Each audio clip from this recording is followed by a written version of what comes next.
want hotties? Everybody gotta get down. Hey!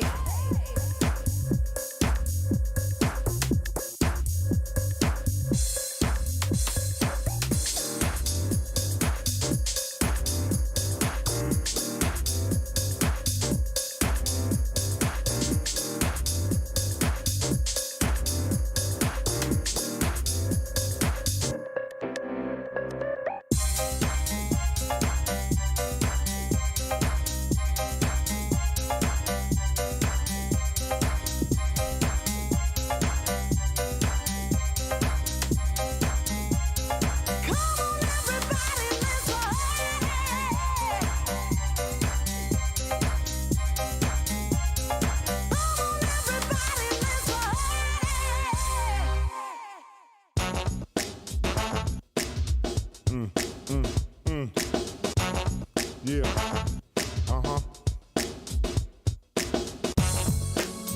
Come on, here we go. Make it funky. Woo.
Come on, right here, break it down now.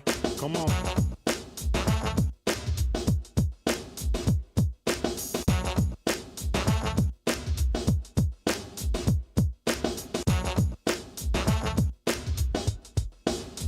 Make it funky.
freaks and hotties.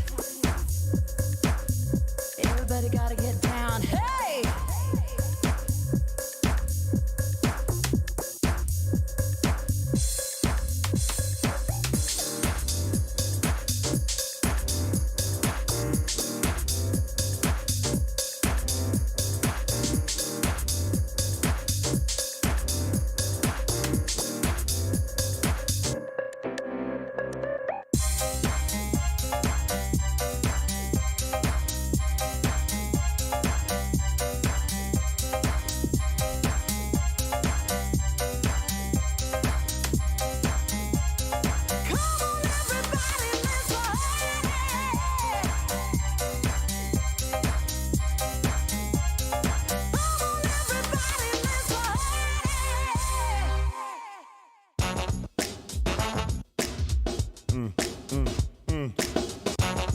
Yeah.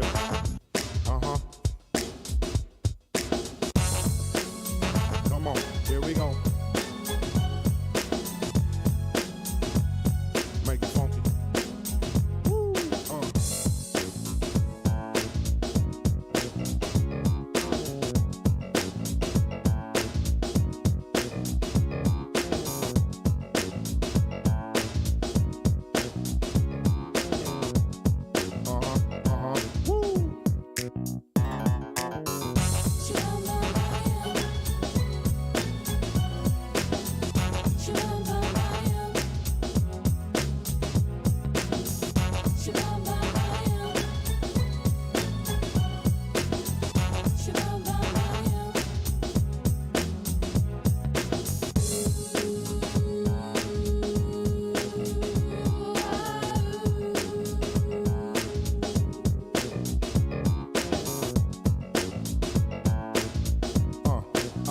Here we go. Come on.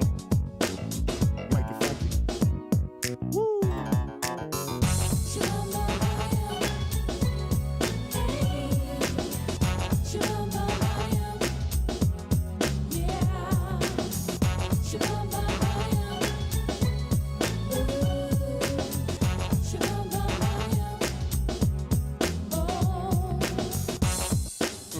Come on, right here. Break it down now. Come on.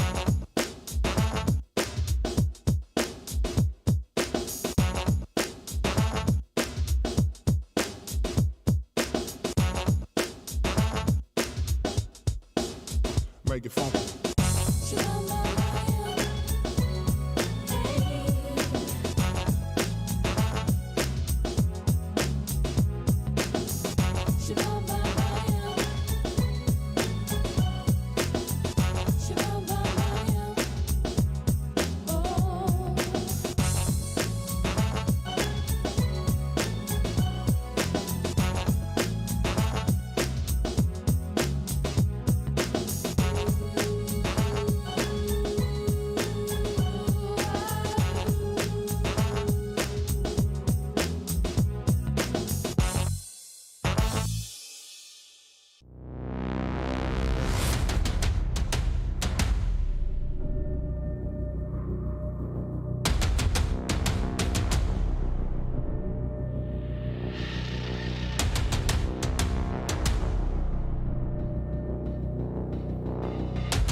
to make a clutch like that happen in the grand finals. It is not easy, ladies and gentlemen.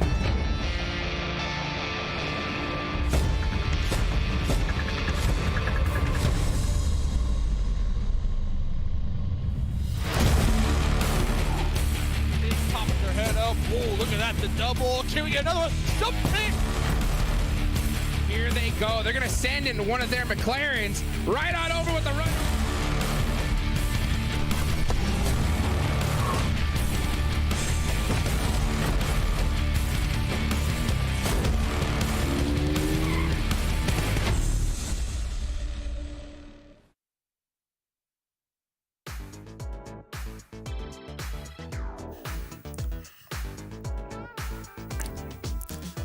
What's going on, everybody? Welcome to the PUBG Mobile Pro League. I'm your host, Hot Jukes. Got a great show for you guys today. We're in the league stages, right? So we had a couple days go by so far, but today is going to be a huge day because it's double Sanhok day. And since talking about double, right, I got two of the best dang analysts in the business, Glitter Explosion and 7 Worlds Gaming. What's up, guys? How y'all feeling today?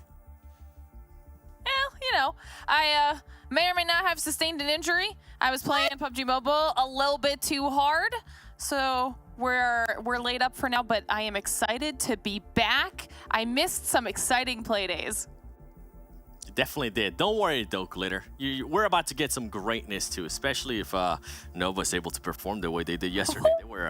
They were spicy. They were putting out that spice out there, being able to get a lot of illims. How are you? Hot Jukes, how you doing today? Feeling great, bro. Let's put it this way. If I had the heart glasses, I'd be putting them on right now, just like you had them on all day yesterday. Of course, let's go ahead and bring out the socials, guys. Make sure you go ahead and follow all the official channels. You know, we're talking about the PUBG Mobile Esports Twitter, the YouTube channel. Join the Discord as well. And anytime you go ahead and post some content, make sure you use that hashtag PMPL so we can go ahead and keep up to date with what you guys are feeling, what y'all are thinking. And heck, Feel free to tag us while you're at it, right? At Hot Jukes, at the 7 Worlds Gaming, at Glitter Explosion. You know, all I know is that if you every time you use the hashtag PMPL, Glitter gets a hand. You know, It's true. and do it. That's right, guys. All right, so let's go ahead and pull up the overall leaderboard, so that way you can get you caught up on what's going on right here. Remember, this is for this league stage. Top 16 is what really matters, and the Panthers are the squad that absolutely are crushing it so far. Ain't that right, 7? Yeah, the Panthers just keep on improving. I mean, third place, week 1 league play. During Super Weekend, second place, and right now they're like, you know what, first place sounds kind of nice, so let's take that. And they currently are in first place with 55 points. As you can see there, though, Nova, a complete opposite Nova here. I'm used to seeing them a lot more placement points. Guess what? They were able to destroy in regards to the illims thanks to QC. Don't worry, we'll get to that in a bit. They have 54 points. Boring Protocol, another great team. We've seen what Specs have been able to do. WallStreetBets, one of the teams that I've been backing for a minute. Man, it makes me happy to see WallStreetBets here in the top 4. XSET 2, the defending champions. If we go down the list, I'm starting to see some more of the teams that we kind of expect to be here in the first page. And if we go to the second page, I mean, the only surprise to me, it's Knights a little bit, but I think they're just slowing down a little, just a tiny bit, Glitter. Yeah, and we'll have to see if that holds true throughout the rest of the day today. But the teams that are currently the ones we're keeping our eyes on are the teams that technically would not be qualifying into that next Super Weekend if we were to end everything right here and now. And you can see them flashing. Those are the ones that 7 likes to call that are in the danger zone right now, okay? Like I said, if they stopped it right now, they wouldn't be making it through to the next Super Weekend. And that's scary, 7, because if that were to happen for K19 and the Hitlist, that would be their second time not making it through. Yeah, and with K19, I mean, we heard it from Hot Jukes yesterday. I think they were just playing an April Fool's on us, so I'm hoping, you know, April 2nd today, not April Fool's anymore. Now it might be time for them to actually wake up. And same with the Hitlist. I mean, we've seen Dope Esports perform really well. We saw HTV Esports get a win yesterday too, so these teams are definitely starting to step it up. By the way, this averages right now that I'm showing you on the screen, this is what these teams were able to do in week 1 of league play. But now I want you to keep an eye on the number next to their name on the left side. That's actually their current placement. So Dope Esports is currently in 9th place, and right now Dope Esports is actually averaging 4.75 placement points. So you can see the huge jump up, and they're also averaging about 3.5 elims. So overall, W2D2 Esports is performing great. HTV Esports, this was another team that was able to finish up on a good note yesterday by getting the chicken dinner that I was mentioning. Their elims, you can see the first week of league play, they got 1.08. Well, guess what? They're currently at 2.5. And when you go to the placement points, they have actually been able to double those 2 points of placement points from week 1 to now a 4.25. And then if we go down the list, I'm sorry, Hitlist, I'm just going to skip you. I'm going to go to K19 because I feel like that's the team that really needs to catch up. The Hitlist, at least it's in 17. You know, they're within grasp. But with K19, oh, man. Placement points, they went down to 0.75. Not even 1 placement point per match. And then the elims are 0.5. Once again, not even 1 elim per match. So these teams are the ones that definitely need to kickstart it. You don't want to wait until the last league play and not make it to another super weekend. That's just sad. Come on, man. This April Fool's joke is lasting way too long. It's been almost 2 weeks here, you know? It's Russell. Stop it. Start putting in that work. Well, we'll see how they're going to be able to do here as it gets later on. But first, we go ahead and introduce you again to Mezexis. I did a great interview with Inactive the other day, so why don't we go ahead and roll that.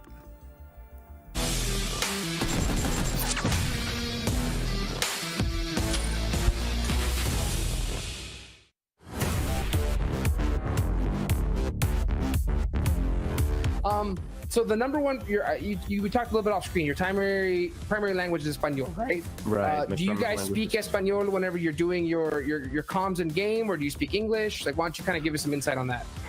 We all speak Spanish, actually. When we play, when we train, we all the time we speak Spanish all the time. Gotcha. So who in the team has got you saying, "Híjole," you know, more than any other squad mate? We all do it, actually. There you go. Sometimes I'm this guy. Sometimes it's Peralta. Sometimes it's Thor. But we all do it. They all do it. Okay. Well, is there any particular teams that you have been kind of looking at, studying? You know, who do you really fear going into this tournament? We are being studying all the teams, actually, and there's like no fear. I mean, if we are here, we can. It's because we have the level to kill all the teams that are here, and that's it. I mean, there's no fear, but actually, it doesn't mean that we don't have to study them. We are taking some analysts, taking some watch in their gameplays. Nice. Well, I'll tell you what. Once this tournament starts, you're going to do some learning regardless, right? It's going to be a big road up ahead, man. That's right. I'm excited to see how you guys do, man. I'm looking forward to it. I mean, at the end of the day, you are a lot of people's dreams, right? Being able to get to PMPL as a fresh squad, especially here in 2022, it is not easy. I'm super proud of you guys, and I'm looking forward to see how y'all do. Do you have any final thoughts, any final things you want to say to the people right now before we get started here? Well, I just want to say thank you for the support, and that was it. That's it. All right. Inactive, thank you so much, Ivano. Thank you so much for talking to me, and I hope to catch you again here soon, man. Appreciate it, and I'll see you on the battlefield. Thank you.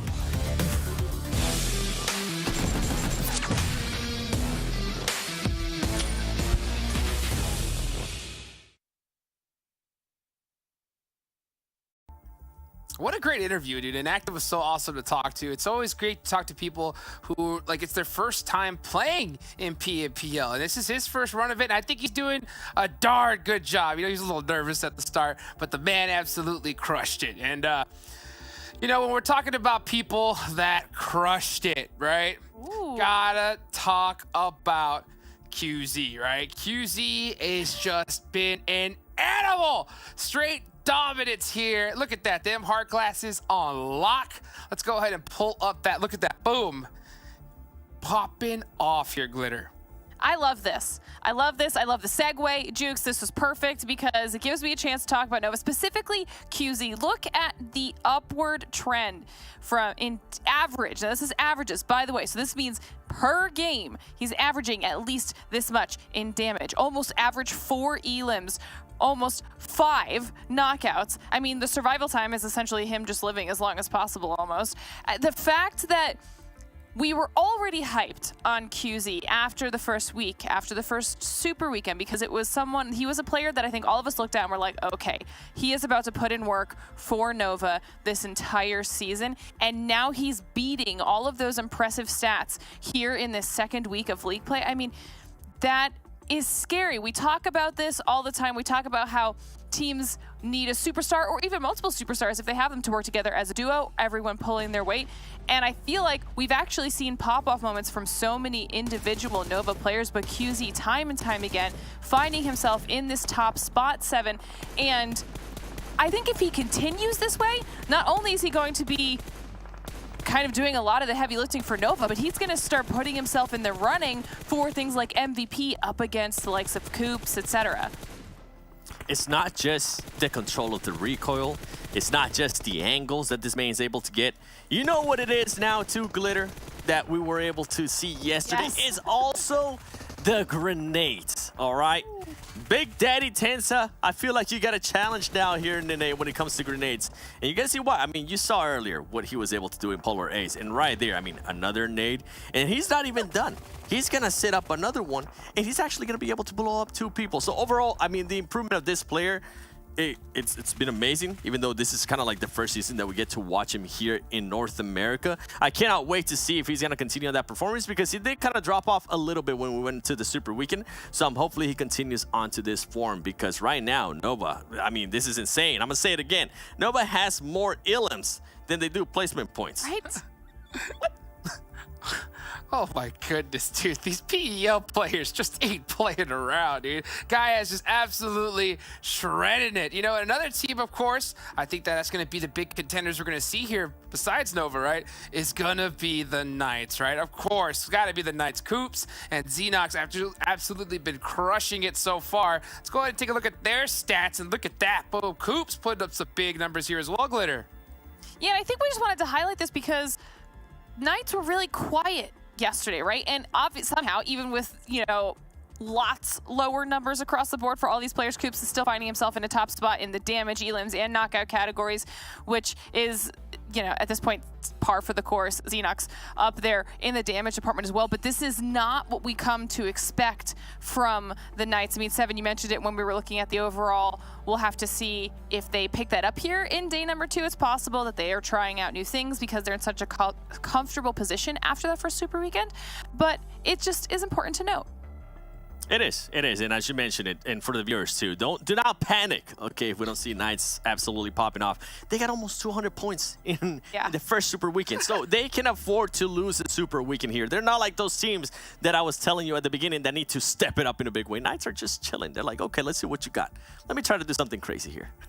Oh, yeah. I mean, something crazy would be missing a Super Weekend. I don't think that's going to happen. I think they're exactly where they want to be, right? You know, but who knows, right? Who knows? We'll see as they come up here. Let's take a look, of course, at XSET, the defending champions here. I think this is a squad that has definitely been kind of quiet here, right? They don't think they have really made themselves a huge threat. I don't know if that's as predicted, maybe as planned as well, Seven. What do you think?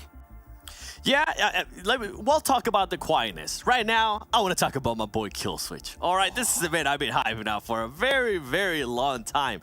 1,600 damage, 10 elims, 6 knocks, and the reason why it makes me happy is because last time when XSET actually became champions, it was down to Polo. Polo was the player that was kind of able to carry that team, and you'll hear me say that over and over again because it was a huge factor that we're relying on him way too much. Right now, Killswitch is able to pick up that slack, and we have seen some of the other players stepped it up in big way. And talking in regards to the quietness there that you were talking about, Hot Jukes, they have been quiet, but the craziest part is that they have been very consistent in their placement. Their first week of league play, they ended up in 4th place. Their first Super Weekend, 5th 5th place. And right now, currently, as we go into the second day of League Play 2, they're currently in 5th place too. So even though they have been quiet, they have been super consistent. I would like to see some of the other players step up. We saw Killswitch there with 10 elims. We saw Polo with only 2 elims. I would like to see Polo get a lot more elims. Hopefully he's able to become that fragger that we once saw on the previous PMPLs. And J7 too. I mean, I want to see J7. This is a veteran in the game. I want to see him pop off as well. Absolutely, man. J7 can pop off at any moment. I think we see that Polo Killswitch duo combo really start making things happen. That's where we're going to see XSET really start to shine. And that's what I'm just wondering. I'm looking at them. I'm like, oh, are they, you know, kind of sandbagging here at the start? That's the question I have. You guys, of course, tell me what you think in the comments. But let's take a look at the teams that all of the people here on the desk, casters included, have picked, right? The squads that we have decided to keep an eye on. And for me, it's K19, baby, and I'm having to take a look all the way at the bottom, dude. These guys got to start popping off now if they want to make it into the league stages. And, of course, Glitter picking that good old-fashioned Nova. And 7WG, BTOWN, picking BTOWN again. Please explain yourself, 7. Please explain.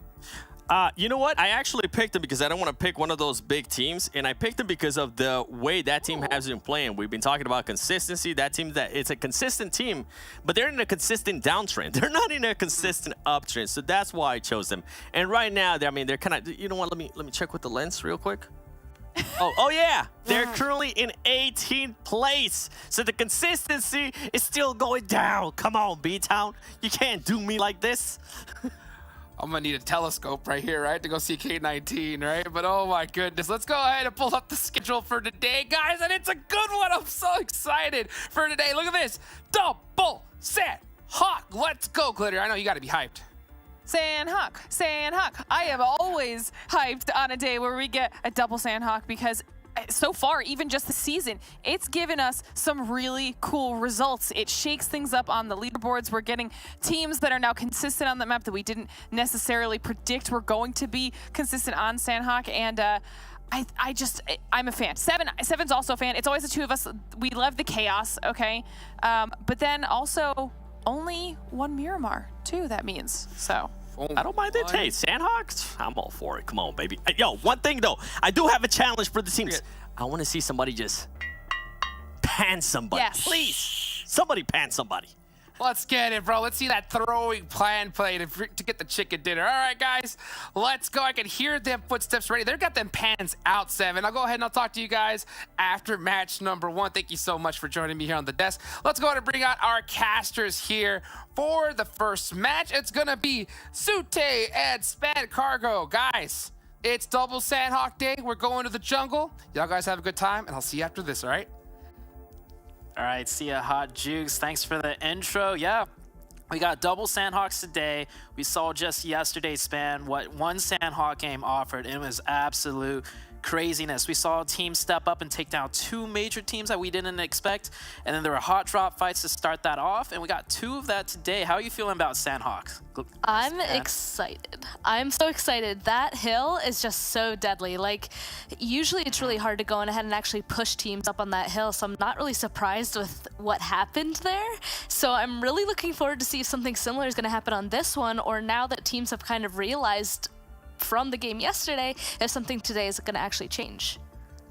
And then we got that hot drop in boot camp. We heard yesterday we had some behind the scenes info from, I believe, Hot Juice. He mentioned the 2 teams, XSET and Boring Protocol, they are not backing off. They are dead set and clashing with each other constantly. Who do you got to win this time around in boot camp? Oh man, I'm probably gonna have to go with the same people that won yesterday. I mean, it was just so dominant. It was just like a blink of an eye where the other team was just out of there instantly. So I feel like it's gonna be the same. How about you? Okay, it's been really back and forth, but I feel like the momentum shift is slowly trending more towards Boring Protocol, right? Like XSET for me right now is still all about Killswitch, right? Killswitch we saw in the stats earlier. Absolutely leading the team. Boring Protocol, they got Specs. Specs usually leading the team. But we're starting to see out of Boring Protocol, the other players besides Spec starting to catch up to him in stats and playing more together as a team. And because of that reason, teamwork-wise, they won yesterday, Boring Protocol versus XSET. So I'm kind of going to put my money also on the team that won yesterday, which is Boring Protocol. Awesome. Seriously, it was a blink of an eye and XSET was just out of there. That's why I think it's going to be Boring Protocol. Of course, this time, Boring Protocol was one of those teams that ended up pushing up on top of that hill and being eliminated as well. So this time though, hopefully they're a little bit more cautious when taking any more fights down to the southern side. But it looks like we don't have too long to wait. The plane is already moving, and we got a nice plane path right down the center of the map. Of course, not a sweat for any of these guys to be getting where they usually want to go. I'm just excited to see where this first circle is going to be going. Yeah, this first circle to the east, to northwest, southwest, right in the middle. We'll never know. And we almost forgot to mention the hot drop fight in Sami. That's still a thing too, between the two teams of Nova and the 4 Bros team, if I'm not mistaken. Yeah, you can see on the bottom left, they are indeed dropping on top of each other. Same with Boot Camp. And, ooh, this circle, this is going to be a tricky one. It's going to be hard. It's going to be hard to know where exactly the circle's going to be going. It has the majority of the water with those rivers inside of it.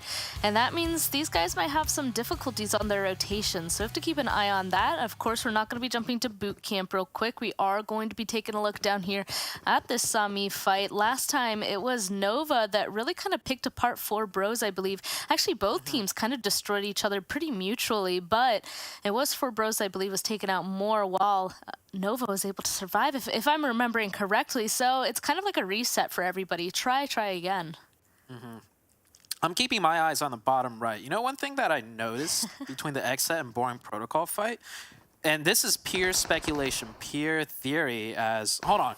I'll get back to that later, as the 4 Bros fight in Nova is starting out. So Nova does get the advantage with the initial knock. Positional-wise, Shifan definitely in a key position on top of that roof span. I love it. I love to see it. Actually, he's going to get a lot of advantageous peeks from up there. You can see that he's trying to look around for him. 4 Bros all inside buildings, though, so can't quite spot him out just yet.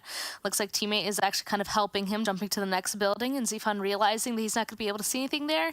He's going to be running straight into the action. Right inside the building that he goes. I'm a little bit nervous because Russ is leaving the buildings kind of out in the open, and because of that, he's going to be taking a little bit of damage. Kindness spotting him out up on top of the roof. He's going to have a really nice angle on him, and Russ actually goes down with that drop shot coming through from Kindness. 4 Bros, I believe, only have 2 left here now inside the same building, and Nova is pushing.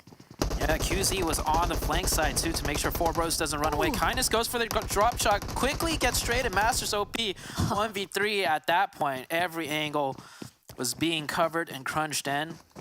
Nova dominantly winning that fight, and we saw in the beginning of this fight, or not the beginning, but in the very early stages of the tournament, it was actually 4 Bros that beat Nova multiple times, and we attributed it to like ping differences, etc., etc.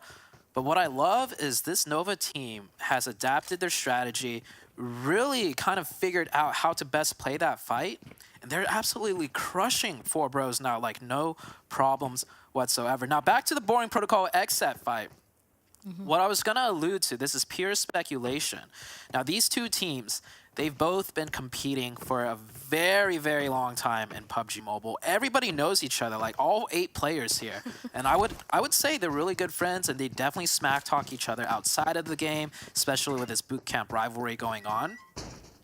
I noticed in the beginning, there would be one team that takes the center area of bootcamp, and then Boring Protocol or XSET would take the warehouses and drop somewhere else.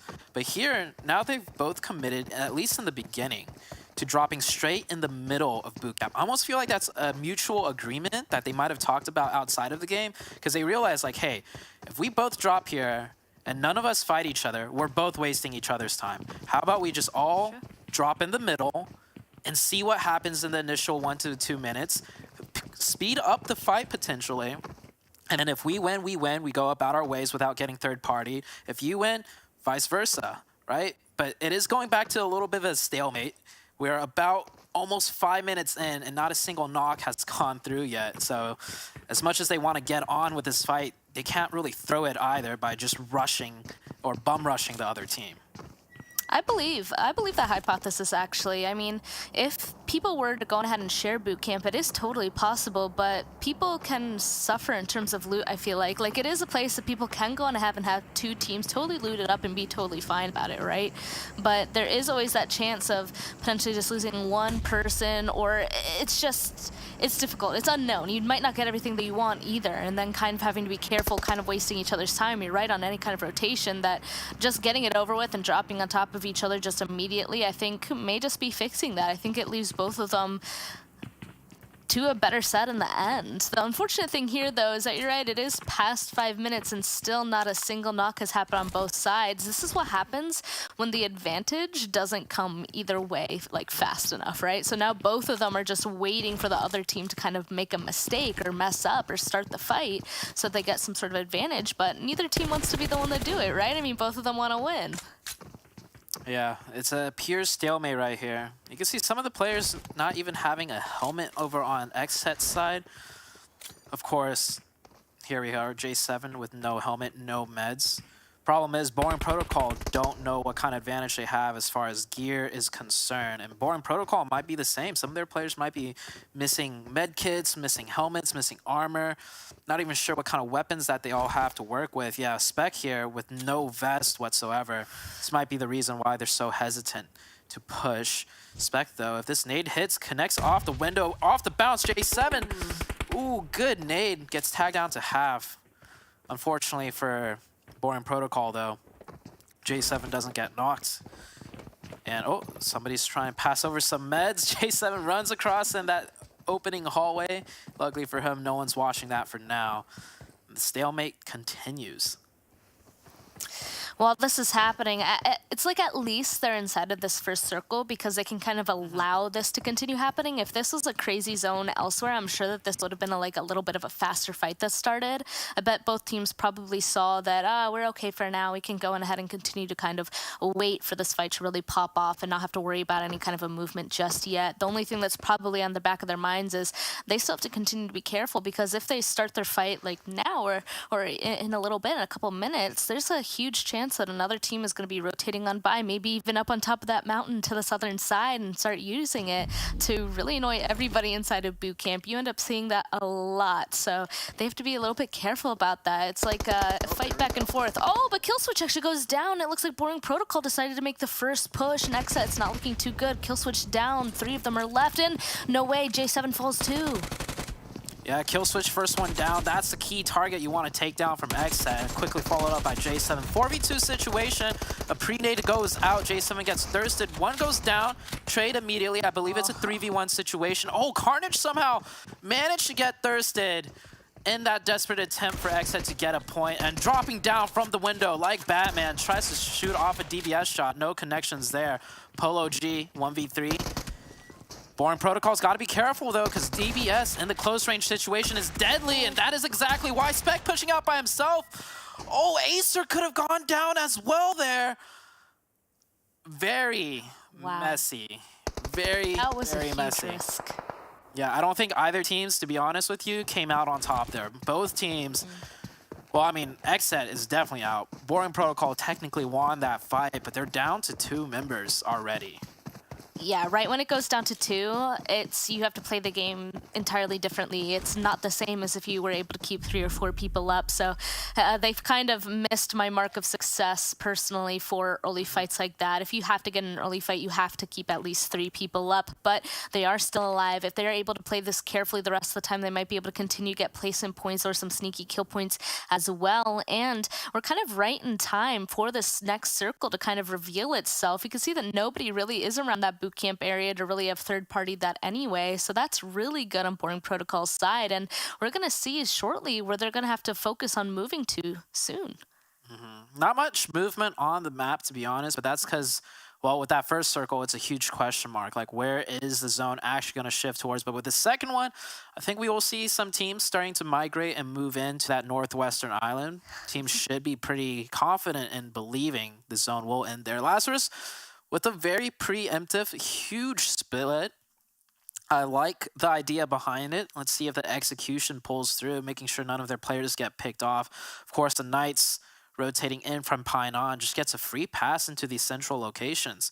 Something that I haven't really put thought into or mentioned as far as the Knights with Painan is, Painan's a great spot, but it's actually even stronger now because priority-wise rotation, because there's two teams fighting with each other in boot camp, the boot camp team can't take that bridge crossing or the position where we just saw the Knights were as easily because they're pretty much wasting their time getting stuck on each other. So the Knights, if anything, have an even bigger advantage in all the upcoming PMPL matches when we play on Sanhok because of boring protocol and XSET continuously fighting.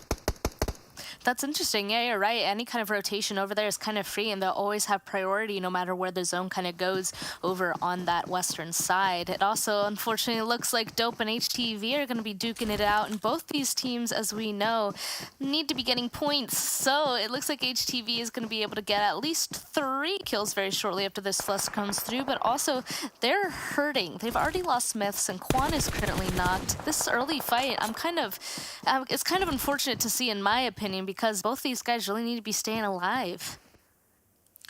Yeah, HTV and Dope, definitely the two teams that really need to qualify this time around. However, I do believe on Dope's side, they're having a way better start compared to last regular league play. Dope coming into this match, sitting in 9th place overall at 33 points. HTV on the other side, coming into this match in 14th overall, sitting at 27. So they're actually really, really close in points together, even though they're 9th and 14th respectively. Boom. Yeah, Dope did so well yesterday. I'm kind of interested to see if they're going to be able to continue to pull off this time or if HTV will be able to bring it back. Not quite sure. HTV, it looks like they're just deciding to full-on commit to this fight with Dope, though. Oh, both of them trading a little bit of a Molotov, but Fishy will be the one that goes down. That is Dope eliminated. That's not what they wanted to start off today in 14th place, but HTV going to be happy with that. They have 4 kills and 3 people still up. They have a little bit of blue zone on them now, but they're not too far away from zone. And oh my goodness, Menace, we totally missed the beginning of this fight. That was an amazing 2K. I don't know where HTV was looking, but that was amazing. Hold on. But HTV ended up winning the overall fight with 3 players up. Yeah. You're telling me Dope started off that fight in a 4v2 scenario and then they somehow lost that? Yeah. Coming back around? Oh man, Dope definitely dropped the ball on that one. Luckily for them, they had a pretty okay day yesterday. But if this keeps on trending today and tomorrow, we could see them potentially out of the top 16 again. Oof. Now we're heading into the next circle shift. We see Lazarus continuing to hold that split, so very comfortable. They pretty much have priority over every potential circle shift coming into this one. So Lazarus is in great position. The Knights as well. The Knights have a lot of leg space to work with, and with that shift up north, Lazarus, they have their pick. And the Knights, they could get pretty central as well. Yeah, I can see them totally targeting one of those little compounds more towards the center there. We also saw another member of Boring Protocol just get eliminated there on this map view. So that means Acer is the last one live for Boring Protocol. A lot of teams now having to make their way inside of this zone. Only 3 teams actually inside of it currently. That means it's going to be going through quite a lot of growing pains, especially as a ton of people are probably going to be trying to rotate over on that eastern side. HQA is already there, and we can see 3 different colors already trying to make their way in that direction too. I'm a little bit worried since they're so spread out. They're going to really need to protect the area the best that they can if they're hoping to kind of hold on to that side of the islands. Oh, and the complete other side, Panthers having to deal with a fight of their own. One of them already going down against WallStreetBets. WallStreetBets coming in from the flank side of the Panthers. They definitely were not expecting that. Panthers down to 2 players. Moso also knocked and just confirmed. The Panthers, arguably one of the strongest teams we have competing in the North American PMPL, taken down to 2 so quickly by WallStreetBets. I mean, that's just the chaos of Sanhok. You always got to be on your toes and aware of teams potentially coming in from your flanks from the blue.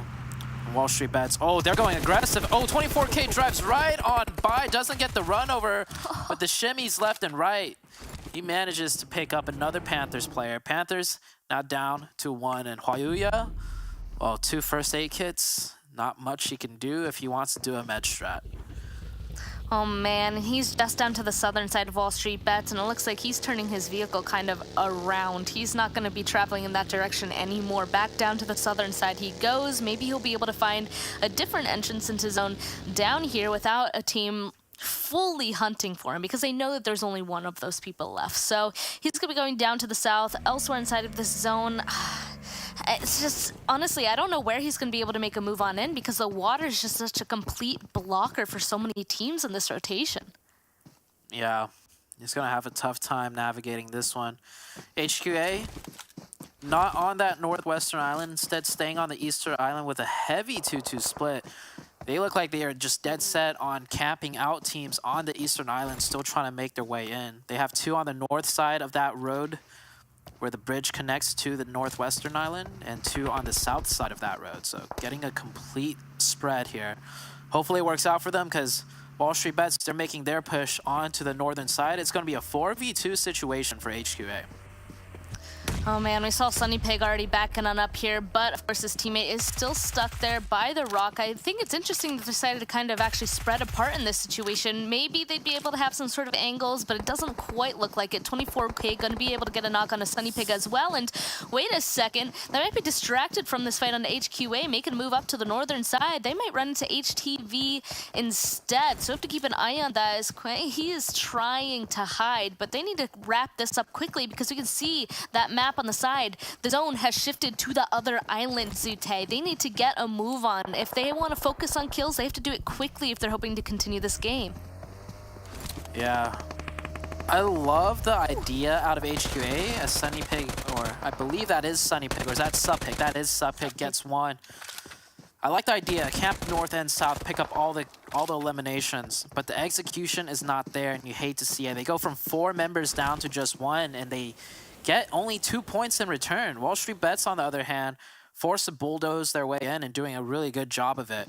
But the blue zone is going to be closing very shortly, and the play zone is only going to do more and more damage, as these 2 teams on the eastern island, they need to make their way in. WallStreetBets slowly healing on up at this point. I mean, if they make a rotation more on the northern side, they're going to run into the rest of HTV. And actually, BTOWN, they've been boat-tating this entire time, CT. So they're going to be far up on that northern side as well. It doesn't look like they're going to be focusing on that, though. They know that there should be another member of HQA left behind. So they're going to start rotating down to the south. And that means they're going to be running into the last member here shortly. Here we go. They probably heard the footsteps across from each other at this point, right on the other side of this rock. Drago now trying to get the last kill, and he will be able to successfully do so. I mean, only a solo left. HQA, that was going to be a really difficult situation for them to get out of, but now WallStreetBets, they're the furthest team from this zone, other than, of course, Execute, but we're not going to think about them right now. They're so far away, but a couple of teams have already made themselves their way in, and one of them being Knights, actually. We've been watching them make their rotation up on this island to the northern side for a while, and it looks like they found themselves quite an advantageous spot with a lot of overlook onto people. And Acer, you see him in your sights, still alive, and Huauya from the Panthers managed to navigate himself all the way to the dead center of zone at that very isolated compound south of the hot teen area. So very good driving and navigation skills for them. WallStreetBets gonna try and drive their way in, stopping a little bit short to do some scouting. Okay, I respect that, rather than full sending in, but this zone is going to hurt a lot when it closes. Polar Ace being on the other side, though, that is just a perfect reason to just stop your vehicle. I don't think that they probably heard the vehicle, but they gotta go because the zone hurts. They're gonna run into HTV instead, though. I think that's gonna be a big push coming through from WallStreetBets in that situation, but Polar Ace will have eliminated HTV, and yep, there it is. WallStreetBets taking a look on over there, and the Knights have spotted them out there so low in the blue zone. It's just a blink of an eye, and they're out of there. Same with the blue zone kill, actually gonna help that out, and same with Execute out in the background. We didn't even get to see them inside of any of these zones. It was just too much damage and no way for them to get here quick enough. We're down to our last 8 teams to try and get that chicken.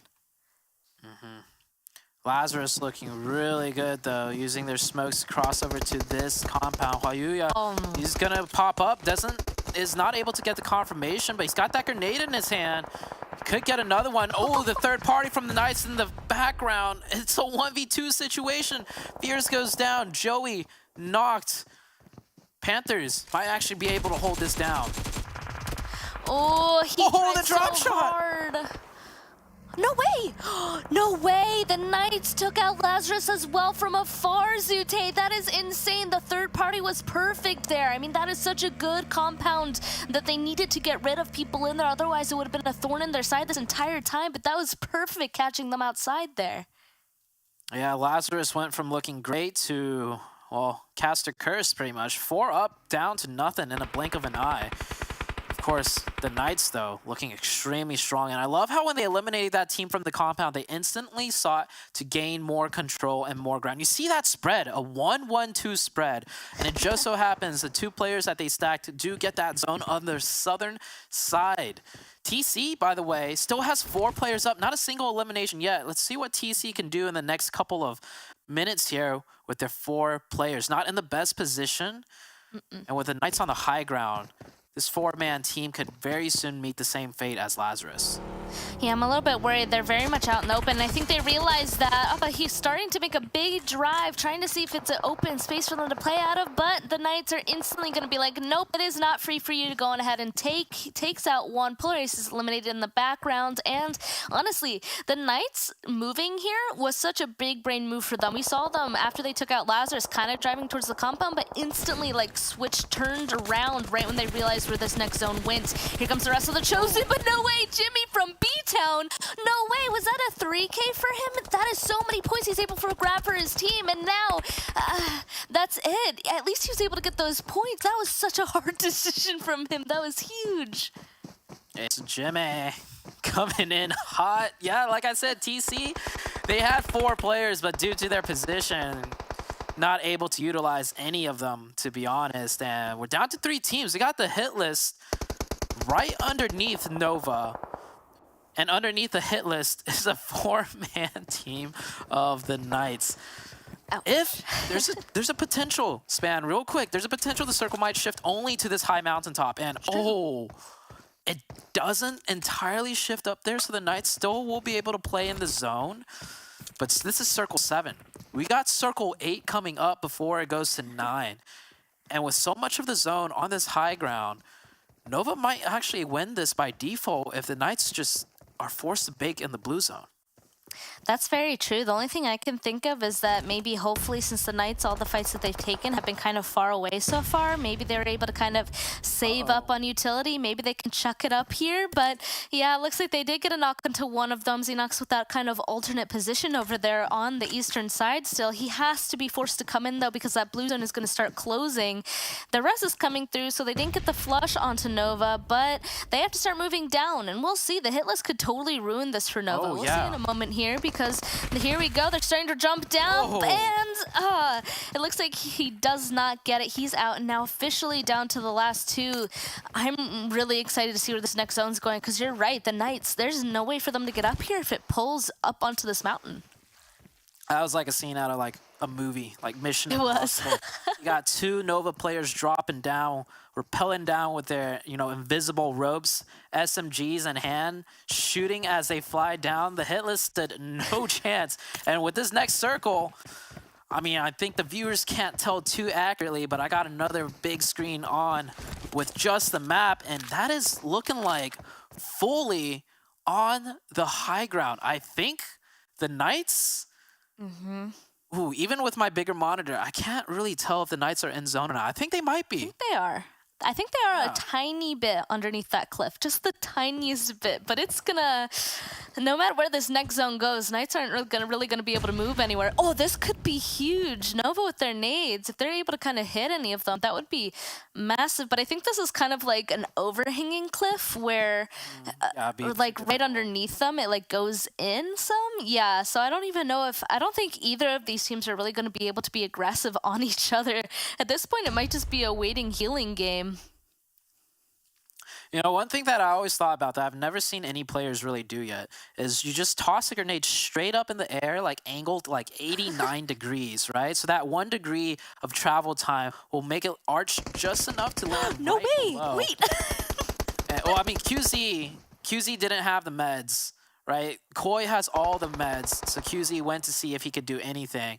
But it's, yeah, it's going to come down to med off. Now, we know Nova, their initial strategy on Sanhok, dropping way down in the southwest, is for that med strat, because there's so much loot there, and they actually made it to the late game. So Nova, I feel like, have more meds than the Knights, but the Knights have 4 players that they can all drop their meds to, and the Knights, I don't think they managed to loot many of their eliminations. So I don't know how many meds they have. I'm willing to bet Nova's going to be able to out-med the Knights team. See Coop's getting ready. He's shoving himself in that little crevice there. He's ready and waiting. I'm surprised he's not going and getting a little bit of damage from the blue zone, maybe so he can start off that healing. But Koi, he's also just laying prone. This really does come off to a med off. Tenza going down there. Coops is officially the last one alive, trying to go on ahead and use that first aid kit, but he didn't time it correctly. He didn't take any damage. So that's going to be a big winner chicken dinner to Koi there. Yeah, Koi also had maybe like 6-7 more seconds before the blue touched him. So the zone did indeed go up to that top. And, well, that was a rather anticlimactic ending, but definitely interesting to see. You know, Nova, the team that pretty much is based their entire Sanhok game from the med strat from the get-go, end up needing to utilize med strat, but then not even having to med and still getting the win. So good job to Nova. But of course, you know, on the round report, with Nova not really getting involved in the fights, it's actually the team of the Knights and Boring Protocol on here, but of course QZ, you know, they travel quite a far way up to that northwestern island. They definitely played it more safely, especially since they lost 2 people really early on. It was just positioning at that point, and that just really goes to show that was a perfect example actually of how on Sanhok you have to be really wary of all of those cliffs, because it could come down to zones like that where if you're not at the top or the bottom, that just could take the game without anything you can do about it. It was the Knights' game to win, but unfortunately for them, no matter how well they played that one, the zone just did not favor them. It favored Nova instead. And so I think that does it for game number 1. We'll be right back after a quick break and a toss over to the analyst desk.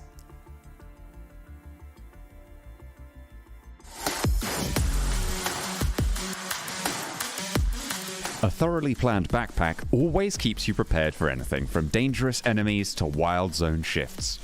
So let's get into the concept of loot.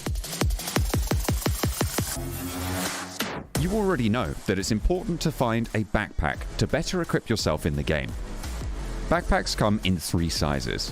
The level 1 backpack comes with a capacity of 150. While it is sufficient for early fights and hot drops, it is never enough to carry enough supplies to get yourself to the final zone. The level 2 backpack, which comes with a volume of 200, is indeed better, but no one wants to settle for any less than the level 3 backpack, which comes with a maximum capacity of 250. Additionally, the vests that you'll find around the map will give you an extra bonus capacity of 50. The capacity of the vest remains the same for each level, and even if the vest is damaged. With these stats in mind, you may like to customize your loot properly without depending on auto pickup.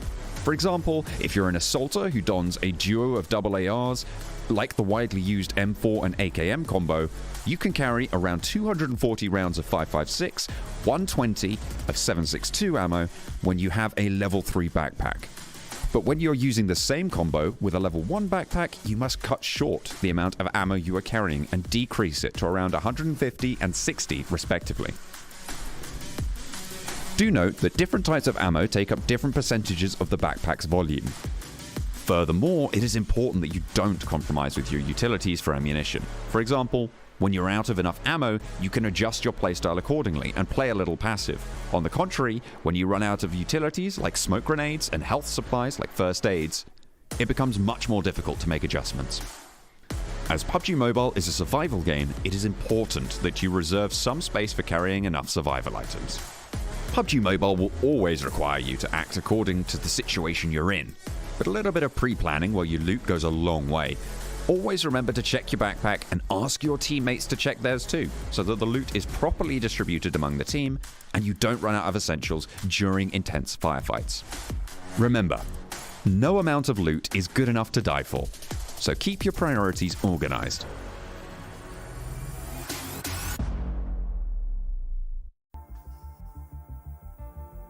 Wow. Wow. Wow. How? How? Wow. Wow. Oh my goodness. Are you kidding me? Are you kidding me? First, I gotta give a big thank you to Monster Energy, our official energy drink partner. And where was the Monster Energy for the Knights? Where was it? Where were the energy drinks? Where were the Band-Aids? Where were the first aid kits? I want a full written essay, and I want an apology video with tears from the Knights right now. Nova, are you kidding me? Glitter, you had this one picked. You had this one picked. You knew Nova was gonna do it. Look at that chicken dinner, looking good for Nova. Glitter, take it away. You know, though, I didn't know they were going to do it this way, Jukes, but I will take it. First game of the day, and it was a heel strut. Just not the heel strut I think we anticipated. At the end of it all, Knights and Nova tie in their overall points. So they did something. I mean, we saw G able to keep it alive for a long time for the Hitlist, getting them a ton of placement points, which they clearly needed since they only had one elim. We got to talk about BTOWN, but we'll save that one for a little bit later. WallStreetBets, so they were looking very, very strong, keeping up their aggression. 7 elims with only 1 placement point, which means they got them very, very early on in the game, and we love to see at least that type of consistency out of some of these teams who struggled in that first week of league play. And then as we go on to the second page here, 7, at least HTV, we also talked about them when we were watching. HTV getting some more points on the board for themselves.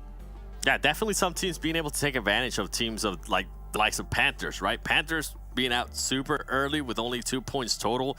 XSET as well. They were out super early due to the hot drop that they just love doing. And right here we see Doe being able to at least secure 2 of the elims there from HTV. Overall though, what a crazy game. I mean, also Glitter, what was QZ thinking just dropping down? Did he think he was gonna be like able to survive? Like, did he think he was Superman?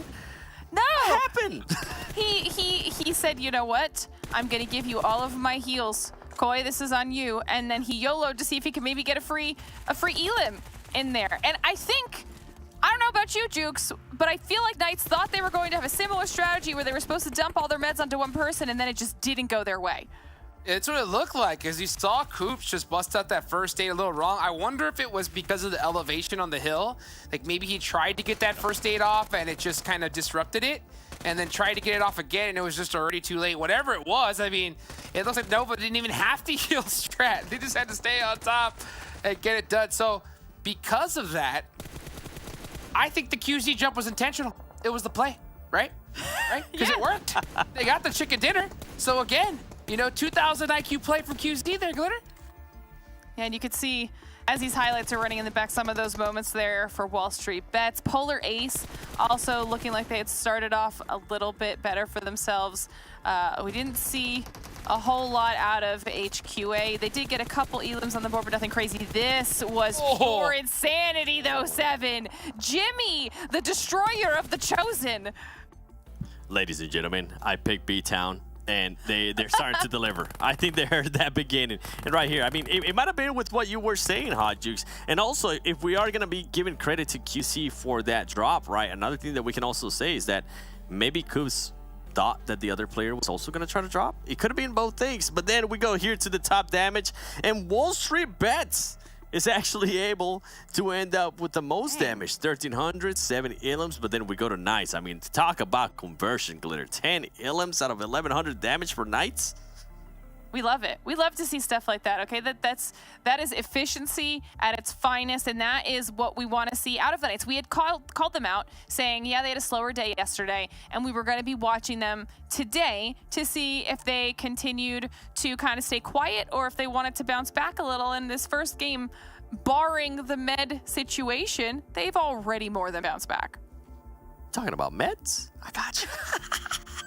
Got all the props, dude. Triple kill, dude. Freaking the Chosen town coming up big. Hey, but you know what? I think Glitter Thomas is back, even though she's injured, right? First prediction right already. So I'm going to keep my little scoreboard here right now with that nice little pick. Let's take a look at the top players here. Look at these numbers. Coops putting up some big numbers here, Glitter. back again, big time for the Knights. 6 out of those 10 elims go the way of Coops.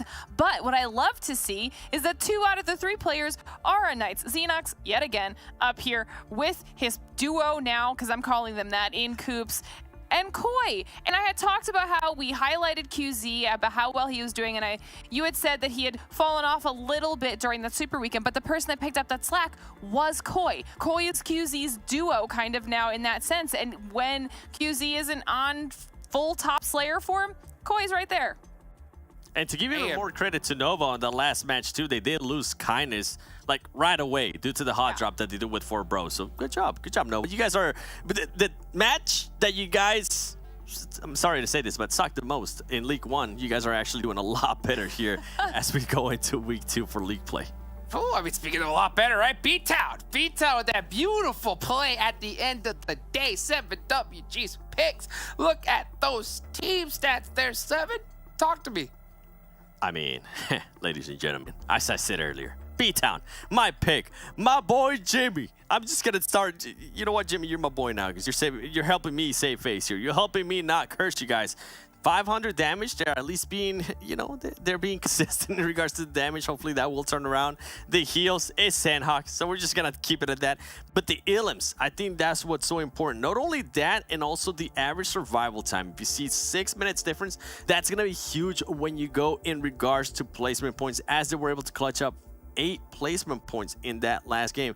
So stuff like this is stuff that's gonna be helping BTOWN in a huge way to just get out of the bottom of that leaderboard, considering yesterday they had 13 points. And right here, we look at the stats. Jimmy, as I mentioned, he was able to destroy the Chosen there, and I thought that was huge. Jazz, Midnight.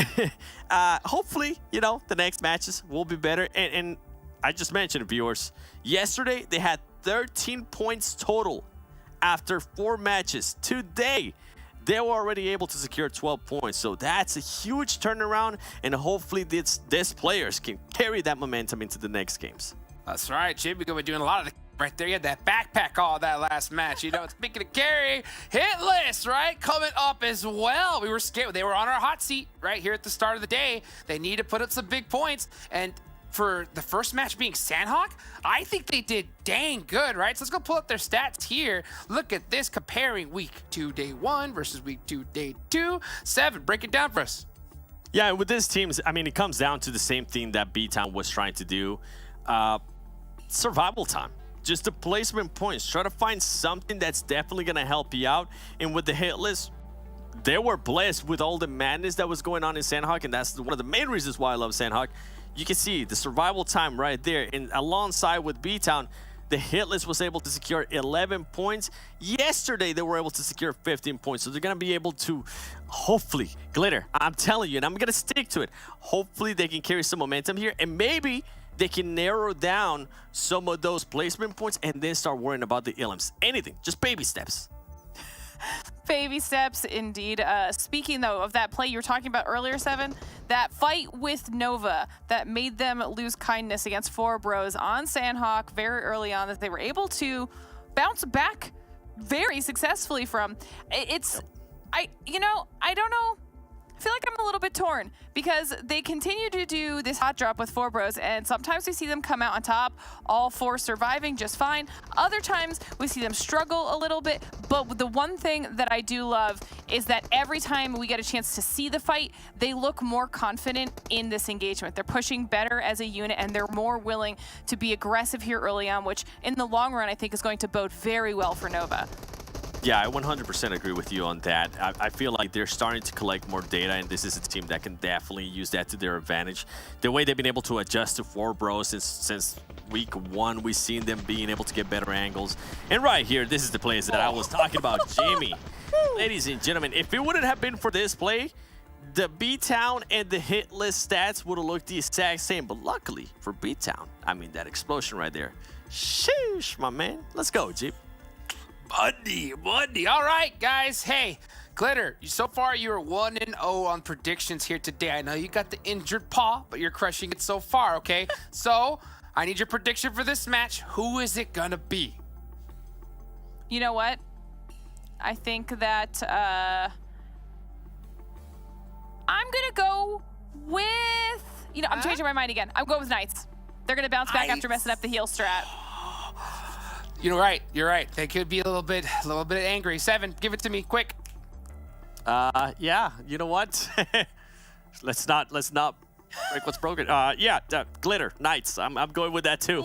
Maybe a triple, bro. It's all Knights here on the desk, guys. Thank you so much. We'll catch you here after game number 2. Let's bring in our casters right on back. Zute, Span Cargo. Man, y'all must have had a blast casting that one. I hope this one's just as exciting. Y'all keep killing it. All right, thank you, Hot Jukes. Yeah, this one's gonna be fun. Of course, that Sanhok match was something else. Didn't really expect a non-med strat win for that one, Span.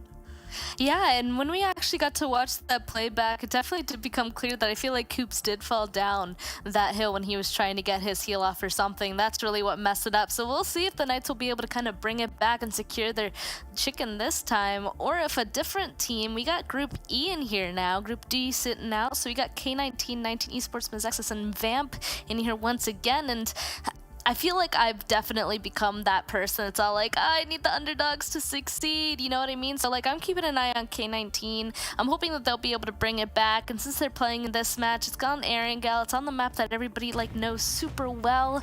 We'll see if K19 can kind of grab those points that they need. Yeah, K19, I do believe coming into today after yesterday's game in dead last place. They only had 5 points in 4 games. Yeah. Now, we've been grilling K19 extremely hard. We even had high hopes for them in the very first week. That was one of the teams I was not expecting to not make the Super Weekend. And this time around, you know, we're all thinking they'll bounce back because they have those veteran players with veteran experience. But day one went horribly for them. And I feel like if they don't bounce back here in this very first game, their mood is just going to be completely shot for the rest of the day. And we all know what happens if you go into day number 3 on the chopping block. It just gets even more and more difficult, and more pressure is on them. I was gonna say, I feel like the thing that they're probably fighting right now is their mentality, and they're probably maybe worrying a little bit too much. So you're completely right. If they don't do well in this first match that they're playing, that might just be it for the rest of today. So we'll have to keep an eye on that. If they do well, maybe they'll be able to pull off a lot of big games for the rest. But we'll have to wait and see. This really kind of sets the bar, I think. And of course, the super southern plane path might not be the best start. We'll have to wait and see. Everybody's going to be trying to spread out to get a good loot spaces for themselves, but there might have to be some overlap just because of how low this plane path is. Yeah, very far on this southern side. Ooh. The first circle, well, going up to the northwest, we see the Knights do this alternate drop where they actually drop here for vehicles and some loot, but they will drive up to Yas to continue looting. And with this type of circle in particular, because it is on the northeastern side, I think that is exactly what we're going to see happen. And now, I don't ever really do this, but you know, when teams perform, you know, not too good, I usually always, you know, give some sort of, you know, leeway, you know, and whatnot. But when it comes to K19 in particular, I'm just going to go ahead and say this. If they have a bad game here, like if they go out early, Span, I'm going to come in with an interjection on why I think they're doing bad. And it's definitely going to be more on the critical side. Probably one of the more critical statements I will make. So hopefully I don't have to make that live on air. But in all honesty, it's tough love, man. Like, I know these players for so long, and they really should be doing better, in my opinion. And if they still fail on this one, I'm going to give them that harsh love. Okay, well, we'll have to keep an eye on them and see if they're going to go out not in a good way to make you just be brutally honest, it seems. Yep. Right now, they did drop. They're driving away. They're kind of driving up towards that northern spot, driving past Mansion. They're getting really far away from people, so hopefully they're not going to be near anybody anytime soon. Hopefully this is the turnaround so that Zute doesn't have to be a big bully. I mean, we'll see. I'm generally known as, like, you know, the nice guy. Never really want to start any controversy or have any fighting words, but honestly, like, K19, they're really pushing me here, so we'll see what happens. But yeah, so the first few minutes of this match, Erangel looking at the teams spread across the map. No teams really contesting each other or even near close to each other enough to have a potential fight. So we're going to be starting off with a very quiet game of Erangel, much more quieter than what we saw on Sanhok in that last match. I wasn't really expecting it either, honestly, because the plane path was so bad, basically. You know, it was so southern that people had to have kind of gotten really close to each other. But also, I mean, I say that, but these teams are so good at making sure that they spread out and stay away from each other, because early game fights are just not worth it. And just not worth it if you're not specifically fighting for an area from another team, right? So they were able to spread out enough. It is a little bit concerning up here. We're kind of looking at a Nojo right now, and Vamp is here. There's 2 other teams on the other side of the water from them, so a little bit too close for comfort. Like, it might be difficult for some teams to be making their initial rotations, but we'll have to wait and see. Knights, though, not having any kind of trouble. They're actually one of the earliest teams to be moving here. They're just sending it right on up into the center of this first zone, and honestly, taking a look at it, I don't really see anybody kind of to get in their way, so right up to Potato Hill they go. It'll be interesting to see where they decide to kind of stop off at. I think they're actually going to just drive towards Yaz, like I was saying. Like you saw in Tensa's, equipment, he had no meds, level 1 gear. I don't think they're going to play a position center of the circle. Also, that's not really the Knights, go-to strategy. Yeah. I actually had a talk with Tensa a while ago, back when he was still on Ghost Gaming. And Ghost Gaming, their strategy was to play very center, like almost every circle shift. And I remember when the team disbanded, Tensa came to me and asked one day, like, Zute, as a ex-competitive player, what is your thoughts on, like, the best meta? Is it supposed to be a center strategy from the get-go, or is it better to kind of play off-center and control your spacing and then wait for the, hard shifts? And I told him, like, hey, I've always been a fan of the way how edge teams play, how they're able to control this situation from zone to zone. And Tensa, he told me, like, you know what, I think you're absolutely right, because Ghost Gaming, they were doing well with that center strategy early on last year, when I feel like teams haven't really caught up, like meta-wise and strategy-wise. It became much more difficult, and teams that controlled the edge and fight their way in, or with spacing, those were the teams that remained dominant. You can see on the minimap span, the Knights are indeed driving up to Yaz to loot, so they're not making that central rotation as we might have thought. Yeah, no, they're doing it in a 2-2 kind of split as well, so it looks like they're successfully getting there. That's kind of an amazing rotation, I will say. They ended up getting there from so far away, and they didn't get in any fights, but that's an interesting conversation that you actually brought up there. It is known that, some people kind of play more of that center circle play, kind of be a little bit more careful and go for a little bit of placement points, and then others that play more edge usually get to be a little bit more aggressive and get more kill points. And for this entire time, usually it's just down to the team and the players on it and how they want to go ahead and play it off. But I've definitely been feeling like there has been a shift towards, if you can't go on ahead and achieve like a high amount of kills like K19 Esports is getting right there onto Jimmy, you're going to have to get them somehow, right? Like, even if you're playing center, you have to still kind of be a little bit proactive and kind of reaching out and finding those kills like those edge teams are going to be able to. 19E picking up elimination right there. First casualty of the match. We're 7 minutes in. Taking a look at the map, there is one team that does play very center, which is Nova on each circle shift, but it's unique the way Nova plays center. Right? The card taking a little bit of a slip there, but yeah, when Nova plays center, we always reference how Nova plays extremely split. I think if you're a center playing team, you have to be split enough to keep your options open on hard shifts. Because if you play center and you're all clumped up together, you'll have so many teams surrounding you, and your exit strategy is pretty much blocked and at the will of other teams when the circle hard shifts off you potentially. So if you are a center-heavy team, I think you got to do it the way Nova does, which is extremely split.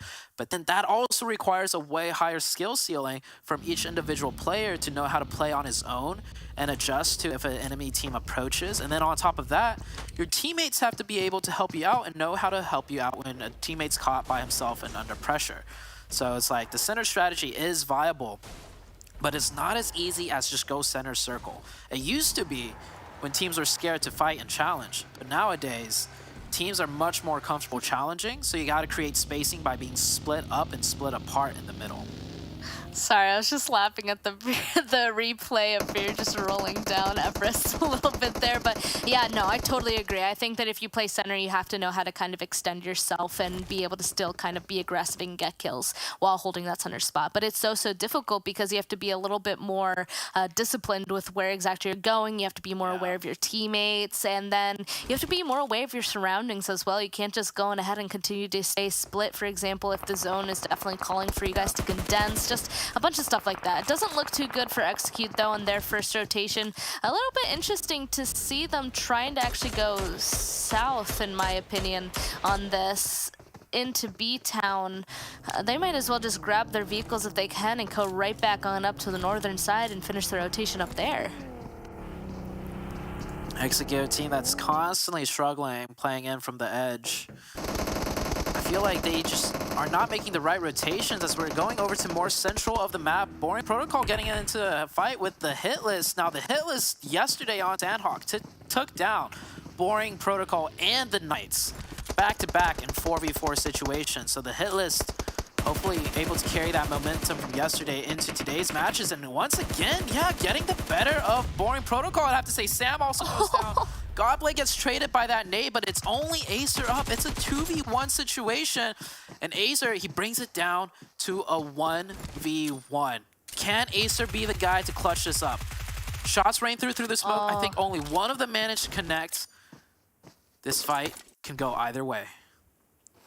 It really can, that 1v1. I think his down teammate was helping Acer with giving him a little bit more information, but he ended up getting flushed immediately. Oh, no way! Yeah, Nova Koi, he ends up appearing. He gets that last kill though there. It looks like Boring Protocol might be able to get one res off, but Koi, it looks like he might be driving close. Yeah, no, Acer, he doesn't even want to risk it. He's getting out of there, and that means that his teammate, Carnage, is going to be flushed, but at least he's able to survive for his team. Maybe he'll be able to fully get away and survive the rest of the game. I love how Acer drove off immediately before Nova even got too close, because when the last player of the Hitlist went down, right, they could see in that kill feed that it was Nova doing the third partying, and Boring Protocol know damn well if it's Nova third partying, they're gonna go through with it all the way through and hunt down all of the players.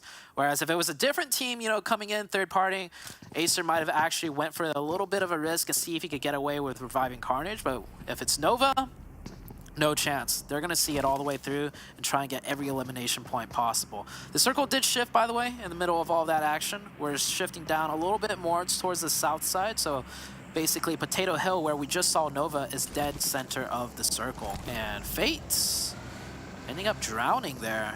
Not sure what's going on with this Execute team, but they're not looking too good. No, they don't. Only two of them now being able to kind of leave at this point, not going back to try and pick up Fate. I mean, it is only Circle 2, but it looks like Jason Yang, they just want to get in at this point. Can't use any more of their meds. And also, we've been looking at Mezexis and XSET kind of trade bullets back and forth with each other towards the very center of this map. They're kind of just waiting to see where this next zone's going to go. I feel like they're actually kind of the most southern teams, ironically, on this side of the map over here on the eastern side. So we'll have to see if this zone's going to favor them next, or if they're gonna have to try and venture on up. Right above them to the north, there's just colors everywhere. There's so many teams, and it's gonna be a little bit difficult. Yeah, here we go. Now we can actually see where everybody is kind of deciding to condense it towards. It's right up to the northern side, and very shortly this next zone is gonna shift and kind of reveal where everybody else is gonna have to move. You see Nova in the middle, but they're playing, once again, like we mentioned, that nice split, and the circle will shift hard to the northeastern side. It favors the likes of the Knights, and also K19 a little bit favored there. I feel like K19, this is a good opportunity for them to make, you know, somewhat of a greedier rotation, because the hard shift favors them. But they're not moving fast enough, and you can see so many other teams already in their vehicles potentially getting ahead of them into a better central position. Yeah, you always have to be ready for that. Right when it hard shifts, you have to be moving immediately. You can see that Nova, Mezexis, XSET, actually all of them sort of sending it for these compounds down here on the southern side of this new circle. Couple of shots kind of ringing out, but nothing happening just yet so far. Otherwise, XSET still trying to venture forward because they don't want to stay at that compound all the way down to the southern side. This really is the opportunity to kind of venture forward and see what else they can do. And K19, unfortunately, finding themselves in an altercation against Vamp up here in the forest. Oh, Swins almost getting a knock and assess there, but unfortunately just ran out of bullets. Couldn't go on ahead and knock it down. And Vamp, they're a little bit lower. K19 has the height advantage in this situation. Mayo trying to use some util, trying to get a knock onto Sus there, but doesn't quite work out until Benny actually gets it with the nade. So nice knocks on the K19. Vamp kind of turning it around, and you're right, the Knights hear the noise, and they're coming to try and capitalize off of it. They want this third party. I love the way third parties are being kind of advanced right now as we watch more and more of these PUBG Mobile competitions. It used to be third parties would be a full team committing to that third party, but now we see teams using one or maybe just two players. The meta is definitely evolving because they keep two in the backside to lock down their positions, and they have two venture out to do the third party. You don't need a full team to do a third party. That's the whole point. When you're third party and team, you're already at a huge advantage, so you don't need to dedicate that manpower. So the Knights doing a great job of that. And well, K19 down to two players, not looking good for them. I might just have to give that little speech of mine if they do get eliminated, but we'll see. We'll see how it goes, man. Yeah, I mean, with the introduction of the Knights, it is quite interesting that the two members of K19 just decided to get out of there, and so did Vamp. Both of them are just like, third party happening, we just gotta leave, no way, no way. And I mean, both teams are now still alive because of it. Knights instantly just kind of went back to their original position, though, so I guess that third party kind of ended that fight in a way. Nobody wanted to kind of continue to participate with the Knights starting to kind of show up, so that stopped that immediately. This is still going to be really difficult for a ton of teams down here on that southwestern side of this zone because there's still Nova and Panthers and even Dope just getting inside zone right now that they're going to have to find places to play out of this, and it's going to be pretty hard. This next circle shifting going to help them a little bit and that it pulls towards them, but Azute, like all of the good compounds are already taken. Yeah, pretty much. The Knights, they might even elect to take the, I think we call it Sky Hill, the hill right south of that compound. But they're doing a 1-3 split, which I absolutely love. Keeping one player at the building and three maintaining the high ground of that hill. Seeing many other teams having to move their way in. 19 Esports have a strong compound too. HQA sitting on the edge, getting that circle shift. Many teams got to move in, though. I'm looking at the south side. We might see some spicy action happen between the Panthers and Nova. Oh, I would love to see it. And we can see Panthers right now just finally getting inside the zone, healing on up before they continue moving. They're going for a little bit more of a southeastern rotation, while Nova is staying a little bit more onto this western side. Unfortunately, big explosions coming through. Dope going to be getting a couple of kills, and that means Nova, Zifan, he's the only one alive inside of that current building. We see Koi slowly making his way on over as well, but Nova, if anything, I don't know if they're really going to be wanting to fight anything anymore, because they don't have that many people left. Yeah, with Dope getting two of those eliminations and them not fully in the zone, I want to see this Dope team press Nova. You see, they don't have much to work with. That compound's not really the best compound to keep your vehicles alive, though. But they don't have much options unless they want to take a fight somewhere else. So it looks like Dope getting some angles. You see Menace in the background trying to find another angle onto Nova, and I do think the push is going to come out. But look at Shifan and Koi immediately. They have grenades pre-cooked in their hands already, expecting that push. So really good heads-up play by the Nova team. Yeah, they're waiting for it. They know it's going to happen, especially since they were being shot from the direction of Dope that is clearly outside of zone. Looks like Lazarus and Mezexis also inside of a fight of their own. Only two of them left up. One of them inside the satellite building. Joey and his teammate gonna instantly take him down and out of the match, and that means only one of them is left alive, and I'm not even quite sure where they are. Lazarus still has all four up, though, and they're going to start making their rotation because they're not even inside zone. Knights, they're still using this hill, as we've mentioned before, and it looks like a couple other teams are slowly trying to climb up it. The main one being XSET, but they're kind of running into a problem because the Chosen is right underneath them, kind of in that bowl, kind of shooting them in the back. They can't venture any further up, and if they do, the Knights are going to be there waiting for them anyway. Saw in the kill feed, one of the Dope players just got eliminated by Nova, so want to see Dope just kind of press in direct, trying to find too many angles, not working out for them, and the Knights getting those shots, and Coops, he does not miss. Jason is knocked, and it's now all down to just Yang. Yang might be able to get that revive, however. There's more fights heading out. Lazarus continuously on the aggression, clearing out the sides of the circle, getting into a fight with the Panthers now.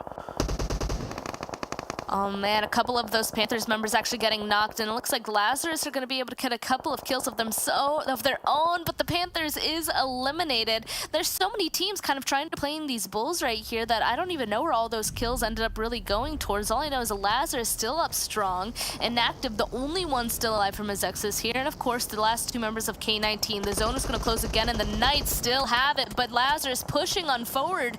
They want to go on ahead and take out the rest of the teams right in front of them, and it's actually going to end Mezexis there. They're no longer inside. I have to worry about K19 just to the northern side, and now the Knights, since they're the only team kind of up on top of this hill, they can see everything from up here, so we'll see if they're going to be able to pick up any other additional kills from the fights happening around them. The Knights just holding it down. Lazarus showing what's needed to be done when you don't get the circle. Work together as a team, push in from the side. Work the angles, work the cover, work the synergy with the team. And Lazarus fighting their way in. K19 just down to one. Knights is going to continuously defend this hill. They only have 3 eliminations, but they have been racking up the damage numbers for sure. The XSET team really close by too on the edge of zone. Juancho trying to do what he can with those grenades, but none of them connecting. And you see Lazarus mobilizing here. He gets one, it's a jet, and Juancho goes down. That is K19 out with how many points? Only 1 point. I'll just have to save that speech for later maybe, because there's a lot of action happening on, and honestly, K19 is not deserving of my breath right now. I want to instead focus on the fights happening on screen, Span. I felt a dagger in my heart for them with that statement. That was an ouch today, but yeah, you're right. It's the time of the game where phase 5, it's going to be a ton of action. Here comes Execute just trying to crawl their way inside this zone, trying to find some place to play out of here, but of course Lazarus doesn't want somebody playing behind them, neither does the Knights. XSET, they're slowly pushing on up.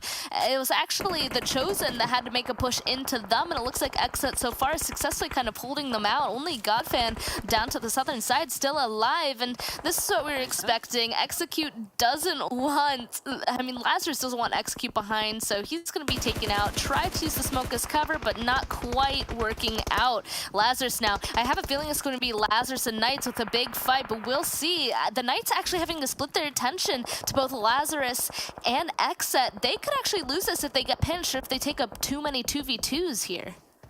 Hey, I love the way this game is shaping up to be. We got the 3 Titans in the lobby. XSET, Knights, and Lazarus all next to each other, all with 4 players up.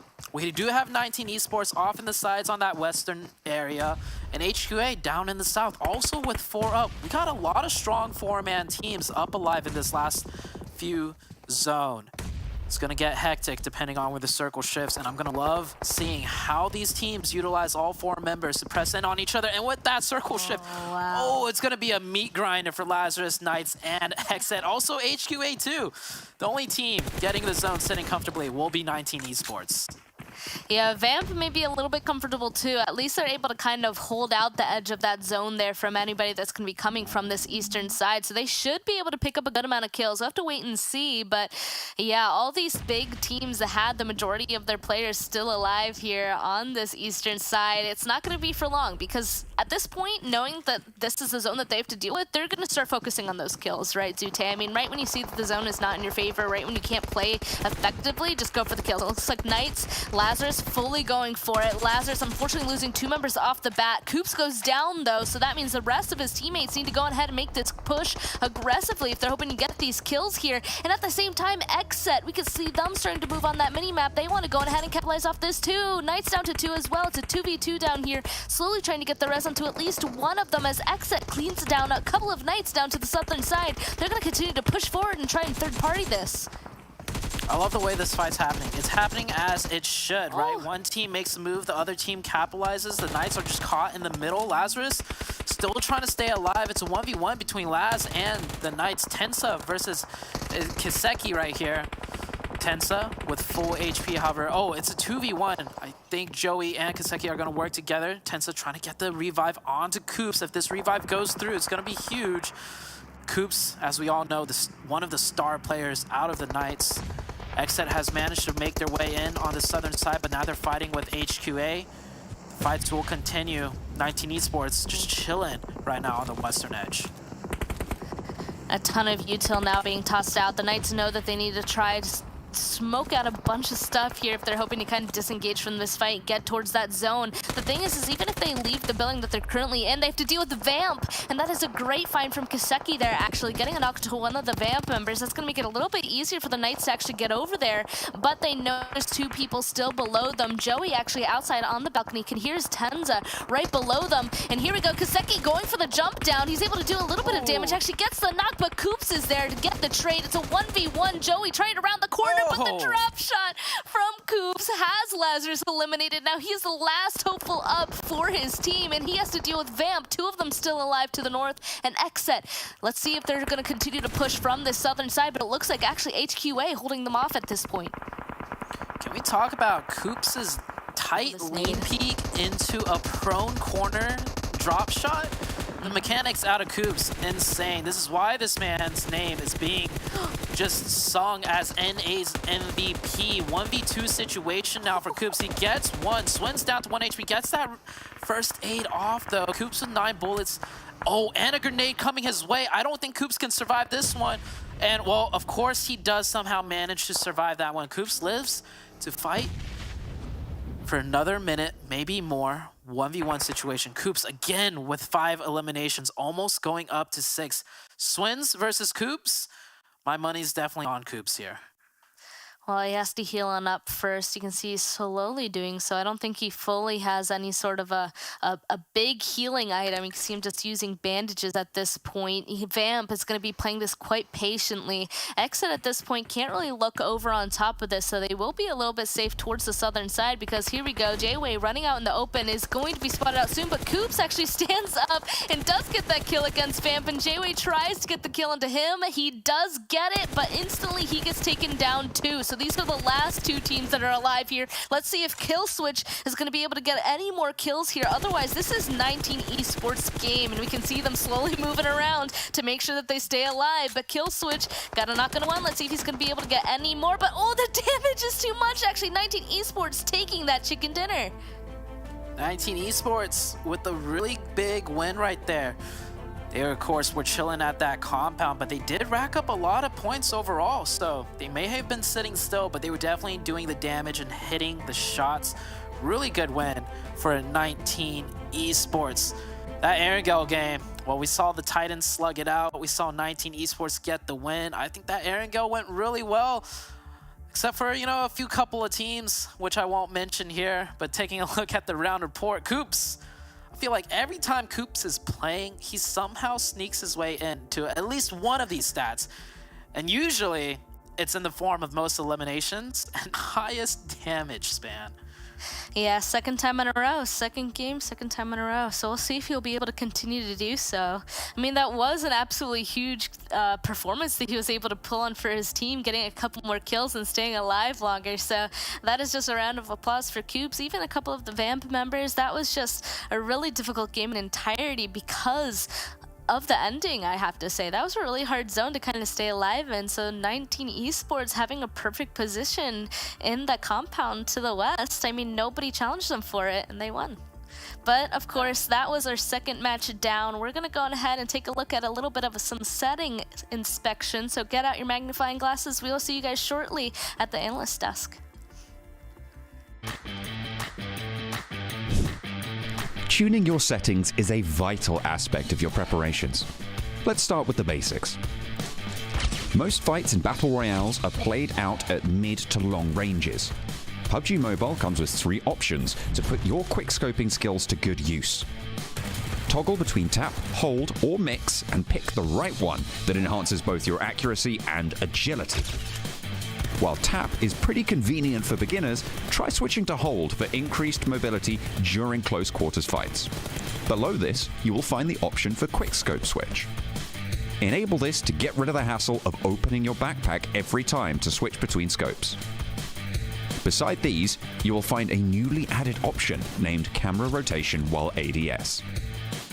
This is meant specifically for claw grip players who don't want their crosshair getting displaced while tapping on the ADS button.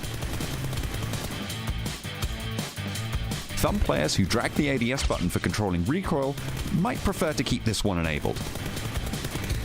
Peeking in the game is crucial to make proper use of cover and take down enemies without exposing your hitbox.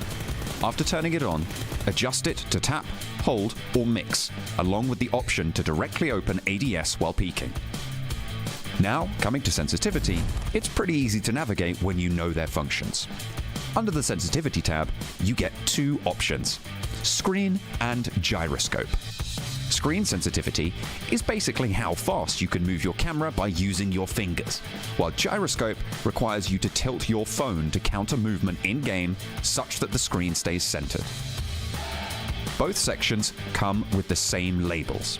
Starting with camera sensitivity, the section begins with third person and third person no scope. These are the sensitivity for your crosshair.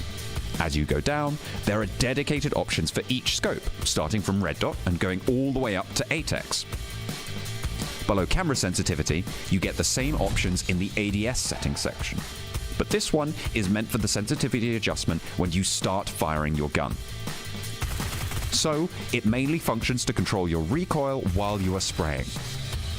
There's also the choice to keep both camera and ADS sensitivity identical by choosing the close option in the separate settings section. Also, do remember to set the gyroscope settings as always on or scope on to adjust the gyro settings. Now that you know how each option functions, there's only hard work and practice that lies ahead. Cheers, and good luck for your next MVP performance. What's happening, everybody? Yo, a couple matches are already in the books. You know, I got to give a huge thank you, of course, to Monster Energy, our official energy drink partner here. Sorry, I'm just like, I just saw 19E win that one. I saw Coops absolutely go insane. The band was on a warpath here, Glitter. He was, honestly. We saw the Knights getting in a little bit of a rough engagement, and I counted them out. I'm not going to lie. When I saw that there was Lazarus and then Vamp and then XSET, and everyone was trying to get in on the action, didn't know what to make of it, but Coops doing Coops things, and that's pretty much all you can say about it. I mean, look at them, a 3rd place finish and still 1 point below XSET and only 5 below 19E, who take home that chicken dinner. Phenomenal performance out of Coops yet again, but we saw a lot of teams stepping up to the plate. Obviously, 19 XSET, even Lazarus, 9 elims for Lazarus. This was a big game for the top 4 teams in general, and Vamp, even though they got 0 elims, 8 points on the board for just placement points alone, 7, is massive. It really wasn't. When you talk about eliminations, I mean, Boring Protocol still being able to get some of those eliminations when we saw them fight against the Hitlist and actually win that fight until Acer just kind of had to run away because of that third party from Nova. And then we keep going down the list. Dope Esports LLC, man, I was hoping to see different stuff here out of them. Same with K19. Okay. You know what, BTOWN, the Hitlist, I was starting to get back on the hype train, but disappointment. I swear, just pure disappointment. This is what I was actually referring to. The Hitlist looked like they were gonna win this, Glitter, but I think it's just the experience that Acer was able to, he was just able to prevail in this versus, and after that, I mean, he was smart enough to leave as soon as he saw the third party, which that I really enjoyed because at least he gave him a chance, right, to hopefully get some placement points. But overall, Nova, this is the Nova again, Glitter, that we're used to seeing. Those third parties are just clutch. Yeah, and I think that they actually did a really good job with not a lot to work with. They ended up getting some points on the board for themselves, a lot of them getting some elims on the board, but Panthers, we're watching them struggle right now in a battle against Lazarus, obviously one of our top teams from this match. And Panthers, we said it after the last match, and now after this one, they're a lot quieter today than the performances that we saw yesterday, and I'm wondering why, what's happening, what's going on with that, what is it just this, you know, the stereotypical yo-yo that we see sometimes where teams get really hot and then they cool down, they fall off pretty hard and then they bring it back next? Or did something happen? I mean, what do you think, Seven? Sorry, I was just getting distracted by what's about to happen with Coops. Which team were you talking about? Look, I'll tell you the answer. The answer is league play, okay? That's the answer to your question, Glitter. Okay, Okay, Seven, continue with Coops. Yeah, sorry. I get flustered when we talk about Coops, especially when this man's able to do this. By the way, the reason why I'm actually saying that is we were literally screaming at our microphones watching this go on. And we were just hoping that he would be able to survive.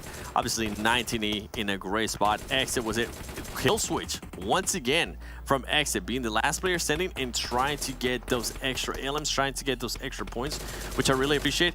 But along the lines of what Haji was saying, yeah, it pretty much just comes down to league play. Some of these teams are just kind of taking a chill pill in a way. And we do go to the top damage as Exit was able to just win all of that with 2100 damage, 9 elims, and then we have the Knights.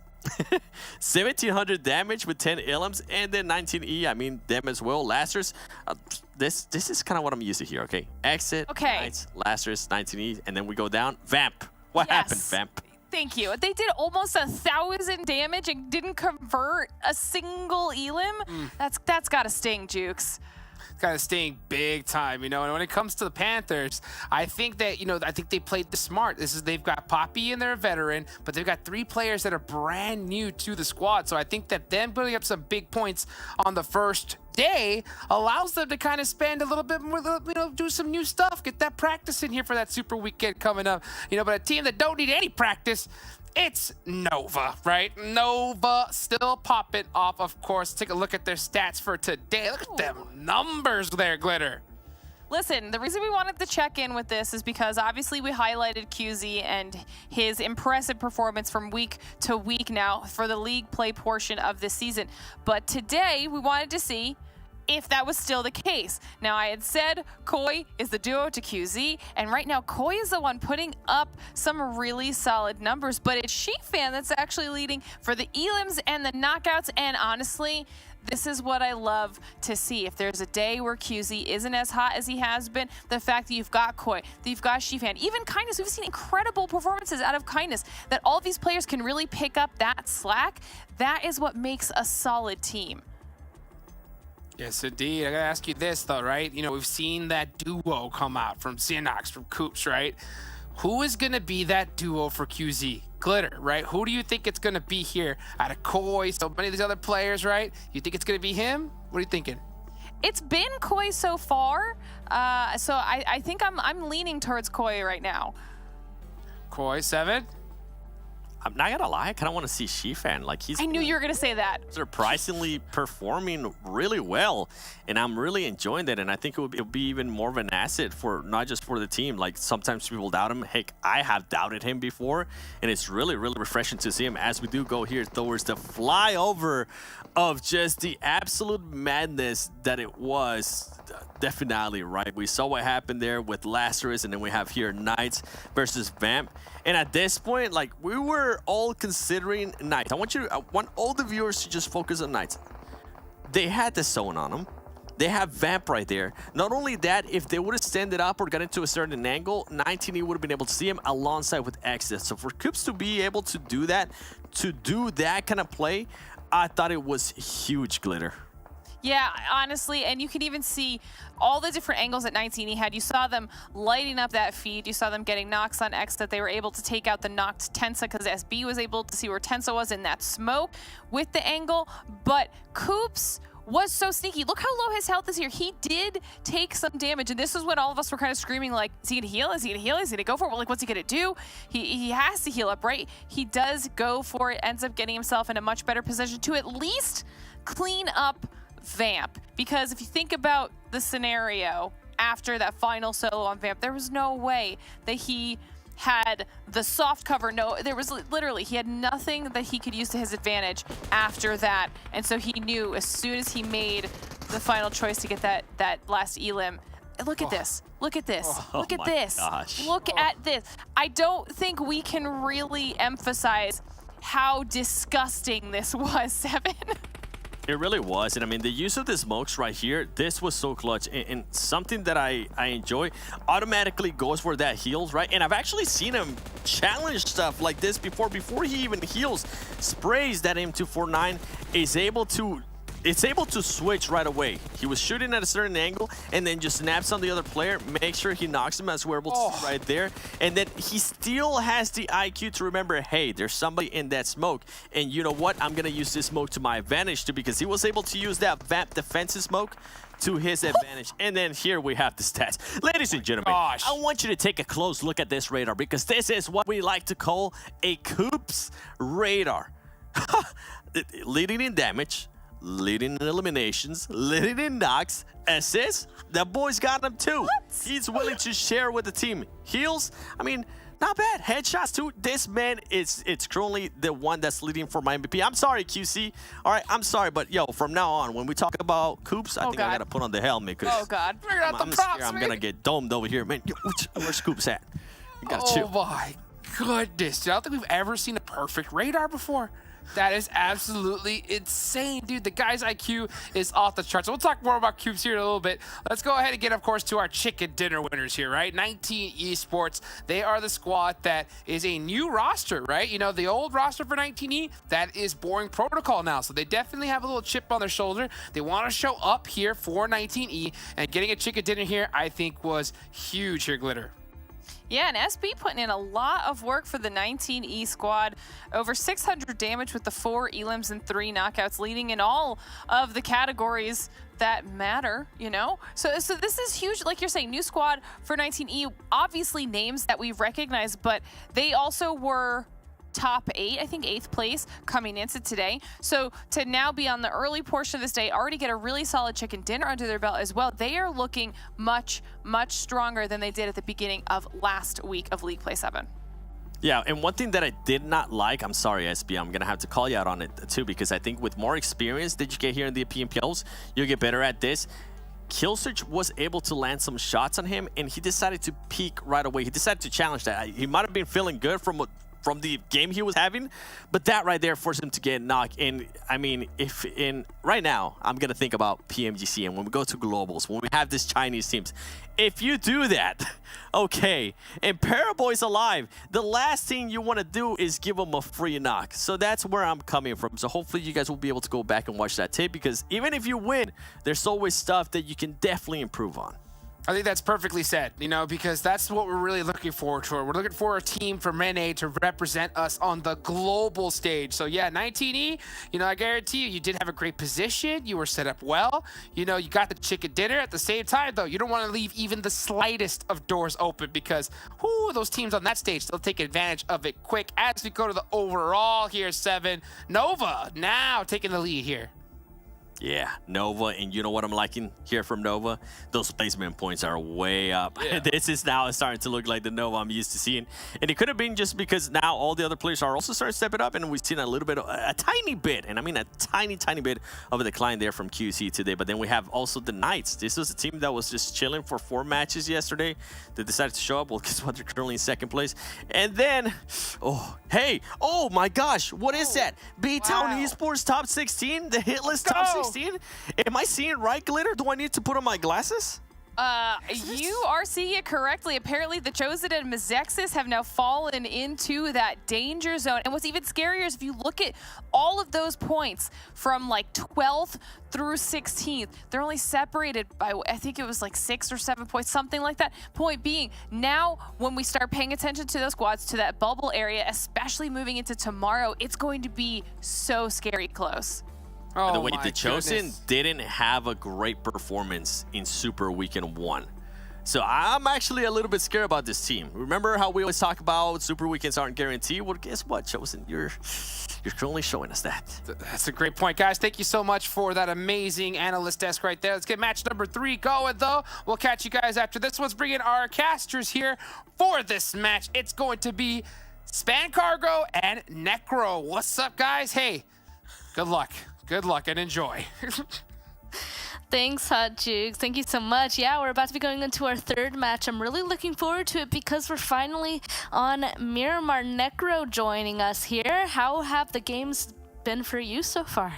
I mean, it has been an absolute chaotic in the end, especially because the previous game, Coops, just absolutely popped off. The circle is kind of out in the open, but luckily, 19 Esports, they had the compound to play with, and then they also had that little split going on where the guy in the front was also holding the shack. So overall, in the end, they were the team who had the best cover to play with, and they came out on top too. But Coops, in general, this man is just like a one-man army. He really is. He really is. So we'll see who's going to go ahead and be able to do well in this one, though, because our 3rd match also doesn't have a Group C. And Group C is HQA, Nova, The Chosen, and Panthers. So they're not going to be inside of this one.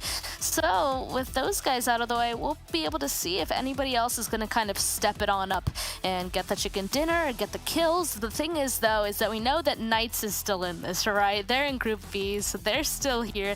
The next one will be missing them, but they could totally go on ahead and be really aggressive on this one as well. We'll have to wait and see. This plane path, though, once again, not really setting people up for success. Yeah, teams that do want to go down south, though, they're going to have a tough time to try and move around. For example, we did see yesterday like 4 teams kind of going close to the side of Los Leones, so there's going to be a lot of problems caused for those teams. But moving forward, though, taking a look at the danger zone too, Mezexis is one of them, and it's kind of hard to believe, you know, because week 1, I feel like in league play, they weren't really anywhere close to being on the bottom, but at least, I mean, they were doing okay-ish. But in week 2, they're not really doing so great. Yeah, so we have to keep an eye on them. They kind of have to go on ahead and bring it back. I mean, as long as they're in the top 16, that's what matters, right? Because that'll go on ahead and punch the ticket into the next Super Weekend. And it looks like with this plane path, the zone is actually going to focus more on this western side, kind of centering just off center of that Monte Nueva area. So a lot of these guys are going to have to make a big move. K19, one of the big teams that we've been definitely keeping an eye on, dropping on El Azhar, they're going to be having to make the worst rotation right along there with WallStreetBets. So it's going to be a hard one. They're going to have to go by a lot of people. So we definitely need to see how they're going to kind of approach this. Usually people that are this far away are going to wait it out. So I won't be surprised if they end up having to enter this zone really late. Talk about entering the zone pretty late, though. Look at BTOWN. They're still trying to go towards their drop spot. They're still in midway there. That's going to be they'll need to try and buy a lot of time for sure to try and get there and also try and make the rotation in the circle. But if they do make a rotation from down south, it's going to be a pretty free route for them. But if you take a look at Knights, again, Picado is just such a great position on the map of Miramar. If you're going to be getting your hands on that, you're pretty much going to be right in the smack center. Yesterday, too, we saw that, right? Knights, the chicken dinner they had, they rotated out of Picado, and then later on, they rotated back in. They realized, okay, we didn't really need to move. Maybe we should have just stayed there the whole time.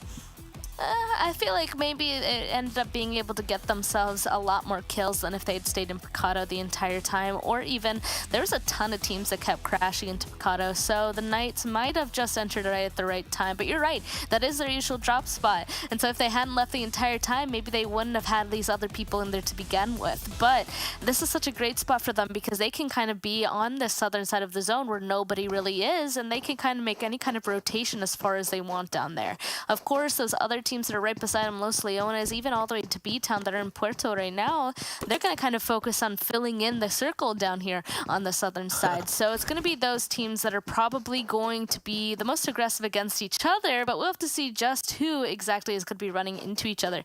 A nice kind of look at 19 Esports here as well as they're starting to make a move. This is one of those Los Leones teams around here that won the last match, so we'll be able to see if they're going to be able to pull it off again.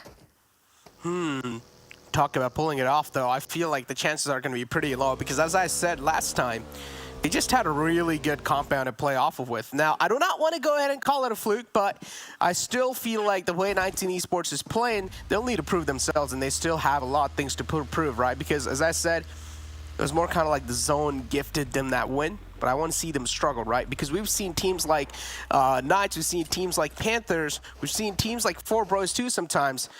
When they want to make a rotation inside the zone, they'll need to try and fight their way in. And so far, we haven't really seen 19 Esports do so. Yeah, last match, the one thing that I definitely wish that we had seen is a team kind of going ahead and push onto 19 Esports and kind of challenge them for that location.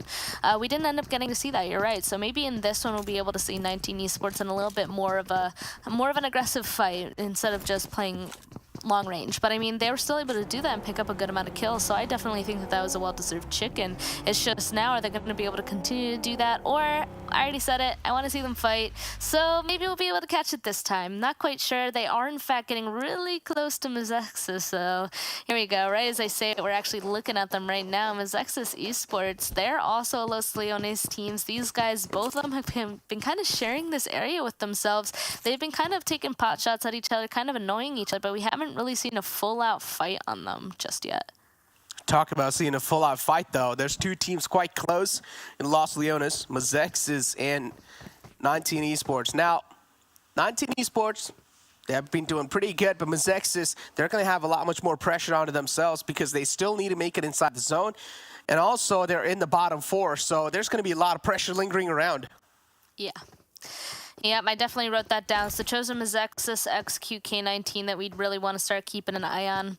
And, oh, got to be careful. Don't want to go ahead and start falling off of those little construction buildings. They're going to take too much damage. But, yeah, Mezexis, they're down to the southern side, though. I think with the plane path, they know that they have time, because all they have to do is make a big rotation down there on the southern side, and if they know that 19 Esports is close, which they should know since they're always neighbors here, they might be sticking around, seeing if they can kind of spot them out, knowing that they're probably trying to make a rotation down to the southern side as well. So I have to wait and see if they're going to kind of cross paths, but for now, it is, it's fine for now. Nobody doing anything quite yet, but we'll have to wait and see. It looks like we're kind of lagging here just a little bit. It looks like Mezexis 19 Esports still kind of just chilling out here, and we'll see how the rest of the zone is happening shortly.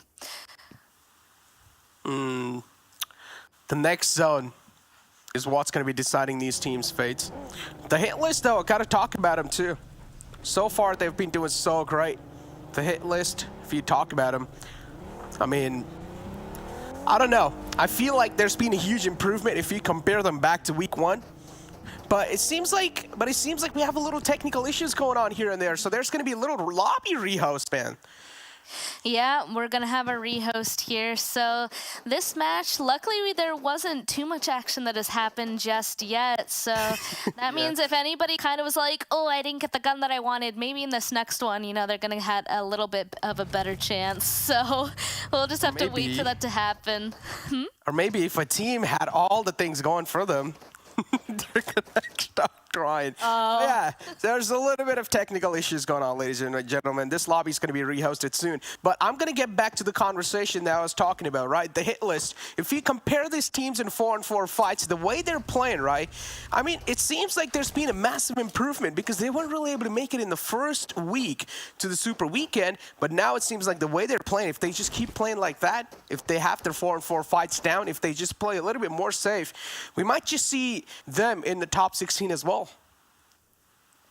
Oh, yeah, looks like also we are fine here. Now these guys are officially continuing to play on this, so we're chilling, we're fine. A little bit of a false alarm here. This is good though, right? Because I was actually kind of getting into this. Because if you take a look at this area right here, there's so many people now kind of rolling on up on each other. So these are the big fights that we're starting to want to see. Polar Ace kind of pulling up onto Issue of 19 Esports. And if 19 Esports, Issue needs to start calling this now, because if they get over there, they might just be able to save their teammate, right? So they have to be very wary that Polar Ace is kind of hanging right beside him. The rest of the team, though, might also get stuck out by Mezexis as well. There's just so many people that could potentially mess with 19 Esports, I feel like, in this area. Yeah, look at the bottom right too, right? So many teams trying to move in from the Los Leones side. I feel like as soon as Mezexis too, they're going to start to book it. There's going to be at least a couple of fights occurring. There has to be the third party too. Maybe 19 Esports can try and do that. But the circle's going to actually take a hard shift in top left. So all the teams that are in the bottom right, as you can see, BTOWN as well. I set this. BTOWN, even as kind of like when the plane fly fest was done too, they were still trying to go for their designated spot. And they now are ending up taking way much more time to rotate inside the zone. And this was one of the problems that I talked about. Yeah, I mean, it's going to hurt down there, right, Necro? I mean, they're going to be using a lot of their meds, and if they don't go on ahead and get themselves in on a really good spot up here and they get in a fight right away, it's not going to look good for them. I mean, of course, it is only Circle 1, now Circle 2 damage, I guess we'll say.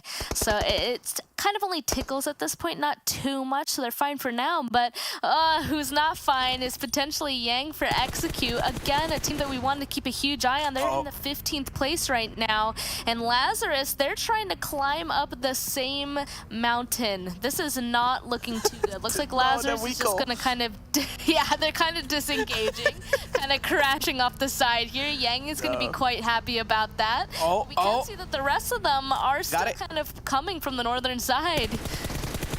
Oh, they're finally able to get the Weekle on top, and now Isojet's just going to find the opening. An easy one for this man.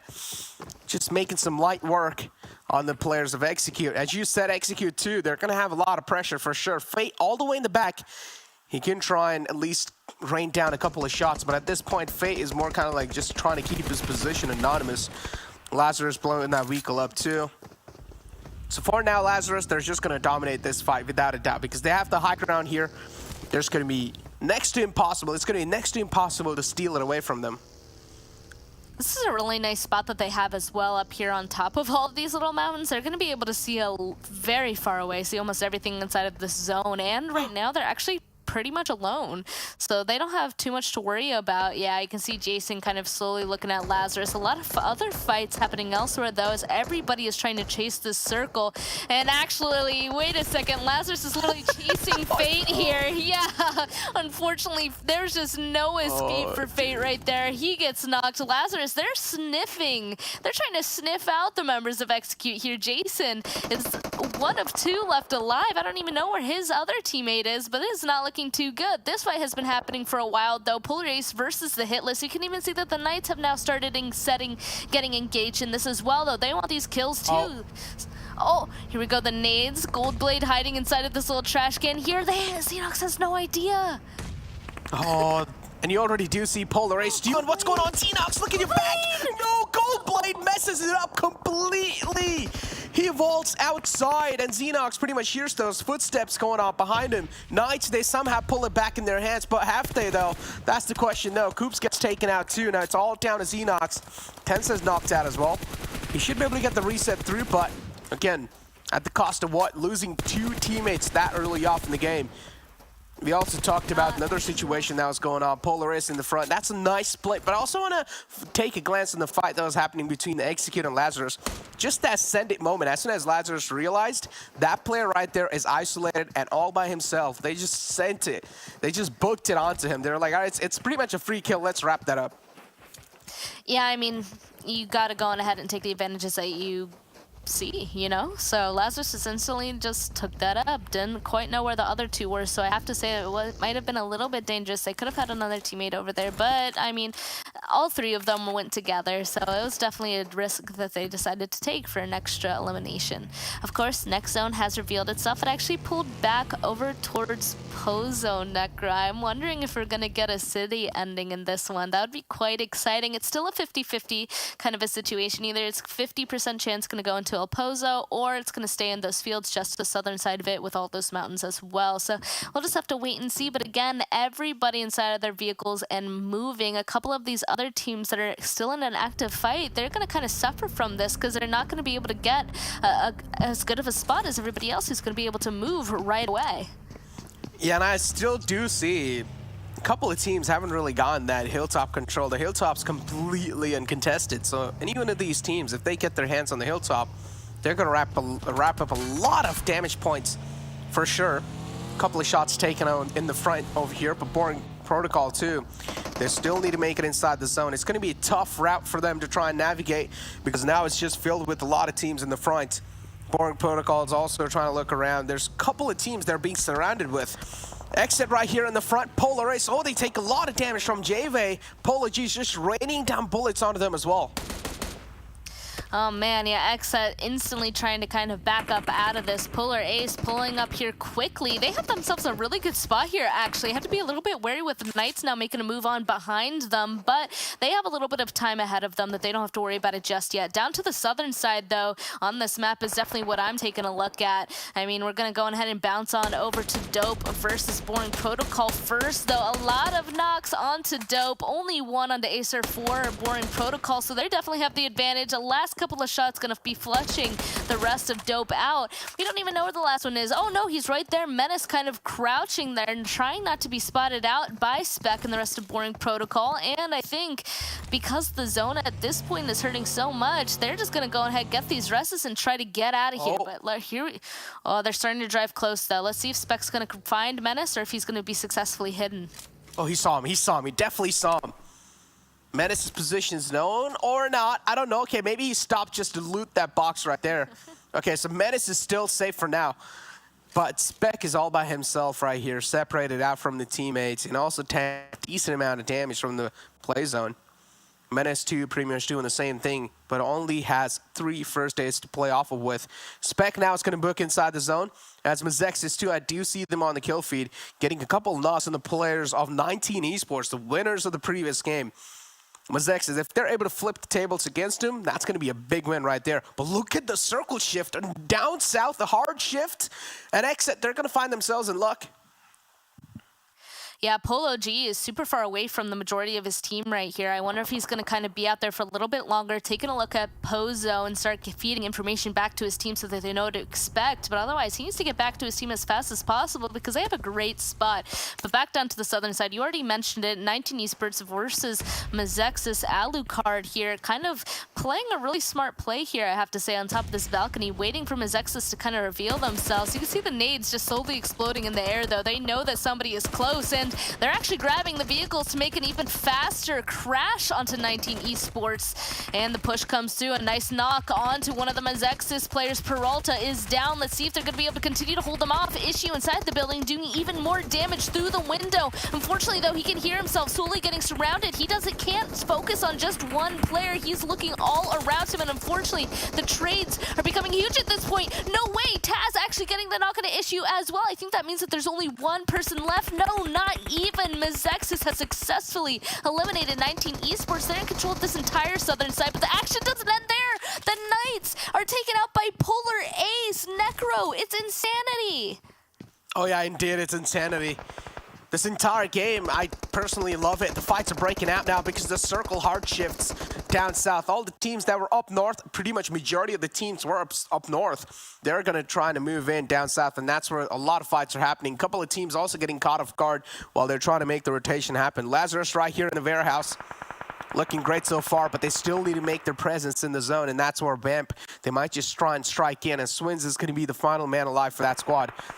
But Swins, again, these kind of little dips that they have to play with, these kind of little areas that they have to play with, these can be really damaging because most of the players, they don't really end up checking those because they already have a lot of angles to try and take care of. So the paranoia, not just there quite yet.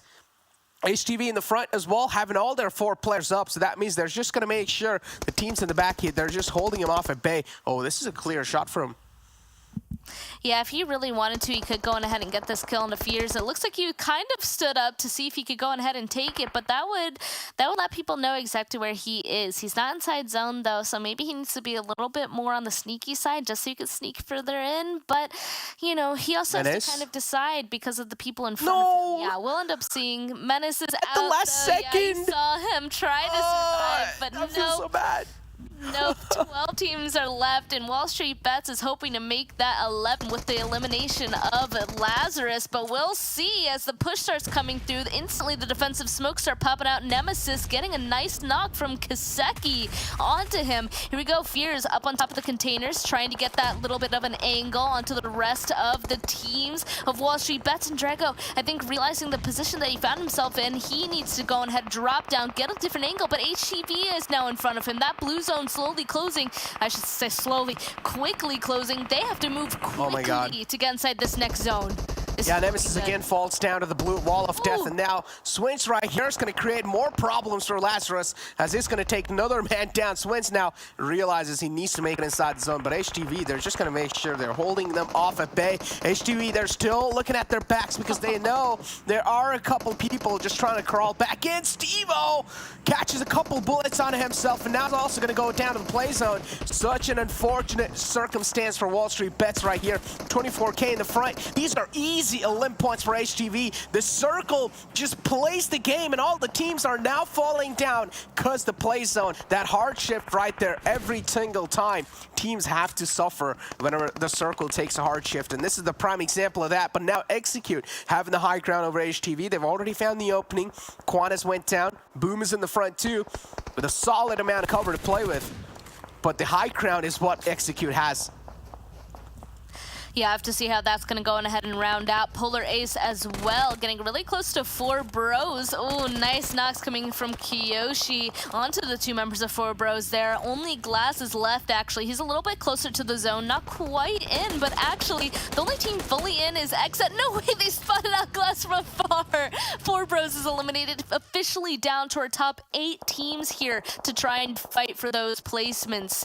Again, only XSET in the far center here. It looks like Polar Ace is going to have a nice rotation on inside of this one, but XSET, they're not just playing the center, they're actually being a little bit proactive and starting to step outside of their center compound. Polar J7 trying to take down HTV, and if they're not careful, they might go ahead and take a look at Polar Ace and Boring Protocol over here in the field.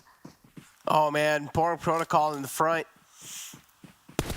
Spec's gonna peek out. Trey takes a lot of shots, and he goes down. Spec, that was a nice spray from his side.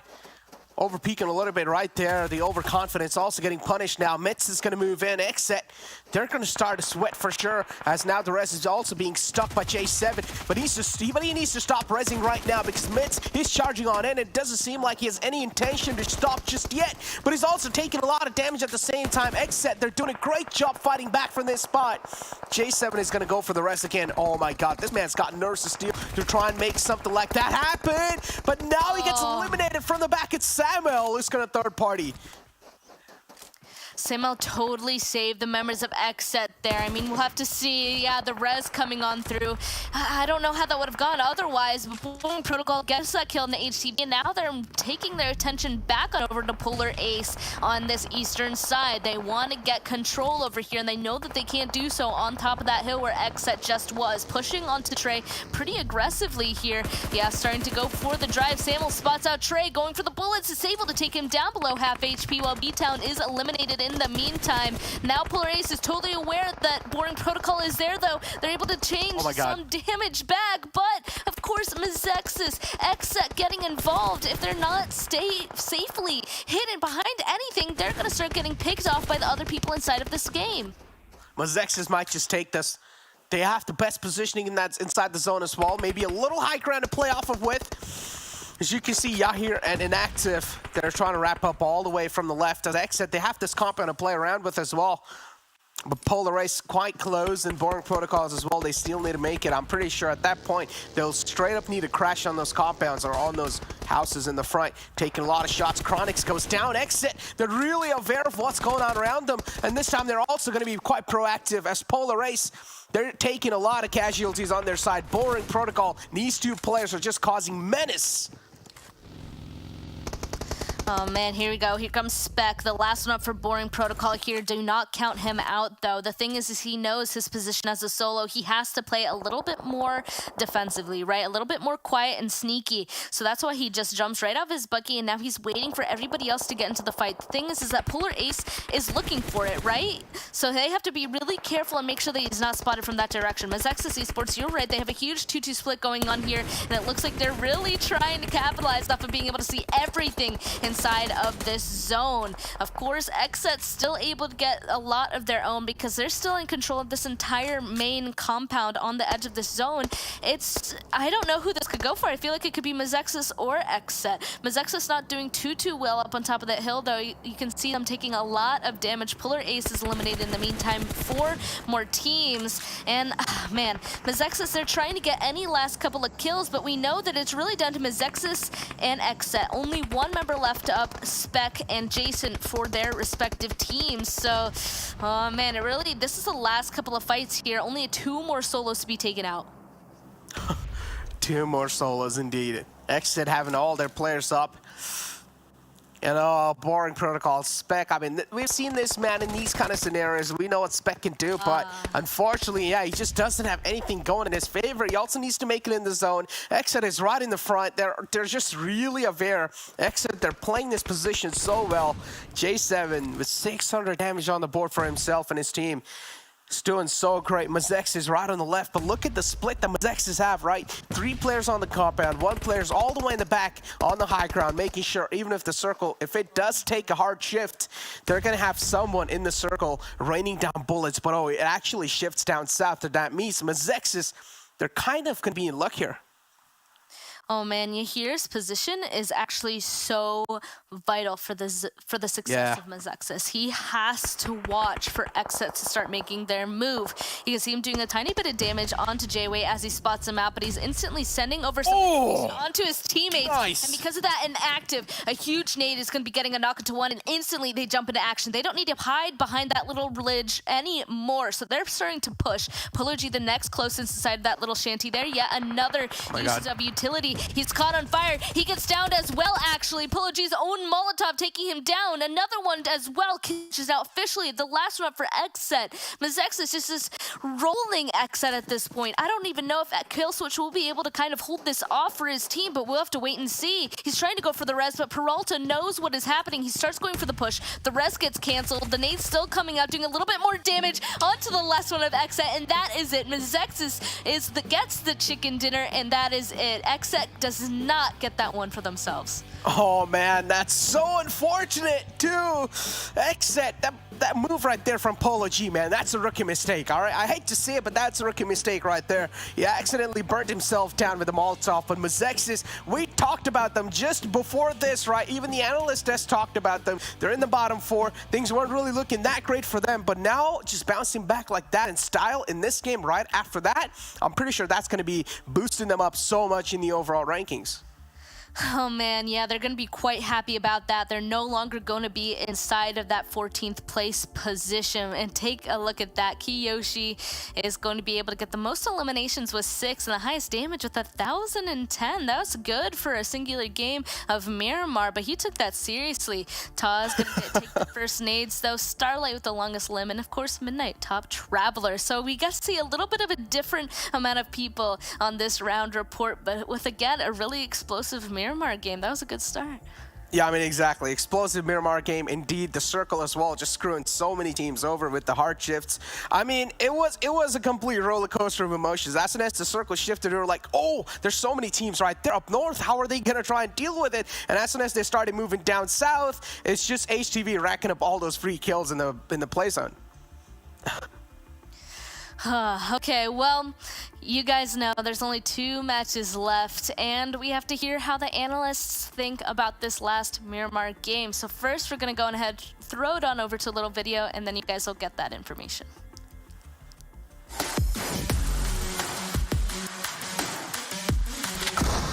This is the most common noise that hits your earbuds when you go for a high-stake hot drop inside Pachinki. Shotguns are one of the most common weapons that spawn across the map, but it is also the least understood category by newbies and pros alike. Let us understand how shotguns work. The 12 gauge spreads out over distance once you shoot it from the shotgun, meaning that the further you are away from your target, the larger the spread of the bullets, which means that more of them are going to miss the opponent's hitbox. So, if the enemy is equipped with a level 2 vest, you must reduce the distance to 2 to 3 meters for a 1-tap knockdown to the body.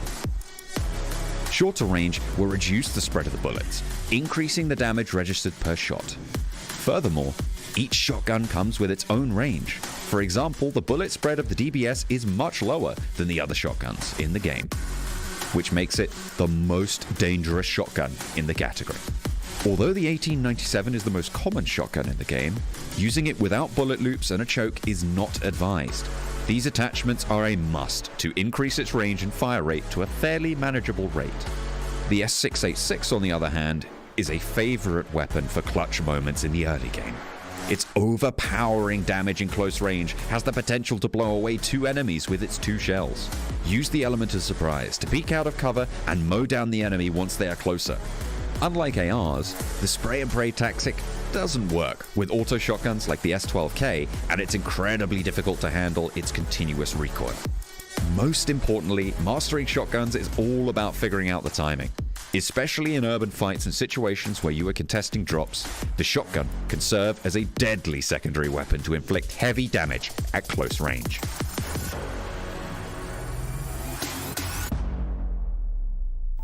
Welcome back, everybody. Mezexis pulling out a massive win. That was huge for them. They were on the hot seat, but now they have been lifted up into the higher ranks. Great game for them. Of course, we got to give a big thank you to Monster Energy, our official energy drink partner. Guys, man, that was a huge one right there. Inactive. I did the interview with them.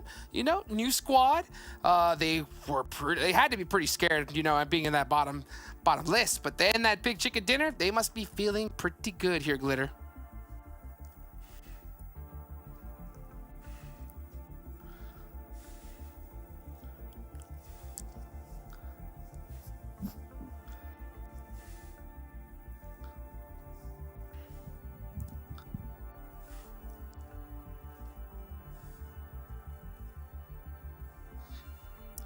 Okay, yeah, so like, look, we got Mezexis popping off here really big time.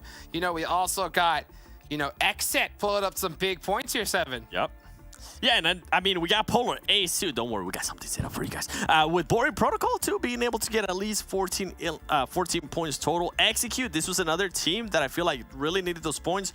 We saw them be on that danger zone of not being able to qualify to the Super Weekend. And something that we also got to keep in mind here is, I mean, that match was the halfway point of league play. So for a lot of teams that are currently not performing well, like, this is the turning point. It is now or never. I'm gonna put the pressure out there, and now or never. Guess what? K19 was definitely able to collect some points there. Ladies and gentlemen, I know 2 is usually not too much, but when you have been performing the way K19 has, 2 feels pretty good. Okay, so baby steps. Oh my gosh, look at this, Jad, dude, putting up some big kills here to start things off. This was a heck of a Miramar match, wasn't it, Glitter? It was incredible, okay? And I was hoping that we would get at least one really good fight, even just because we only got to see Miramar once today, but we got a lot of good out of this Miramar. And I know you guys couldn't hear me earlier, but I was really, really hyping up Mezexis, okay? Because we had talked about how they were in a dangerous spot in those overall leaderboards. Necro had even said that we had been talking about them, kind of calling them out after that last match. And I don't know if they heard us, 7, or what happened, but not only did they bounce back, but they get a chicken dinner with 12 elims. I mean, it's like a totally different team. Yeah, what you mean didn't hear us, Glitter? They definitely heard us, okay? Everybody out here is paying attention. We see Pirata. I mean, we actually see Pirata before in those top players graphic. So it's good to see that Mezexis, it's maybe this is a turning point. I mentioned it, like, right now, Glitter, is the time for some of these teams to go. And with that, I mean, Polar Ace, to be fair for them, they put up a great performance too, especially with one of my favorite players. He was able to get all the elims for this team, and that's something that I'm hoping we continue to see. And with that said, I mean, they did end up, Polo right there, ended up getting knocked, but still, I feel like, man, with the way XSET's playing, okay? Kill Switch and J7, this is what I wanted to see here. They're currently performing, and I was hyping my boy up, all right? You guys seen it before. Kiyoshi with a 1K damage, 6 elims, Kill Switch as well, and Hachi, we were talking about him last time too. J7 being able to perform right there for XSET. That feels real good. Okay. Bro, J7 pulling up some huge numbers, man. It's about time. You know, I mean, 3 kills, you know, some big damage. That's huge. Kill switch as well. But the man, the myth, the legend, Kiyoshi, baby, bro, coming in strong. That's how we do it. Ain't that right, 7? What? I couldn't hear you. My mullet's covering my ear. What you say? Oh, Kiyoshi, that's right. That's right. I told y'all, hey, this man can put up a good performance. By the way, this is real hair right here. Same. Don't get it twisted. Listen, Don't get it twisted. we don't get an interview with Kiyoshi at some point after all of these mullet shenanigans, I'm going to be very disappointed. Dude, the man is a legend. What do you think about our hair, Glitter? You like it? You like it? You know what? I think you both pull it off. I think we need to Kiyoshi up here and you get the trifecta. It'll be perfect. Bro, yeah. I'm telling you, that mullet power at an all-time high. You know, we just got to get that mustache power up first, you know. But let's go ahead and take a nice little intro to a video from XSET. Ladies and gentlemen, please put your hands together to welcome the defending champions of PMPL North America, XSET. But being the defending champions means that there is a big red bullseye painted on their backs. But XSET are more than ready for the challenge. NA veteran J7 has been in the squad for nearly a year and is one of the essential components of the team. Another player who joined along with him is Killswitch. Having previously played for Team Execute, his performance at the PMGC 2020 piqued the interest of XSET, and he's been there since. Polo joined the team before the 2021 full season. He is an NA veteran, and many will remember him from his time at Wildcard Gaming. His list of accomplishments also includes wins at PMCO Spring Splits in 2020 and 2021. Survived that grenade, and Jay ends up getting eaten by one of them himself. Sam getting caught by Polo. Polo doing too strong. Carnage and Leon have to bounce this back. Happy with their placement so far. Carnage saying, I'm taking out Sam. Don't touch him. Trying to mow down the grass with the scar here at the end, but Polo, the wrecking ball, taking out 19E, pretty much 6 kills. With his ex-teammates Enigma and Jay alongside him, all 3 won the PMPL NA trophy shortly after. In fact, the team also had a solid run at the subsequent Americas Championship, where they finished in 3rd place. While their PMGC journey was far from perfect, finishing 19th on the global stage hasn't dampened their spirits. For the upcoming spring season, this team is definitely one of the favorites. But do they have what it takes to take the trophy home a second time? Man, XSET, they're the defending champs here. You know, they got a lot to prove. They got a lot of people riding on them. You know, you got to say rep that set in the chat. Let's go ahead and pull up their player stats here so we can take a look, a little bit more in-depth analysis on this deadly squad. It could definitely pop off at any time. And Killswitch, whoa, he did not wait a second here, 7. It's not just Killswitch, all right? Oh, yeah. Now, my boy Polo. What's up, Polo? You decided to show up today, too. 8 Ilums, 9 knocks, and you said it, too. I mean, we were asking for it. J7, one of the veterans here in PUBG Mobile Esports North America, showing up too with some nice damage, 934 Ilums too. J-Way, we seen you at the top too, man. Like, slowly but surely, I feel like this team is starting to find itself. And something that I'm really enjoying out of all these players, Glitter, is that it's not a roller coaster right now. It feels like a consistency that we can definitely get behind. Yeah, no, this is really, really nice. And I know even at the beginning of the day, you know, you had kind of said you were looking for J7 to step it up, for Jay to step it up a little bit. And right now, those were almost identical stats across the board for everybody. I mean, yes, Killswitch still coming on top. Polo still putting in second most amount of damage there, but everyone really stepped it up this game. We were waiting to see whether or not they'd be consistent yet again as those defending champs, a little bit of extra pressure kind of on their shoulders, and I feel like they're finally starting to find their groove.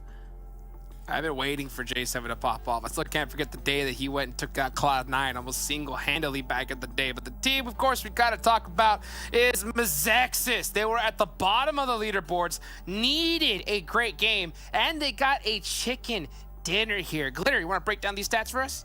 Look at this.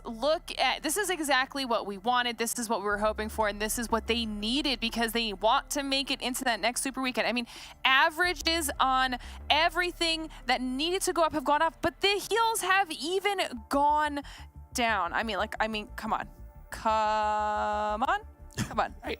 What's happening? What's happening here? Yeah. Like we had kind of questioned them. They were at the lower end of the leaderboard. They then fell into the danger zone, and they really needed a comeback performance. I already said how fantastic that was, but when you see that reflected in the damage, the elims so much higher, the damage so much higher, and managing to do that with less heals, that means they're getting better positioning. It means they're working better as a team. They're playing smarter and getting rewarded for that, and that's what they need to do consistently, Seven.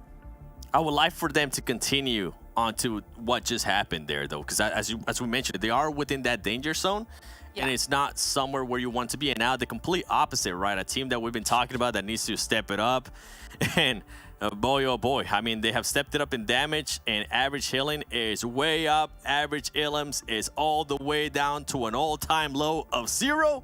And it's crazy because the average survival time is actually higher today than yesterday, Glacier. So not really sure like what's going on with this team, but ladies and gentlemen, if you guys are watching, I believe Sute is going to be casting the next match, and you guys might hear some truth. Let me tell you, my boy about to preach. Oh man, dude, I ain't gonna lie, you almost set up the perfect transition there, right? I was gonna be like, hey, you know what? When it comes to Mezexis, right, the best defense sometimes is a good offense. But, you know, speaking of a team with no offense right now, K19, have not been able to get it done. We got a nice little in-depth analysis I think we're about to pull up here from none other than the 7 Worlds Gaming. Break this one down for us, Papa. That's right, ladies and gentlemen. We're going to start breaking down this map rotations and get comfortable, okay? This is something that we're definitely going to be doing a lot more in the future. Now, I do want you to keep an eye on here. You know, we got XSET right here.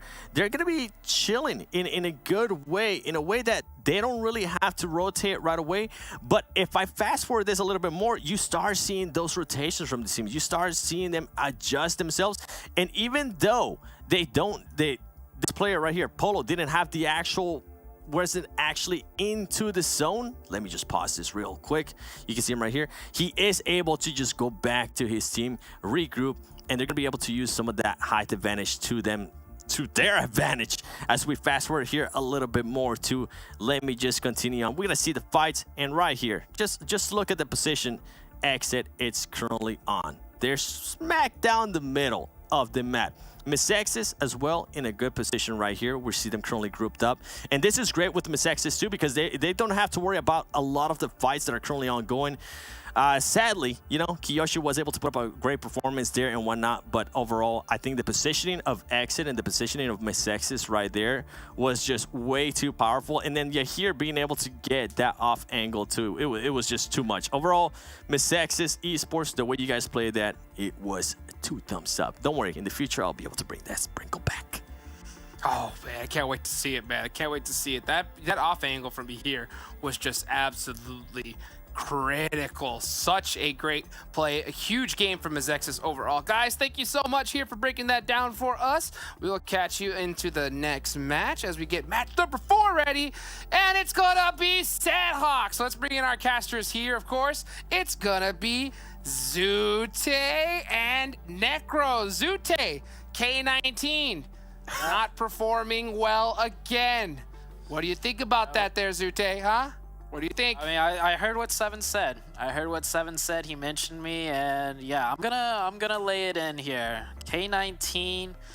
Well, this is what I think, right? We always say they're veteran players, right? They came from top tier teams, and they performed well in those teams.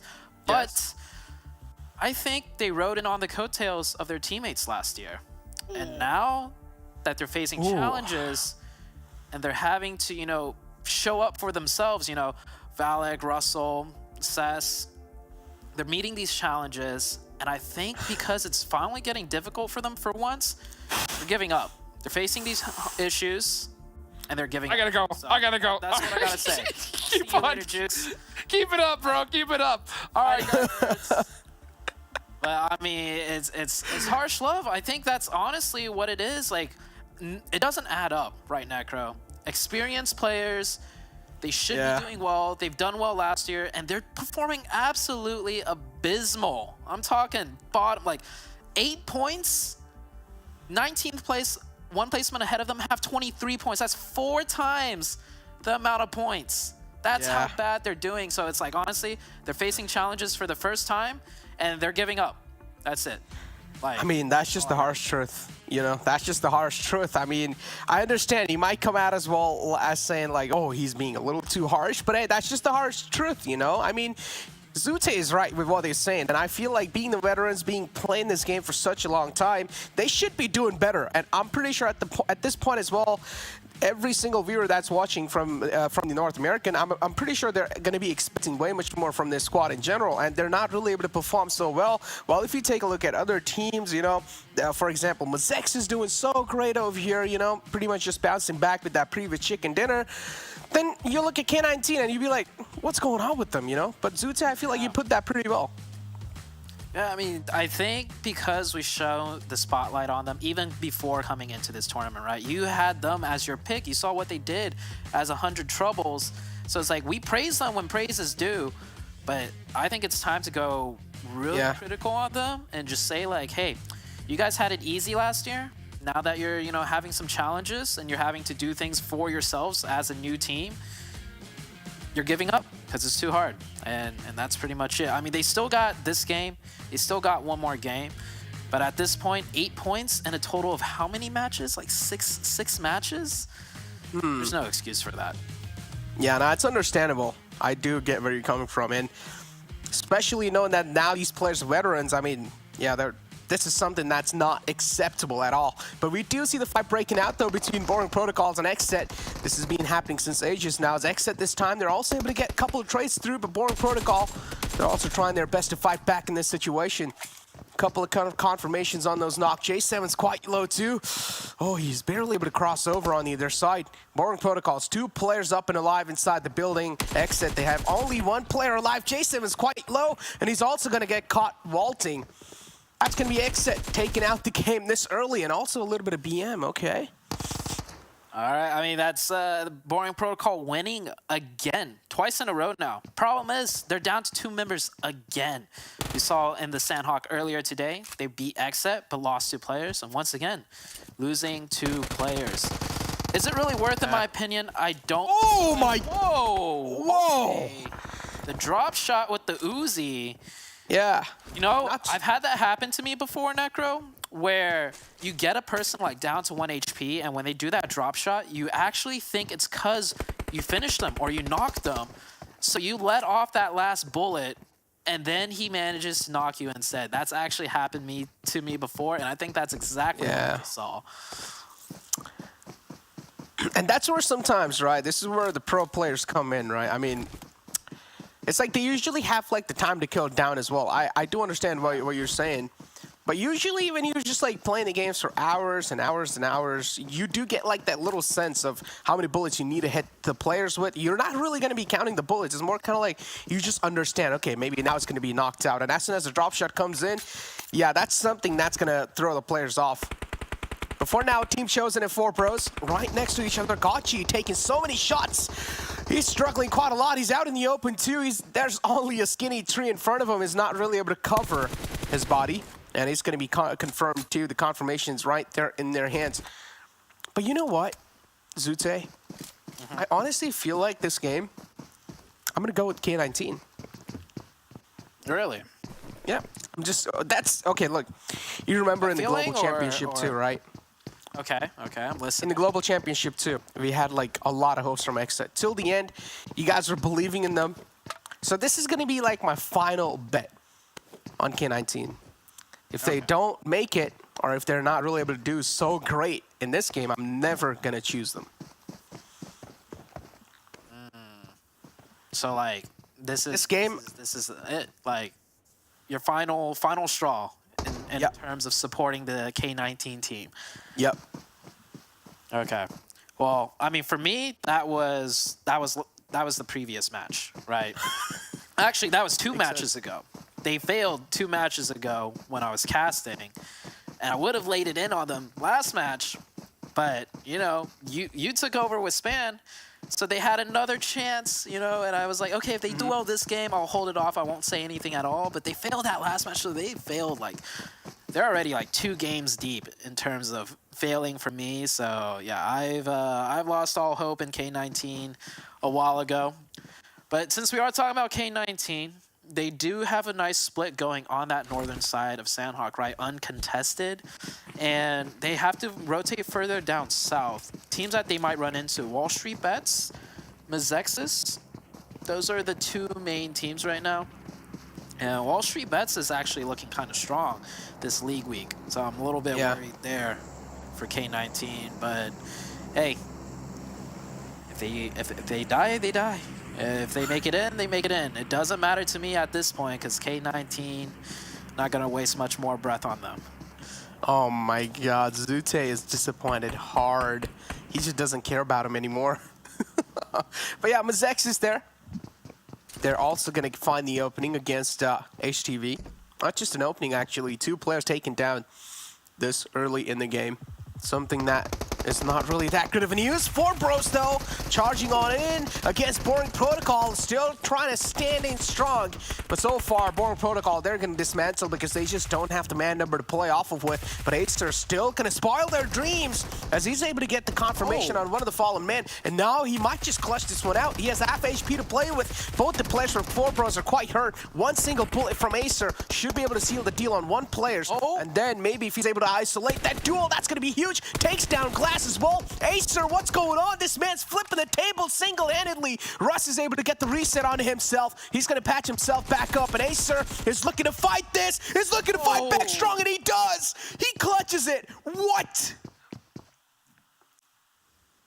I don't think we caught it on camera, but Acer hit a double nade at the beginning of that fight. I saw that in the kill feed.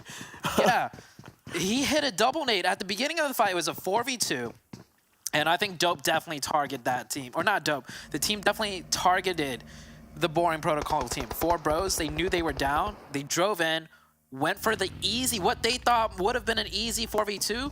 Quick 1-for-1 trade, 3v1. Acer hit a double nade, confirmed one, knocked another. And I think he got the other 2 players down to 1 HP also, because when we saw Acer push up, they were both like 1 HP. That nade did massive amounts of damage, and then Acer... Oh, this guy used to be a legend back in the day. I think that was a glimpse of his former glory. And maybe Acer, you know, is bringing that old legendary Acer status back. That was something that I haven't seen in a long time from Acer, and it's definitely good to see.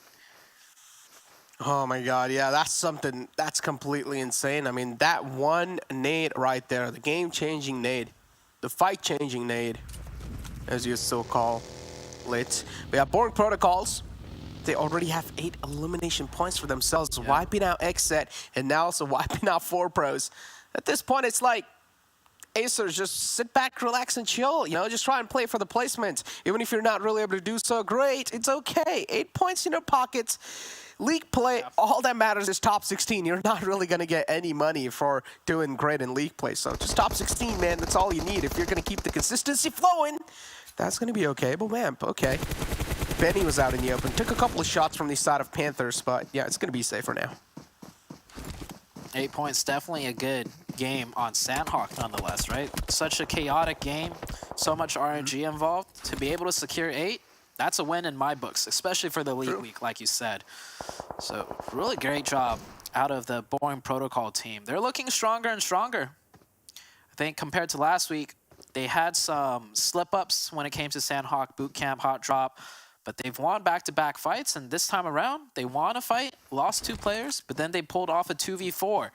So on the up and up is Boring Protocol, and the best part is it's not off of the backs of Spec. You know, they're not constantly relying on Spec to make these big plays. The other players are also starting to step up too. And this is what we like, right? All the players stepping up. Oh! Sub pick though. Oh, that's a nice spray from his side. Godfan now out the equation, getting knocked out. But the Chosen, man, the trouble continues for them. They're not really able to do so great in the overall rankings again. And they just get picked off early. They just get those casualties on their hands. Top players as well. As you guys can see, of course, Coops has to be on the top. Like, without a doubt, this man has to be the table topper. Yeah, Koops is always getting his face shown somehow, some way, you know, whether it be at most damage, most eliminations, whatever the case is. Koops, consistent. Probably one of the most consistent North American players I've seen, right? Like, even when the team overall is struggling, he still manages to nab some sort of accolade for himself when it comes to these stats. So if the team can't get it done, Koops will somehow still get it done. This time around, though, they got Tensa on the squad, IGLA. Tensa is such a smart player. I've had the joy of, you know, having some conversations with them in terms of, you know, strategy and all of that. And Tensa, Tensa's the type of player I would like to call a very cerebral player. We all know he's really good at potential clutches. Oh, the trap. Oh, HTV. Trapping themselves, actually. 19E coming in prepared here. Well, I mean, HTV down to 1. I think it's not long. He does get one knock. Tries to go for the thirst.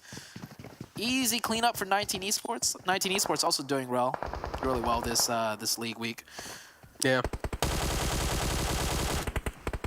Indeed, doing really great so far. Polar Ace right here too, just confirming those kills for themselves. And now this is something that I saw right in the South Asia region that I'm also casting for the PMPL. And I mean, I don't know if you've seen... and IHC? IHC, they're dominating. The Mongolian region is dominating. Yeah, and I don't know if you saw today on Sanhok, Zyal was using a DBS in the final zone, and he was just doming people. He was just putting them 6 feet under with that DBS. And this just shows, right? This team's right in general. And if you take a look at that team's player card as well, all the team stats are in front. The kills are equally distributed. Every single player. 2 players have 10 kills, and then the rest 2 have 9 kills. It's like every single player's popping off from IHC. Yeah. Something about the Mongolian teams. Yeah. I don't know what makes the Mongolian region so strong. They came out last year out of nowhere, right, in the form of Zeus and PGC. Zeus is IHC this year. Yeah, that's correct. Yeah. But then Stalwarts, you know, came from the Mongolian region and upset IHC/Zeus, and now they're clashing each other head to head, both having really great games. You know, I want to see that consistency out of North America, and when I say consistent, I mean like team consistency, right? I want to see all 4 players, like you mentioned, having very similar stats to one another, and it's not just 1 or 2 players kind of carrying the squad. Exactly. When you're going to have like every single player play really well, that also shows the amount of communication that's going through. And that also shows like your communication is pretty much on point. And also, every single player is capable of making those solo plays. And I'd see they're like recruiting a new rookie right there in their team. He's called Alex. We've never seen this man play in the past, but the way he's playing is, goddamn, he's not scared of anyone. He's like a fearless fragger from their side. All right, we're heading into the next circle shift. Nova. In the previous zones, we saw him spread all around the southern side, collecting all those first aid kits. Dope did take over the Knights' positions in Painan since the Knights are not playing. And the circle, wow, that's we don't see the zone end this far south too often. So this is going to be quite interesting for many of these teams. And for the teams all up in the north, they have a long ways to go. Indeed, long ways to go. Noah so far seems like they're going to be the first team to have the best spot for themselves, and they're just straight up booking it for that one. They're probably going to try and get the high ground for themselves, and that's what they're doing. QZZ already set up on the high ground, and you have Lazarus right here in the compound. If I'm not wrong, Lazarus, they are in the circle, but not really in the best of spots. I'm pretty sure Lazarus is one of those teams that would want to book it at least close to the center, because currently they're on the edge of the zone. Yeah, Lazarus, they want to book it, but you saw what they had to use for vehicles, just mopeds.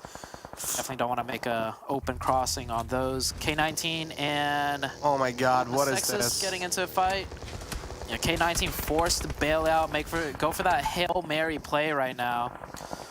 1 player on the buggy, driving down into the center zone, hopefully able to find somewhere to just stay alive. Juancho's left behind to do the revives.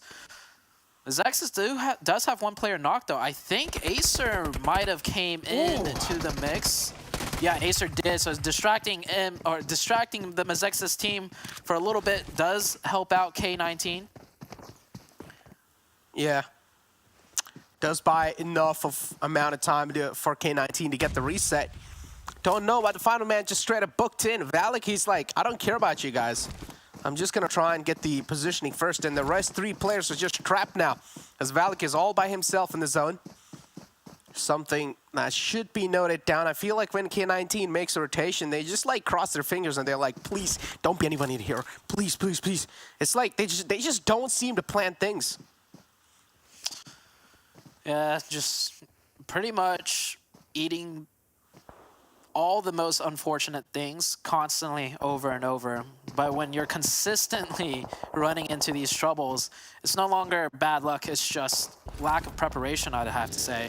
True. Well, Valak, he's rotating back towards his teammates, I think, because he's driving not to the center of the zone, away from the center. So I do believe he's That's not a good idea, though. his team. And, oh, well, he manages to run someone over, maybe on accident. I don't know. Confirms the point, too. But he does get knocked. Oh, my Shots God. by Okay. Russell. Damn, those are some nice shots from Russell. CES2 taken down quite low, but unfortunately, one of the player right there from the side of K19 is already taken out. Sunny Pig from HQA. I think so is now also going to move quite close to the players of K19, but K19 so far, they're still going to be tanking that play zone damage because they haven't really found that footing on the land just yet. But look at this. If you take a look at the highest damage leaders, QZ is on the top. I mean, we saw what QZ can do, man. QZ, Coops. I want to see a 1v1 between QZ and Coops.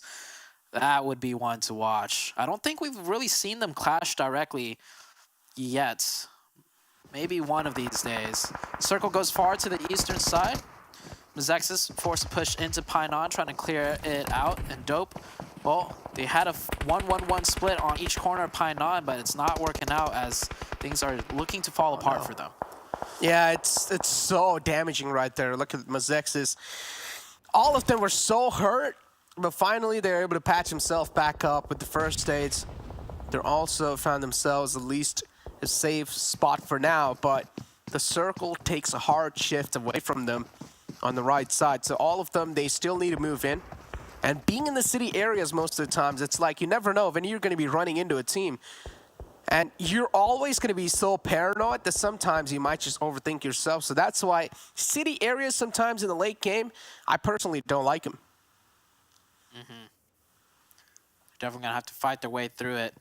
Oh, what? No! Oh, what's going on right here? Looks like he's kind of fat-fingering that lean button a little bit too long, kind of stuck in that animation. Slows him down enough for Mezexis to pick up that one. Mezexis coming off the back of a really strong game the previous match. It looks like they're riding that momentum, just bulldozing their way through the Dope team. K19 up on the hill, having to leg it all the way in. Runs into Sunny Pig one more time, and Sunny Pig with the two-piece. What? Okay, I'm done. Zute, I'm never gonna go for K19 anymore. There's, They finish off the match with 3 points. So, yeah. Hey, at least they get those 3 points, you know. But yeah, moving forward, Mezexis. Yahir is the man that's gonna straight up book it inside the zone because he's pretty much like moving out in the open, right? So I feel like the strat here was Yahir, you go in. If you take any shots, that means there are a couple of people watching us. So the two players were just a little late to rotate in. But yeah, the Wall of Death also at this point in time, it's going to deal a decent amount of damage. You want to make sure you're never being caught out with that. And then this punch boost right here, making sure the teams that on the left, they're not really hearing them. But now they're also taking shots from Casper, which is all the way across on either side. Casper all the way in the Wall of Death, all the way in the play zone is taking a lot of damage. Yeah, the one player that they didn't go. Oh, no. The punch boost might have some added benefits, but if you're punch boosting, you're definitely getting a little bit of a lift, sticking your head up over that little ridgeline side. Take some shots to the dome right there as an active goes down. Next circle comes on out. Shifts a little bit more to the northeastern side. So the only two teams really in zone is WallStreetBets, Polar Ace right now. Nova still has 4, so it'll be interesting to see how they fight their way in, along with the Lazarus team on that northern side. Lazarus, though, they still need to make it inside the zone, as you said. Kaiseki's in the front. It's a nice 3-1 split for this team. The rest 3 players in the compound in the back, and now Mezexis, they're looking to put some amount of pressure as Lazarus, they're taking a decent amount of damage with that play zone, and also those nades lopped in from the side of Mezexis, but the smoke wall's not going to be enough to cover their bodies. Moves out in the open, inactive, misses a lot of shots with that spray, but has no other option than to move in. Look at Fears as well, he falls down. Now the play zone's going to be hurting so much. Joey, though, is finally going to put the final nail in the coffin, and that's going to be Mezexis taking out the game. Nova, Kindness gets knocked out in the water. Shifan right there in the front too. Jovi straight up gonna charge on in, but I don't think he has any clue that Shifan's right here ready. They hear each other. It's a game of chicken. Both players have the grenades out. Joey gets the better end of it as he got his grenade out thrown first. So Joey will win that one. Now he's looking for the last player of Nova. Has a good idea of where Koi is. Knows he's exposed, tries to run back, but I don't think he has the time. However, Koi with the Vector? Out of 5.6 ammo, maybe? Not sure why Koi's using the Vector long range, but Joey will get safe behind a tree and not cooking in the blue zone, unlike Koi. Oh, Koi's got the meds, though, I see. Yeah. He can just sit outside the zone for days with 17 first aids to play off of with. On the other hand, Lazarus, as you can see, 1 medkit, 1 first aid on that man right there. 19 Esports in the compound with the players of WallStreetBets. Draco is the man trapped in this little house. He isn't moving an inch, he isn't moving a muscle, but somewhere down line, 19 Esports, they have a little clue of what's happening around them. Draco finally moves out, finds the opening, finds the second one too, single-handedly putting so much damage, and he's gonna take all 3 of them down. A nice 3K from Draco, and he's gonna get rid of the entire squad of 19 Esports. He makes it look so easy. Drago, where has this guy been? I mean, okay, this name is iconic from the last year. We had a lot of hype built around Drago, and I think we now know why. Wow, what a play by Drago. Coming into the last few zones, Polar Ace with all 4 players up, and the rest of the 4 teams are solos. Oh man, this should be Polar Ace's game day in, day out. Yeah, they have been playing this so well, taking that calculated risk. And now they have all their players up. You can see Drago is probably going to try and just do the Met strat this late in the game. He has no other choice left. He's all the way in the play zone, hoping that now maybe he can get the second spot for his team. Freddy over here too, quite hurt from the side of Team Panthers. Polar Ace going to move in. Joey's right in the front. Somewhere down line, Polar Ace, they have a little clue of where Joey is because they do spot out a smoke grenade. Nades are going to be locked in quite close, but not really finding that sweet mark just yet.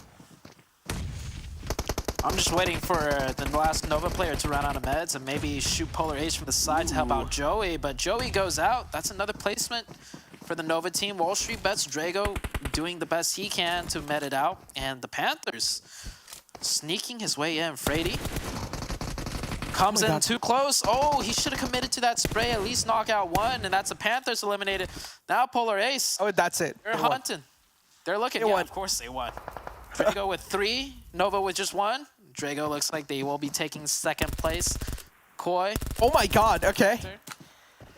Not able That's something. Yeah. That's something I haven't really seen.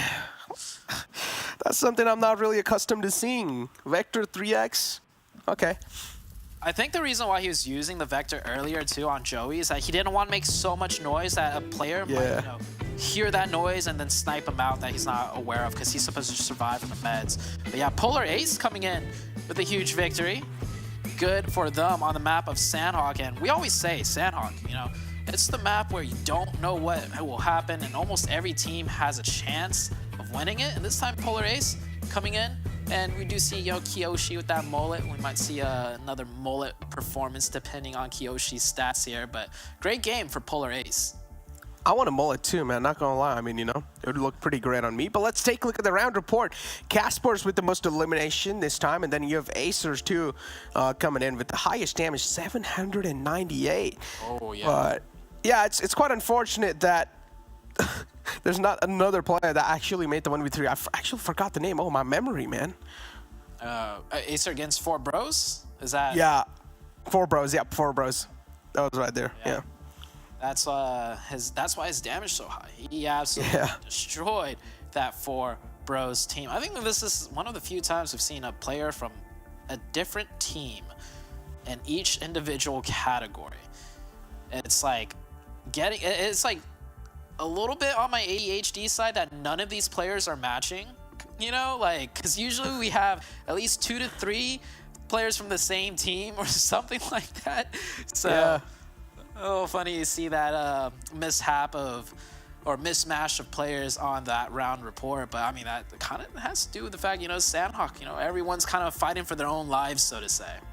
Exactly. I mean, Polar is now also getting that chicken dinner for themselves on the Sanhok map, and then still K19. I mean, I had little hopes. I went with K19, but now I'm not really going to be good. I'm not really going to be going with K19, but it seems like that's going to be it from our side. But don't go anywhere. We'll be right back after this short break.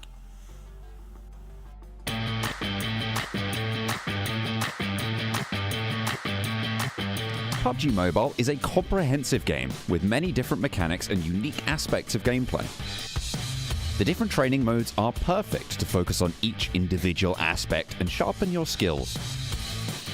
The most popular gameplay modes are Arena Training and TDM that pits players in a 4 vs 4 gunfight on a small map. These modes serve as a close-range training to sharpen your gun skills and build your reflexes. To improve on-point ADSing and recoil control, players can try out the War mode, which launches you in a fairly large space on Erangel map against 19 other enemies. Here, you can improve your AR and SMG sprays as well as train yourself for bolt action mastery. Sniper training under the arcade section is also a must-try. Your sniping skills are put to test here, when both you and your opponent are trying to one-tap each other. You can also try quick matches in arcade mode, which basically is a mini battle royale. Everything that you have learned, you can put to the test in its 8-minute matches. PUBG Mobile is not all about grinding and competition, but also about enjoying and having fun and exploring the game. No matter if you're a heavy grinder or a casual explorer, there's a place for everyone in PUBG Mobile. Tell us which mode is your favorite and why in the comments below.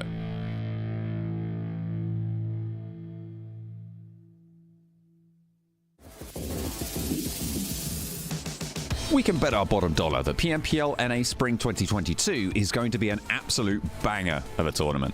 And why wouldn't it be, when we have WallStreetBets playing in the league stage? Steve-O has been the team's longest-serving member. He started in PMCO NA Fall in August last year, where his team finished 7th, earning them the invitation to PMPL NA Season 2. Shortly before that tournament began, Drago and Baba also joined the team. WallStreetBets finished 7th, narrowly missing out on a chance to play at the PMPL Americas Championship. Baba comes from Pakistan, where he has competed in a number of high-profile South Asian tournaments under the banners of Freestyle Esports and Stalwart Esports. Going into the new season, the team has a slightly different lineup. 24K from Mezexis Esports has joined the roster, along with Nemesis and Shark. Can this team go from underdogs to champions?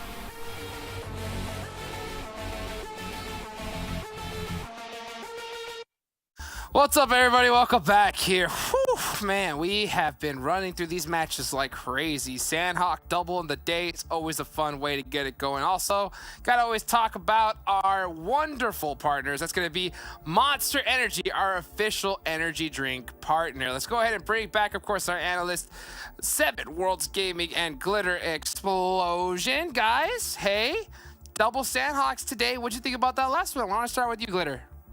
I thought that we got yet another new chicken dinner winner here on the board, Polar Ace. With the, I mean, this is massive for Polar Ace. I feel like they've been really improving week to week. Huge for them. WallStreetBets, your boys, 7 here in a 2nd place finish with 15 points. And then Nova, we were talking about Nova. They didn't have a lot of elims this time around, but they were able to nail down a 3rd place finish. And I feel like overall, they just look better. They feel better on Sanhoks, because when we first started this season 7, they were not good on this map.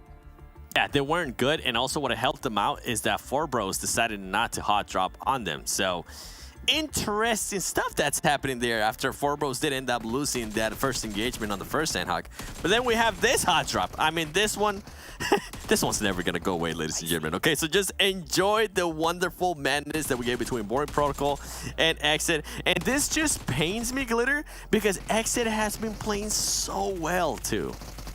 I mean, it's true, but on the flip side of that, after Boring Protocol's performance yesterday, I feel like, you know, I'm not that surprised, right? They've been really picking it up.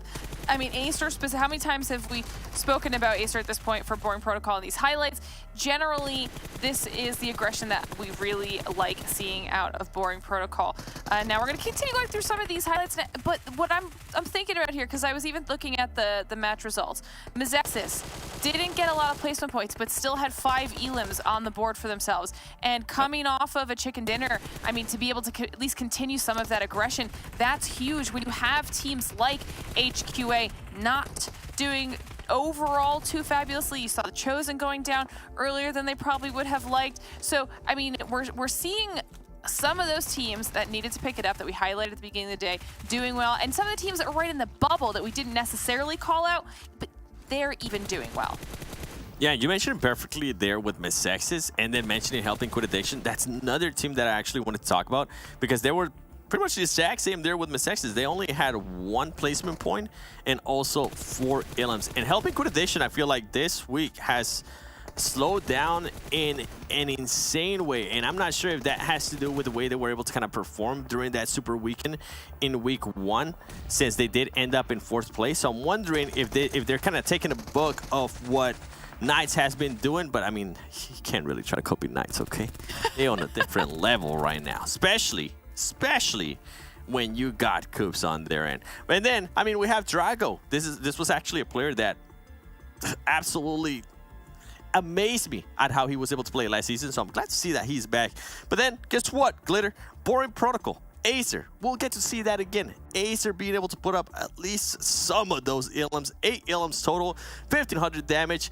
Mezexis, you mentioned it too, 5 elims, 1,200 damage. And then if we go down the list there, I am happy to see at least W2D2 Esports be on this top damage dealers, because they ended up with 800 damage. You know what, I'm gonna give it to you guys. 900 damage with 5 elims, Glitter.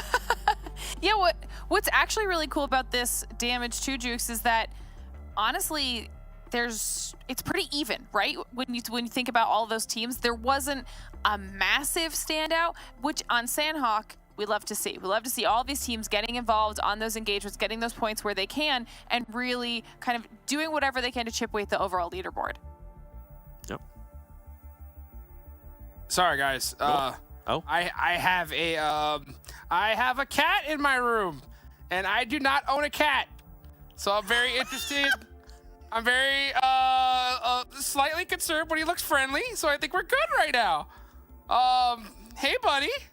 Okay, all right, great. You know what? Yoshi is crushing it, guys. Well, he's doing a great job. He's doing a really good job, Seven. He is. Boy. You better have that on, all right? Forget about the cat. Have on what I was telling you to put on, because we're gonna be talking about our boy Kiyoshi. 1,300 damage, 8 elims. And it's not only that, I mean, with Trey, this is interesting to me too, Glitter, because remember, Trey was one of their best performing players as well last week for this team. So it's good to see that Kiyoshi, a player that I was able to kind of pick out and just enjoy the pressure that he was able to put into other teams. He's now starting to perform well. And I mean, it's not only him too. You got to give some credit to Chanel there. 5 elims, Chronic 2, 3 elims. So overall, they're kind of shying away from that healing strat that we were seeing them do a lot here in Sanhok. And this is what I was talking about, ladies and gentlemen. Talking about champions. Champion mentality, all right? It is the mullet. That mullet mentality. You got to play to win the game. You don't play to heal. I need a mullet. Hey, dude, you know what? I put this bullet on, the cat just came straight into my house, dude. I'm telling you, this thing's got power, baby.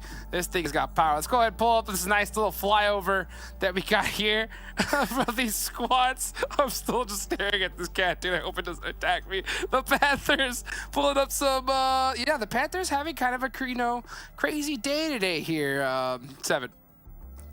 Yeah, they definitely have. I mean, when we compared the stats that they were able to put yesterday, remember, coming into today, it was a team that was coming into first place that were able to put up an insane amount of damage. As you can see, 1,100 damage. But today, that's kind of almost cut in half with only 595. And then if we go to the average Illims, it's only 2.33. And it's insane to me that say it's only 2.33 Glitter, because out of this stats, with that average survival time, like, those are still impressive numbers. Those are still numbers that are gonna be able to put you on top 16. No way. You know what? Okay? I think the cat coming into your house, Jukes, is a good omen for the Panthers. Okay, it's their cousin coming to visit you, letting you know that the Panthers are gonna pick it up in the last match of the day. That's right. You're a good little Panther. Yep, the Panthers are going to go and pop off. They're going to do a good job, and we're going to have to give a good, solid name for this little guy in the chat here. Let's pull up a nice little telestration, of course, from the 7 Worlds Gaming. Ain't that right? Ain't that right? He's going to do a good telestration. Yes, he is. Yes, he is.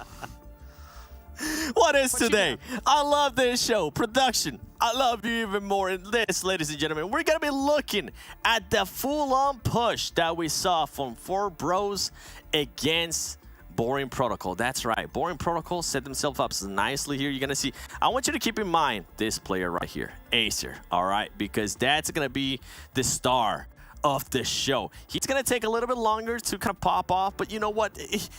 You gotta do what you gotta do. Samuel is able to win at least an engagement there, helped out by being able to knock Master OP. He does end up getting knocked there by Lori, and right here, Acer is able to wait perfectly. If you can see, he notices that Russ is gonna go for that, pretty much for that knock on the down player, and then he decides to just go for the full-on push. You're gonna see Russ is going to have his sight down, and guess what? Acer's just going to be able to easy pick him right there. Lori realizes that somebody's there. Guess what? The grenades are going to be coming in, and this is when Acer starts rotating at it, and I feel like this is so huge. Instead of going to the defensive, he says, you know what? Let's just do a full-on push. I'm going to have angles. I'm going to be able to go behind this house and also wrap around, and it worked out perfectly because Glass had to heal as well. Acer is going to be able to clutch up here. He wins one of those 1v1s. And right here, something that I enjoy, ladies and gentlemen, I want all the viewers at home to pay attention to this, is he realizes whether the car is too close to this wall, whatever it might be, he jumps in the car so he can cut out the other side. And at that point, Russ might have also thought, hey, he might leave on this car, so let me rush even more. Acer, aware of that, gets ready and look at the health difference, all right?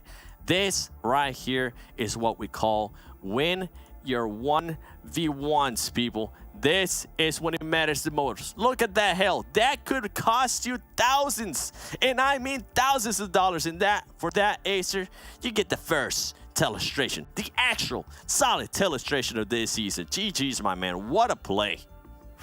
That was disgusting, dude. Especially him hopping in that vehicle and then popping out of it. Saw some little vehicle shenanigans. Trying to make some plays there. Absolutely crushed it for a squad. Put up some big points. You know, at the end of the day, though, the squad, I think that I got to keep on talking about the team I'm looking at. It's K19, right? And K19... I think if I don't see a crazy chicken dinner, here's the last time I'm looking at him. Let me cut you off real quick. You know what happened in that last segment too that I forgot? I asked Glitter, who do you think is gonna win this fight? She said Acer. Acer's definitely gonna win at 7, and that's why, ladies and gentlemen, we gotta bring back Glitter Damas. But it's not just any Glitter Damas. It is broken Glitter Damas. Okay? Look at this wonderful player radar. Prediction accuracy, 100%. All right? Explosiveness, 77. Nova Fangirl, you guys already know what's up. Injury level, I mean, her hand is currently hurt. I cannot confirm nor deny if it's broken. But she still got it, dude. She still can predict who's going to win the game. If you guys want the lottery numbers or get some free UC, make sure you hit her up on Instagram. She's crushing it. Now, I love how it says just no hard emotes. Incapable at this time. Jeez. Okay, give it a try. I'm just kidding. Yeah, right? Give us a clap. Give us a clap. I'm just kidding. Right? All right, Glitter, let's get a prediction, though, out of you, right? See if we can keep the streak alive here. Last game of the match. Who's getting the dinner? At this point, I am completely thrown off. That 100% win rate, that's gonna go down the drain, all the way down to the bottom. You know what? Acer, take it home. Boring Protocol, last match of the day. Are they even playing? Are they even in the? Are they sitting out? I don't know. We'll find out. We'll find out. No, Kitty, that's my microphone cable. Not that. Not that. Yeah, please. Not that. All right, guys, thank you so much for that wonderful analysis test. I'll see you there as we wrap up the show a little bit later. Let's, of course, bring in our casters here for the next match. Come on back, Zute and Necro. Guys, last match of the day. People want to know your thoughts. Y'all guys take it away, and I'm going to take care of this cat.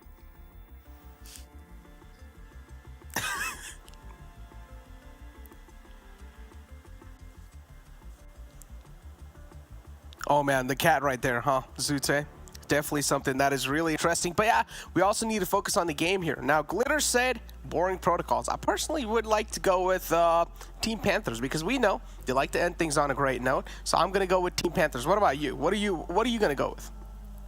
I just want to say I think Glitter knew Boring Protocol wasn't playing, and just so she isn't put on the spot with her 100% accuracy, she pretended to pick Boring Protocol because, well, yeah, they're not going to be playing. So in a way, that's her way of not picking any teams. If I had to pick a team, though, I'll go with Nova, right? I think Nova has been absolutely, crushing it this week, and they haven't picked up, a huge win as of yet, and I want to see like a really big one out of them for this last match of today.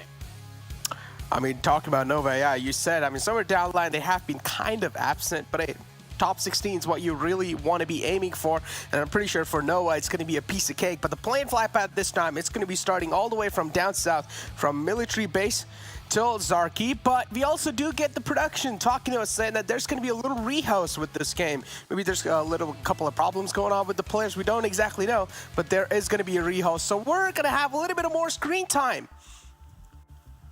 Well, our faces, they're back, looking good. Rehost, I think this is the first rehost we've had. Yeah, I think all so, yeah. PMPL long, so hey, not bad. Technical problems do happen from time to time, but this is the first one, yeah. So I think we're doing. Previous one was good. almost about to be there, though. I think so, if I'm not wrong. The one which I was casting with Span, I think so. It was almost about to be the one, but then it got canceled. We don't exactly know what's going on behind the scenes. But yeah, I feel like K19 now again. I mean, somewhere down the line, the analyst desk still has a little hopes in K19, and. Who? Okay, sorry. Say one more time. What team are you talking about? K19, man. I know for you they do not exist anymore. I know for you they do not exist anymore. But take a look at the map performance right in front of you. As you can see, XSET on this map has been pretty phenomenal so far, and Lazarus too are doing a great job on the map of Erangel. But Nova. Now, Nova was something that we saw in week 1. They were on the top in Erangel. Now you can see the conversion in week 2. They're not really there. Well, if you really look at the stats, though, for Nova, Lazarus, and XSET, these three stats are honestly really close. Like, it's like a 200 damage, 300 damage difference between Lazarus and XSET. The 200 damage difference, that's not a lot considering how much damage is just being thrown out all across the match, right? So, in a way, yeah, XSET is leading in the stats here for Erangel, but it's honestly anyone's game between these two Titans. And we saw, like, on game 1, I believe it was game 1 or 2 of Erangel today, we had, some of the Titans really clash with each other, and it was really close between all three of them. Indeed. Things are going to be really close, but we also did see in the Super Weekend, right? Sometimes it can be a completely different course. Before now, let's take a look at top players and continue the conversation. Now, in Super Weekend, we expect things to be on the complete different notes, unless if you're a team like Knights, right? You're going to have the consistent performance even in League play, and then you're also going to have consistent performance in the Super Weekend too. It's like Knights, they just want to be the kings no matter what. Same thing was kind of going on for Nova as well. But one team that really did drop off though, I feel like Lazarus, the way they were playing in the League play in week 1 and then the Super Weekend conversion, it didn't really add up. I'd have to agree with that, but I'm going to do the caveat of it's the League play, right? And they're kind of taking a little bit of a step back. We'll see what happens in the Super Weekend next week. I know they were very disappointed in their Super Weekend performance, even though they did do pretty well. They told me they kept making these small mistakes that really cost them a lot of points in the long run. I want to give a quick shout out though to Starlight, the non-existent human being on that top players page. Maybe he didn't get a good picture in, but Starlight, Ooh, face reveal. he's a player that's been grinding this game for a while. He's probably one of the more dedicated players in terms of like just putting in the hours. He's constantly on Twitter, just like randomly making statuses like, hey, anyone up to 1v1? And it's like 4 a.m. okay, 3 a.m., 4 a.m. He's like, anyone down to 1v1? Like, that man's is a straight grinder. So really happy to see him, you know, all that work paying off, getting some recognition when it comes to being one of the potential top players. And looking at the overalls, well, Nova is leading right now, and not only that, they've only played 7 matches. So XSET and Boring Protocol, definitely not going to be able to overtake them. The Knights, the closest team behind them that will be playing in this very last match. Look at that point differential, though.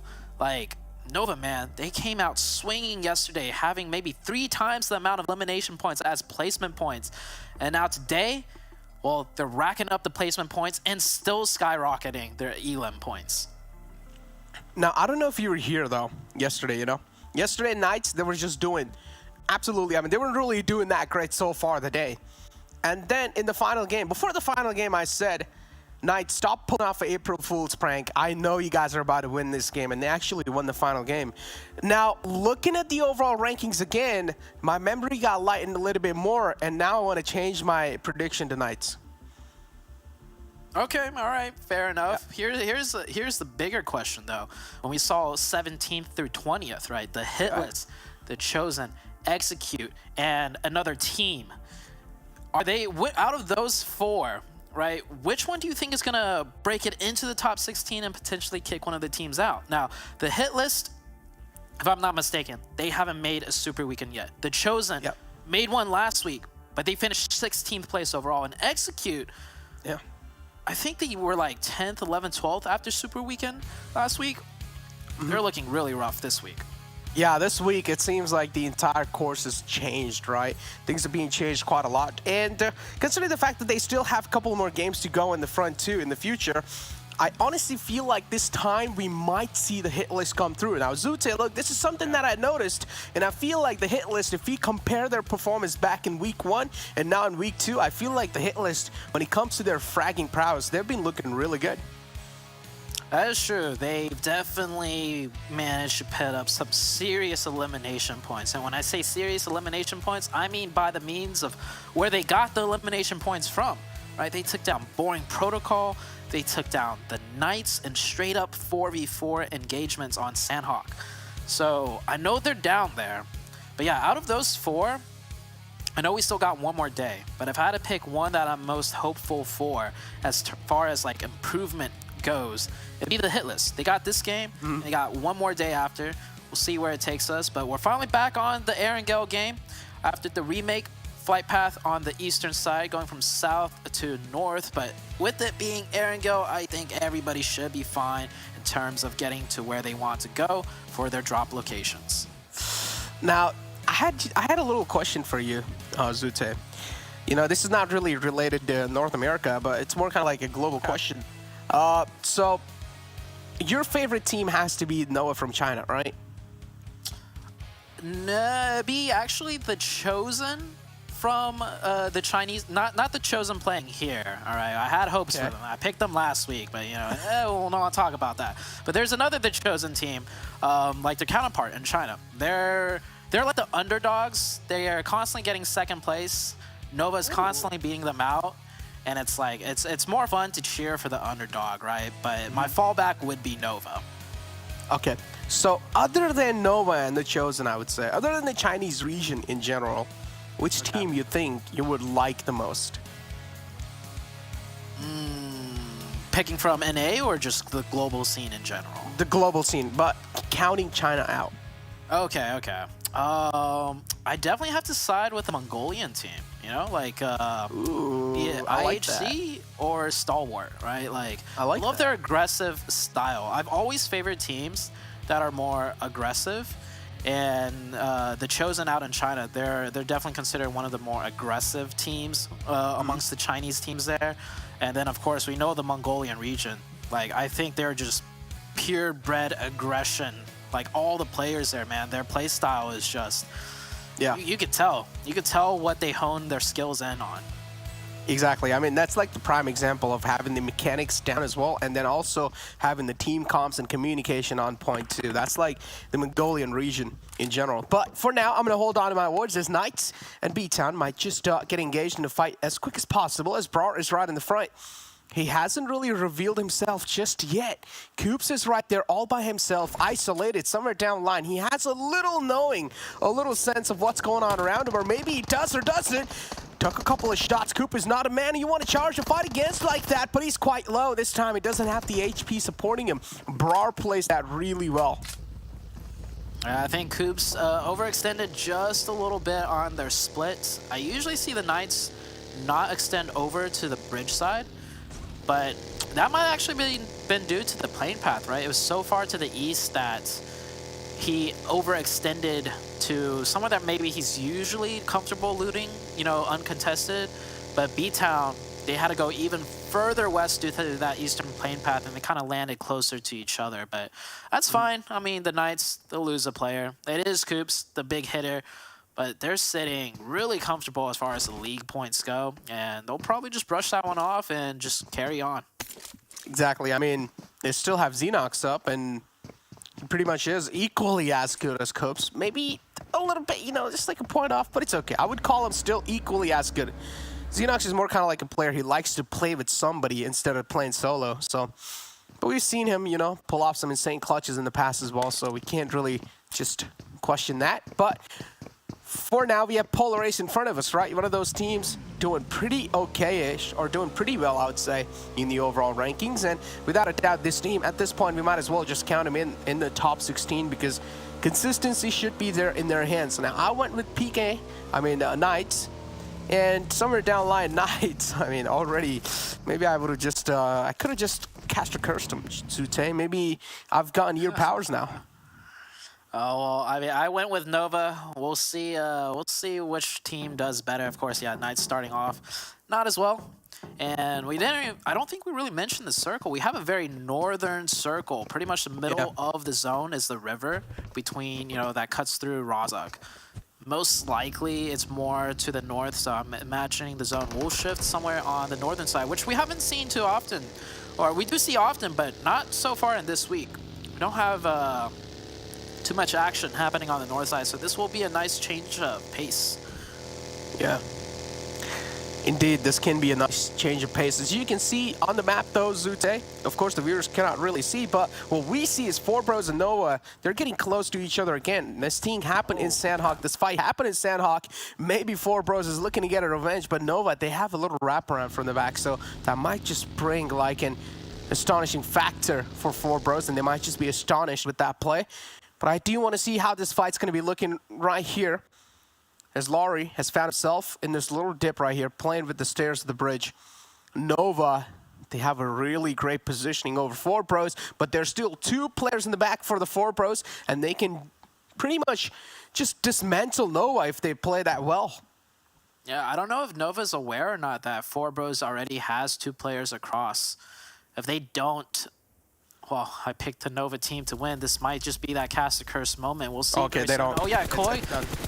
Yeah, I think that is definitely Koi getting shot by the backside. We saw Laurie not taking shots and his HP going down. But yeah, now Laurie needing that one bullet. Hey, oh well, Knights lost one, Nova lost one. I think we're on equal cursing powers. But of course, Nova potentially looking like they might get eliminated right now, so I'll hold my breath. Oh man, they're being surrounded from both the sides, right? Glass right here in the visitor tower, quite close.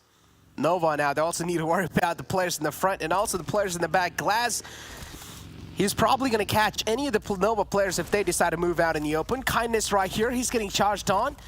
The buggy's straight up being crashed in the compound of the player of Nova, which is Kindness.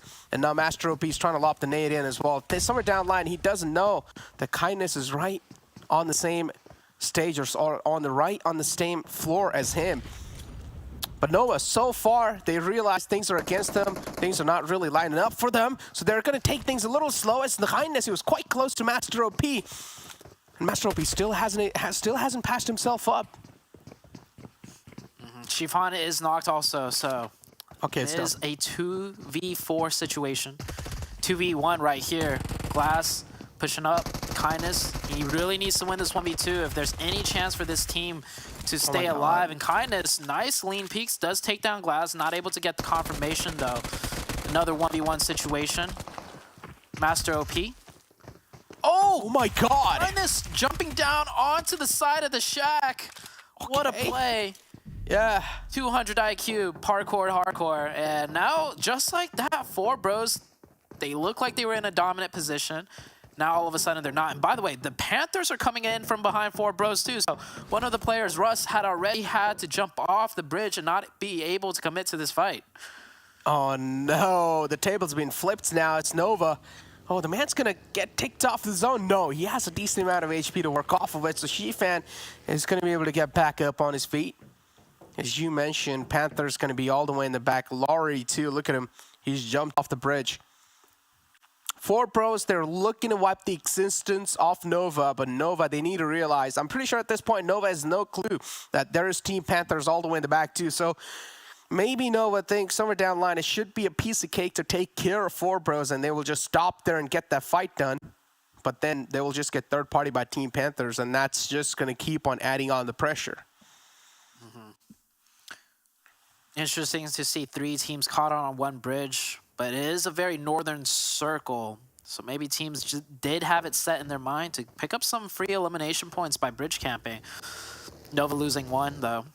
Still looking good. I would say actually trading 1 player for 2 points, definitely not worth it. But here's their chance to potentially get more or get eliminated themselves as the Panthers. They will make that drive across. Oh, and yeah, that's going to be the first knockout from the side of Panthers. And another one is also going to follow it up. QZZ to line him up and just stack him up on top of each other. Shifan's going to confirm those frags with the Mini 14, but now he's also got caught off guard with the return fire from the side of Team Panthers. Now it's an equalized situation. Oh, what's that? Oh, it's just 4 bros again, spoiling their game. There's just 4 bros is like, we don't care if we go down here. We just want to take you out, Nova. We want to make things as difficult for you guys as possible. Laurie somewhere down the line there knows there is someone on the high ground on the right side. So he's going to try and move in from as safe as possible. But Moso from Team Panthers gets a little sightline on Laurie, and it's going to shut him down. You know what this fight reminds me of? It reminds me of that Spider-Man meme where you got 3 Spider-Man in masks pointing at each other. Like, you know that one that I'm talking about? Yeah, I know. All right, okay. Hopefully something. Yeah, it's a 3-way standoff. It's like, no you, and they're just all like pointing at each other. And this is exactly that. Like, I mean, of course, I would have to say 4 bros being caught in the middle of all of it. Definitely not in the best positions, but the Panthers down to 2. Nova still managed to keep 3 up. The resilience out of Nova looking good. Question is, when are they going to decide to move on from this? Because the blue zone will start to ramp up in damage. And it's honestly kind of tough for me to believe that Leon from 4 bros is like actually struggling so much to play here, you know? Used to be in one of the best teams in the South Asian region. Used to play under the banner of Scarlet's Gaming. Yes. And he was quite a good player, I would say. I mean, he wasn't really that great. It was more kind of like Leon used to be the supporter of the team, and the rest of the team, he used to kind of like help them make plays, but I expected better out of him. I think being the fact that he's more of a support, maybe even IGL role, right? So this team, this 4 bros team, is a newer team that he put together. Yeah. I think if you're more of a fragger type role, like you just pop off and carry the team, with a newer team, you're able to still do that. But when you shine mostly through, you know, strategy, IGLing, and support, if you're supporting a newer team like that you form together, it's not as effective until the team starts to ramp up overall in synergy, and then your value is more so added. So I think 4 bros, you got to give him a little more time. I do think Leon is underperforming just a little bit, given the fact that he is experienced and he is a great player, though. Moso, by the way, naded himself. Yeah, that's quite unfortunate. Oh, but look at Ross. He's raining down so many bullets, but a little whiff coming through from his side, and he will have to pay the price for that.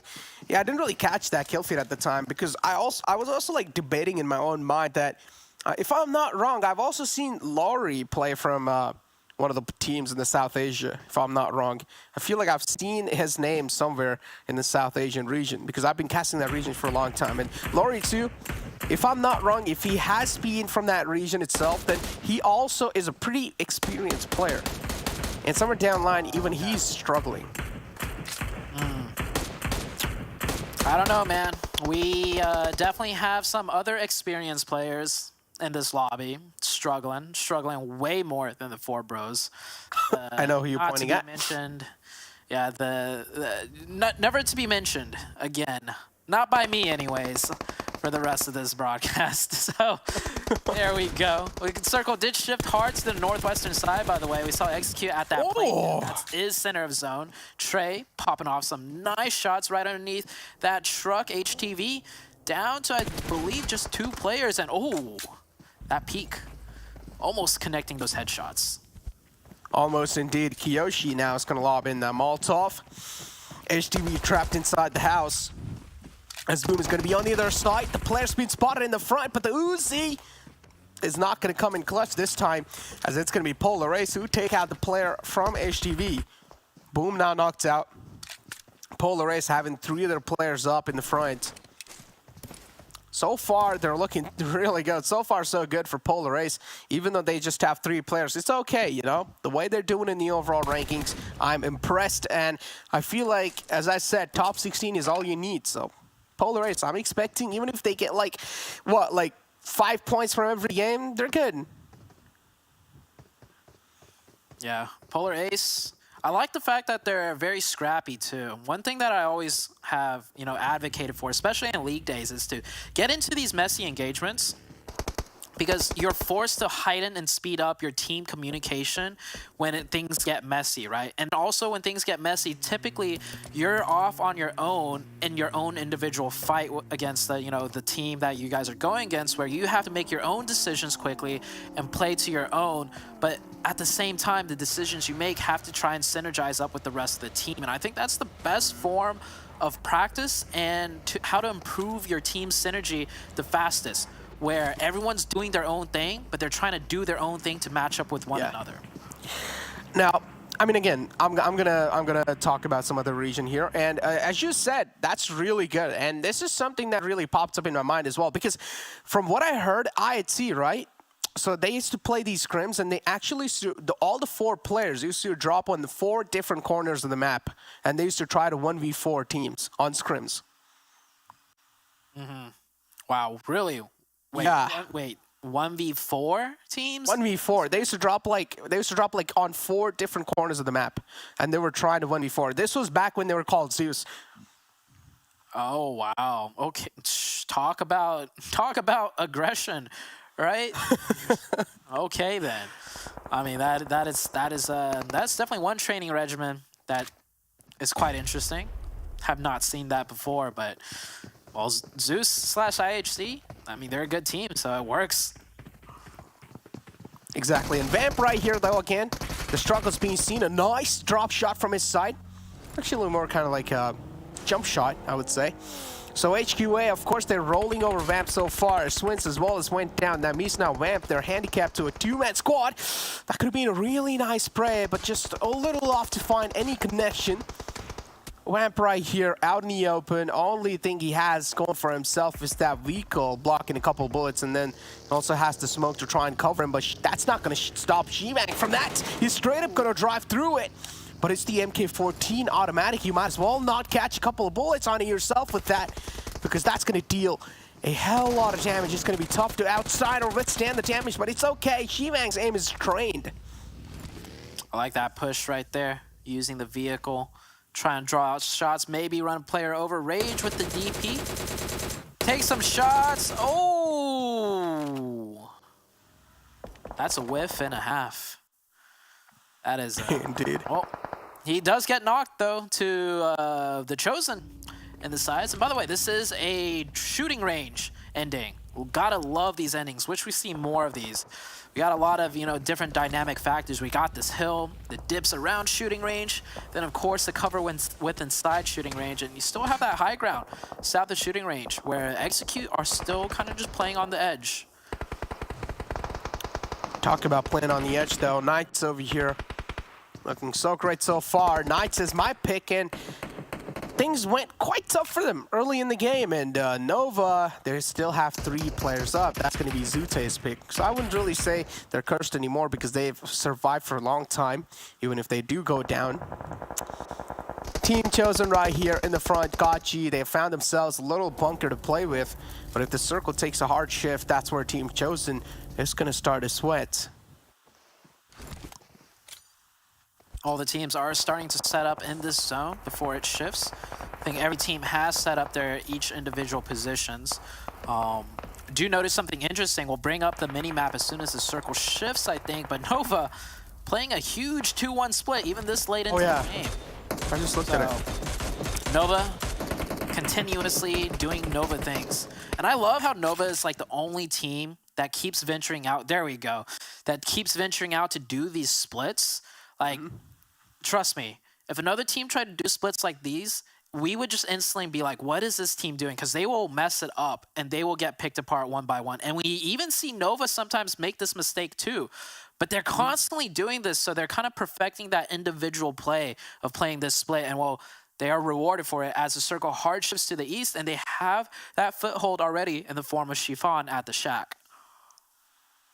As you said, they already have the player booking their slot in the zone.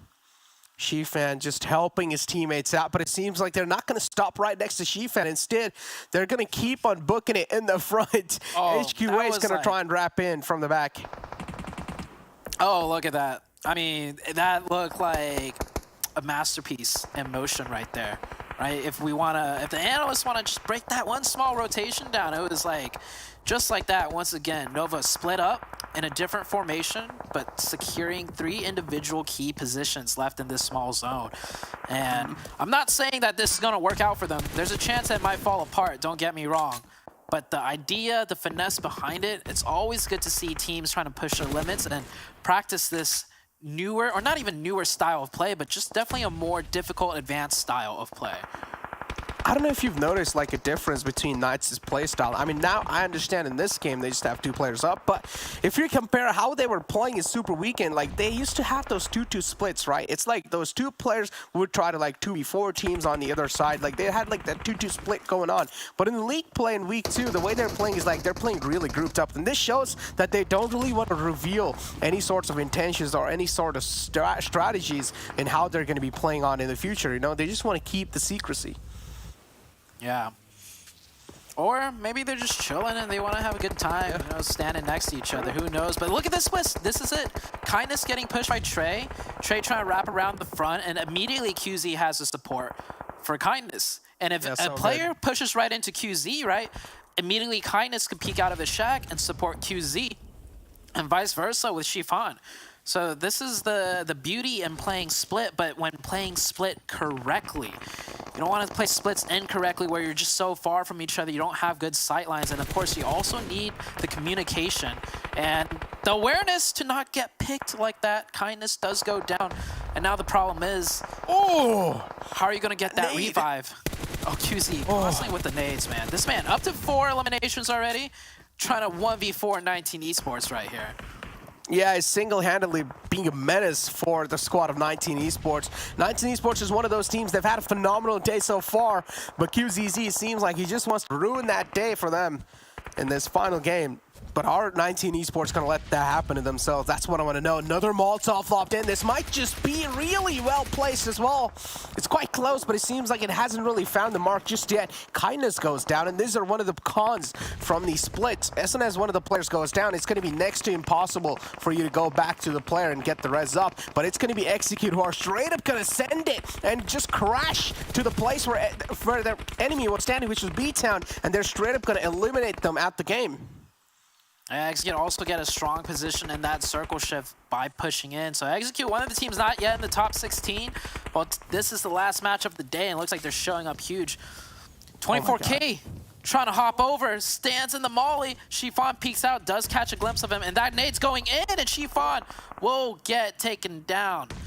That is the Nova team eliminated. So playing split has its benefits, but like I said, it requires really high individual skill level for it to work out. Yeah. And 24K getting a little too greedy for that elimination right there. Unfortunately, Knights, my pick also gets eliminated, so our both picks are now out the game. And it's down to 19 Esports, who are right in the smack center, having a really great positioning. Execute 2 in the front. The game's going to mean quite a lot for Execute for sure. Mezexis is still up and alive, team chosen as well. It's like all the underdog teams, most of them, and then you have 19 Esports and WSB right there. We're just down to 6 teams now. HQA still having to move all the way in. TC does have a foothold. Mezexis is really close to the zone. Same with WallStreetBets. All eyes on HQA to see what they do. Opa getting shot through that crack. That shack is not as well built as he might have thought. And Execute trying to put on pressure onto 19 Esports. Oh, 19 Esports actually going to go on the aggression off of that pig. Ooh. I like it. Let's see if they can clean it out. Yeah, Execute right there in the front. They're also in a little bit of dip, so they don't really have the high ground to work with. On the other hand, 19 Esports with the high ground, they're just raining down bullets on the players that Execute. Now it's all down to the final man, Ying, but Alucard's quite low, and he will need to try and clutch it out. But hey, it's okay. Issue's got his back from the back, and Issue's going to make sure he's going to put the final nail in the coffin, and he's going to strike that team down. Execute now at the equation. This game was really important for them. They are not really able to rack up a lot of points. Team chosen over here as well, close to the shack. Frost put right there in the front. Oh, there's going to be a lot of pressure that's going to be applied. Imagine the amount of footsteps he's hearing, and imagine yourself in his shoes right there. He's trying his best to keep his position anonymous, but now as he's being also known, Taz is trying to fight back. Nothing much can be done, but at least he gets knockout. Nice try by the Chosen. They do go down in 4th place overall. Not too bad, not too shabby. One of the teams also not in the top 16. So 2 teams accumulating points on the last match of the day when it's really going to matter. We still got one more day, of course, but 19 Esports with 4 players up. They've already got a chicken today. This 19 Esports team making their names known for today. Yeah. Really love HQA. Yeah, 19 Esports, they've been really phenomenal today, right? I literally just mentioned it, and the way they're playing is like calculated aggression, calculated risk, and that's what's just helping them win these games and win these duels so far. And now also having the final circle on your name, they're also spread out quite well. This seems their game. There's going to be no way anyone's going to be stealing this one away from them. SB's going to find another knockout on the players of Mezexis. This is going to leave them with only 1 player alive. HQA, though, they have 2 players up. Subpig's going to find the opening. Issue's going to be confirmed instantly, so that's a big one, too. Now 19 Esports, they're down to a 3-man squad. Well, that was definitely a big mistake by 19 Esports. Oh, I like the fact, you know, they want to get the angles, but it was not necessary. They have the funnel choke point right here with all control of the zone. But it's fine. It's a 3v1 situation, and SB will pop off with that UMP silence right there. 19 Esports showing everyone how it's done. Really big chicken dinner for them for the, I believe, 2nd time today. Exactly. I mean, yeah, I think so. It is 2nd time, if I'm not wrong. Yeah, I think so. It is 2nd time. 19 Esports, they've got themselves the chicken dinner. And I mean, look, talking about consistency, 19 Esports has shown themselves up on the board. But then again, as you said, there are a couple of more teams that we wanted to do better. For example, Execute, still the struggle is being seen. But if you take a look at the round report, HQA Subpig is going to find himself in there. Subpig with 6 eliminations. SB with 1,050 damage. Subpig again with the nades. Wow, 1,000. Ori there, longest elimination. Okay. Still throwing their names up there. They did get, you know, caught in that bridge camp early on, but still managing to secure somewhat of a stat, you know, longest elimination. At least they got an elimination, right? At least they did, yeah. I mean, 4 bros, they were on the verge of pretty much just crumbling down. But yeah, it seems like it's time for us to throw this short break. So we have a little video lined up for you guys. Check it out. Many argue that the Chinese PUBG mobile circuit is the toughest of them all. They say that the Peacekeeper Elite lobbies are the most fierce competitive lobbies, and the Chosen NA is a team that hails from this rough and rugged region. The team has set up an American division and will be competing in the PMPL North America Championship Spring 22. They stomped through the qualifiers in style, racking up 3 impressive chicken dinners in 15 matches to seal their spot at the top. No other team was able to come close as the Chosen racked up 177 points. They started off with a bang by winning the first and last games of the qualifiers day 1 and didn't take their foot off the gas pedal. Lan, First Frost, Oppa, Godjie, Godfan and Silk, every one of them lifting their own weight. I don't know how Lotus are going to be able to flush Chosen out of their spot, but over here, the Chosen making the push happen. They do realize clearly they have a huge man advantage, but still Godfan able to put the final nail in the coffin and takes the final man down, and now Godfan. They did not have to rely on individual heroics, and the overall movement of this team seemed out of this world. This performance was just a trailer, and we can definitely expect to see this team bring the heat this season. Are they indeed the Chosen ones?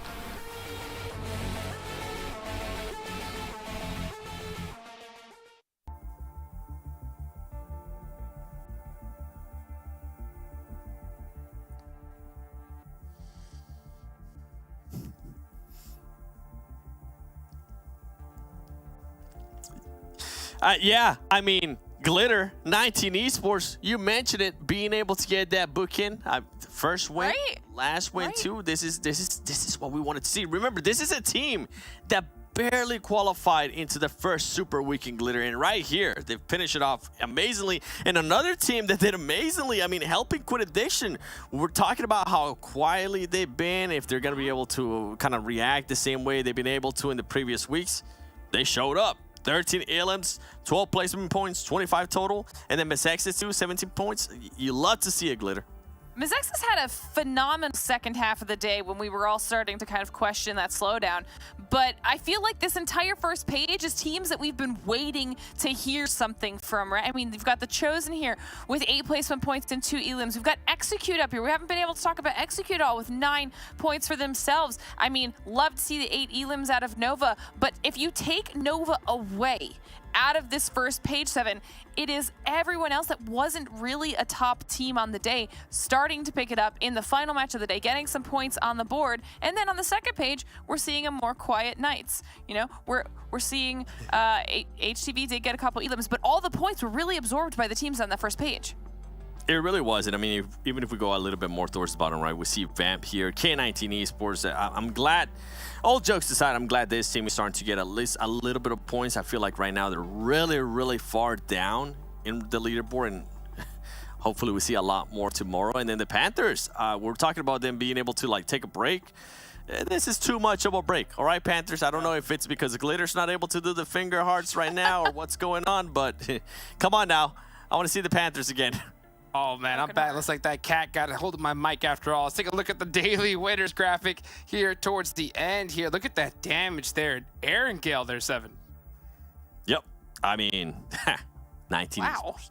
That is 19 Esports for you. And also, can we talk about Polar Ace? I'm actually surprised. Like, they ended up with 999 damage. Is that one of the lowest damage outputs we have actually had on a match like that? Glitter?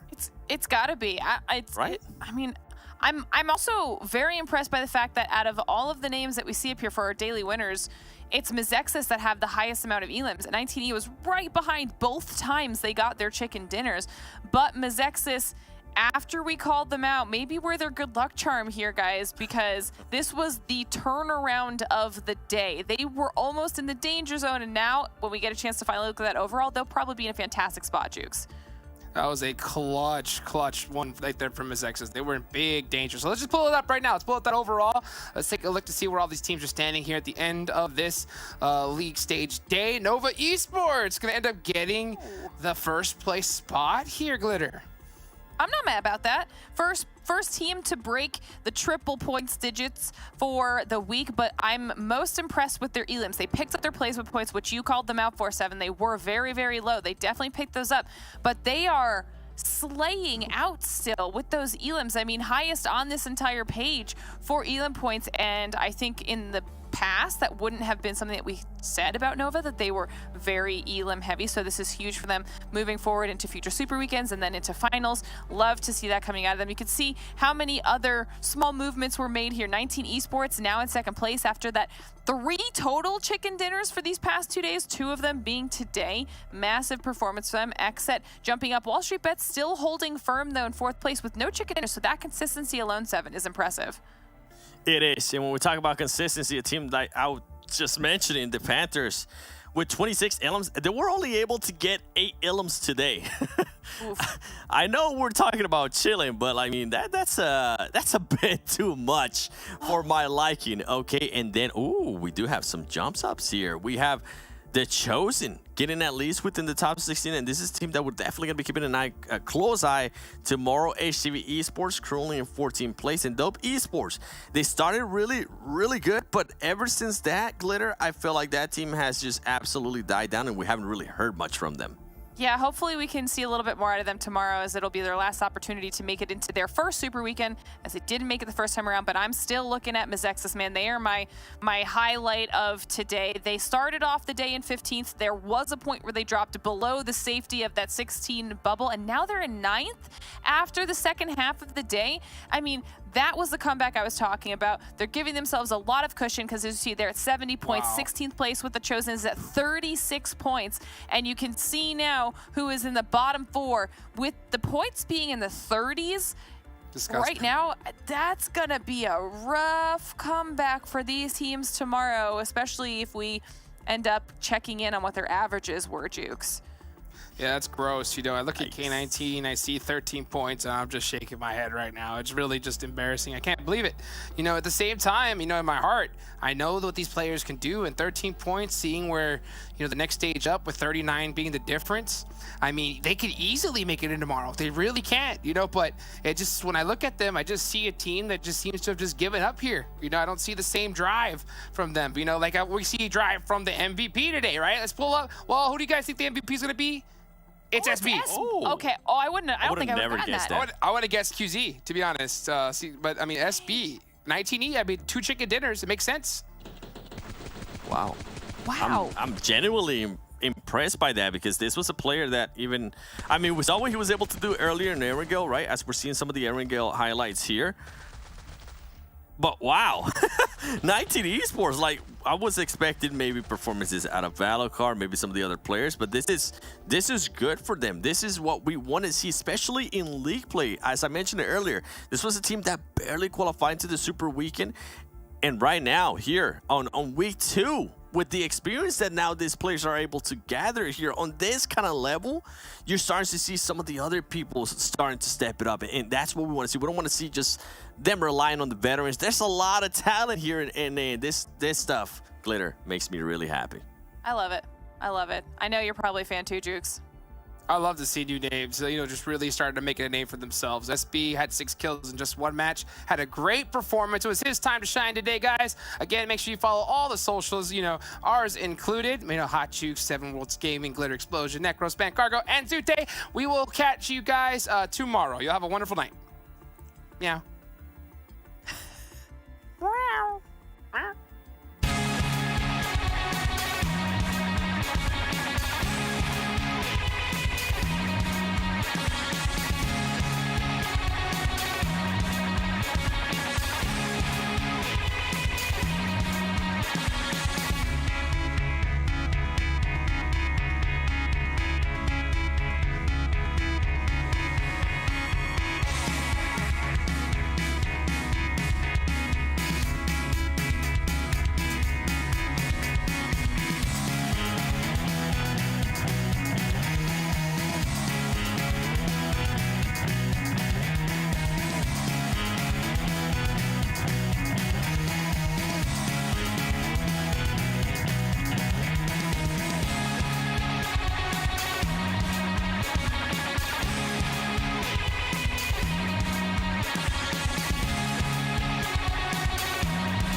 Yeah.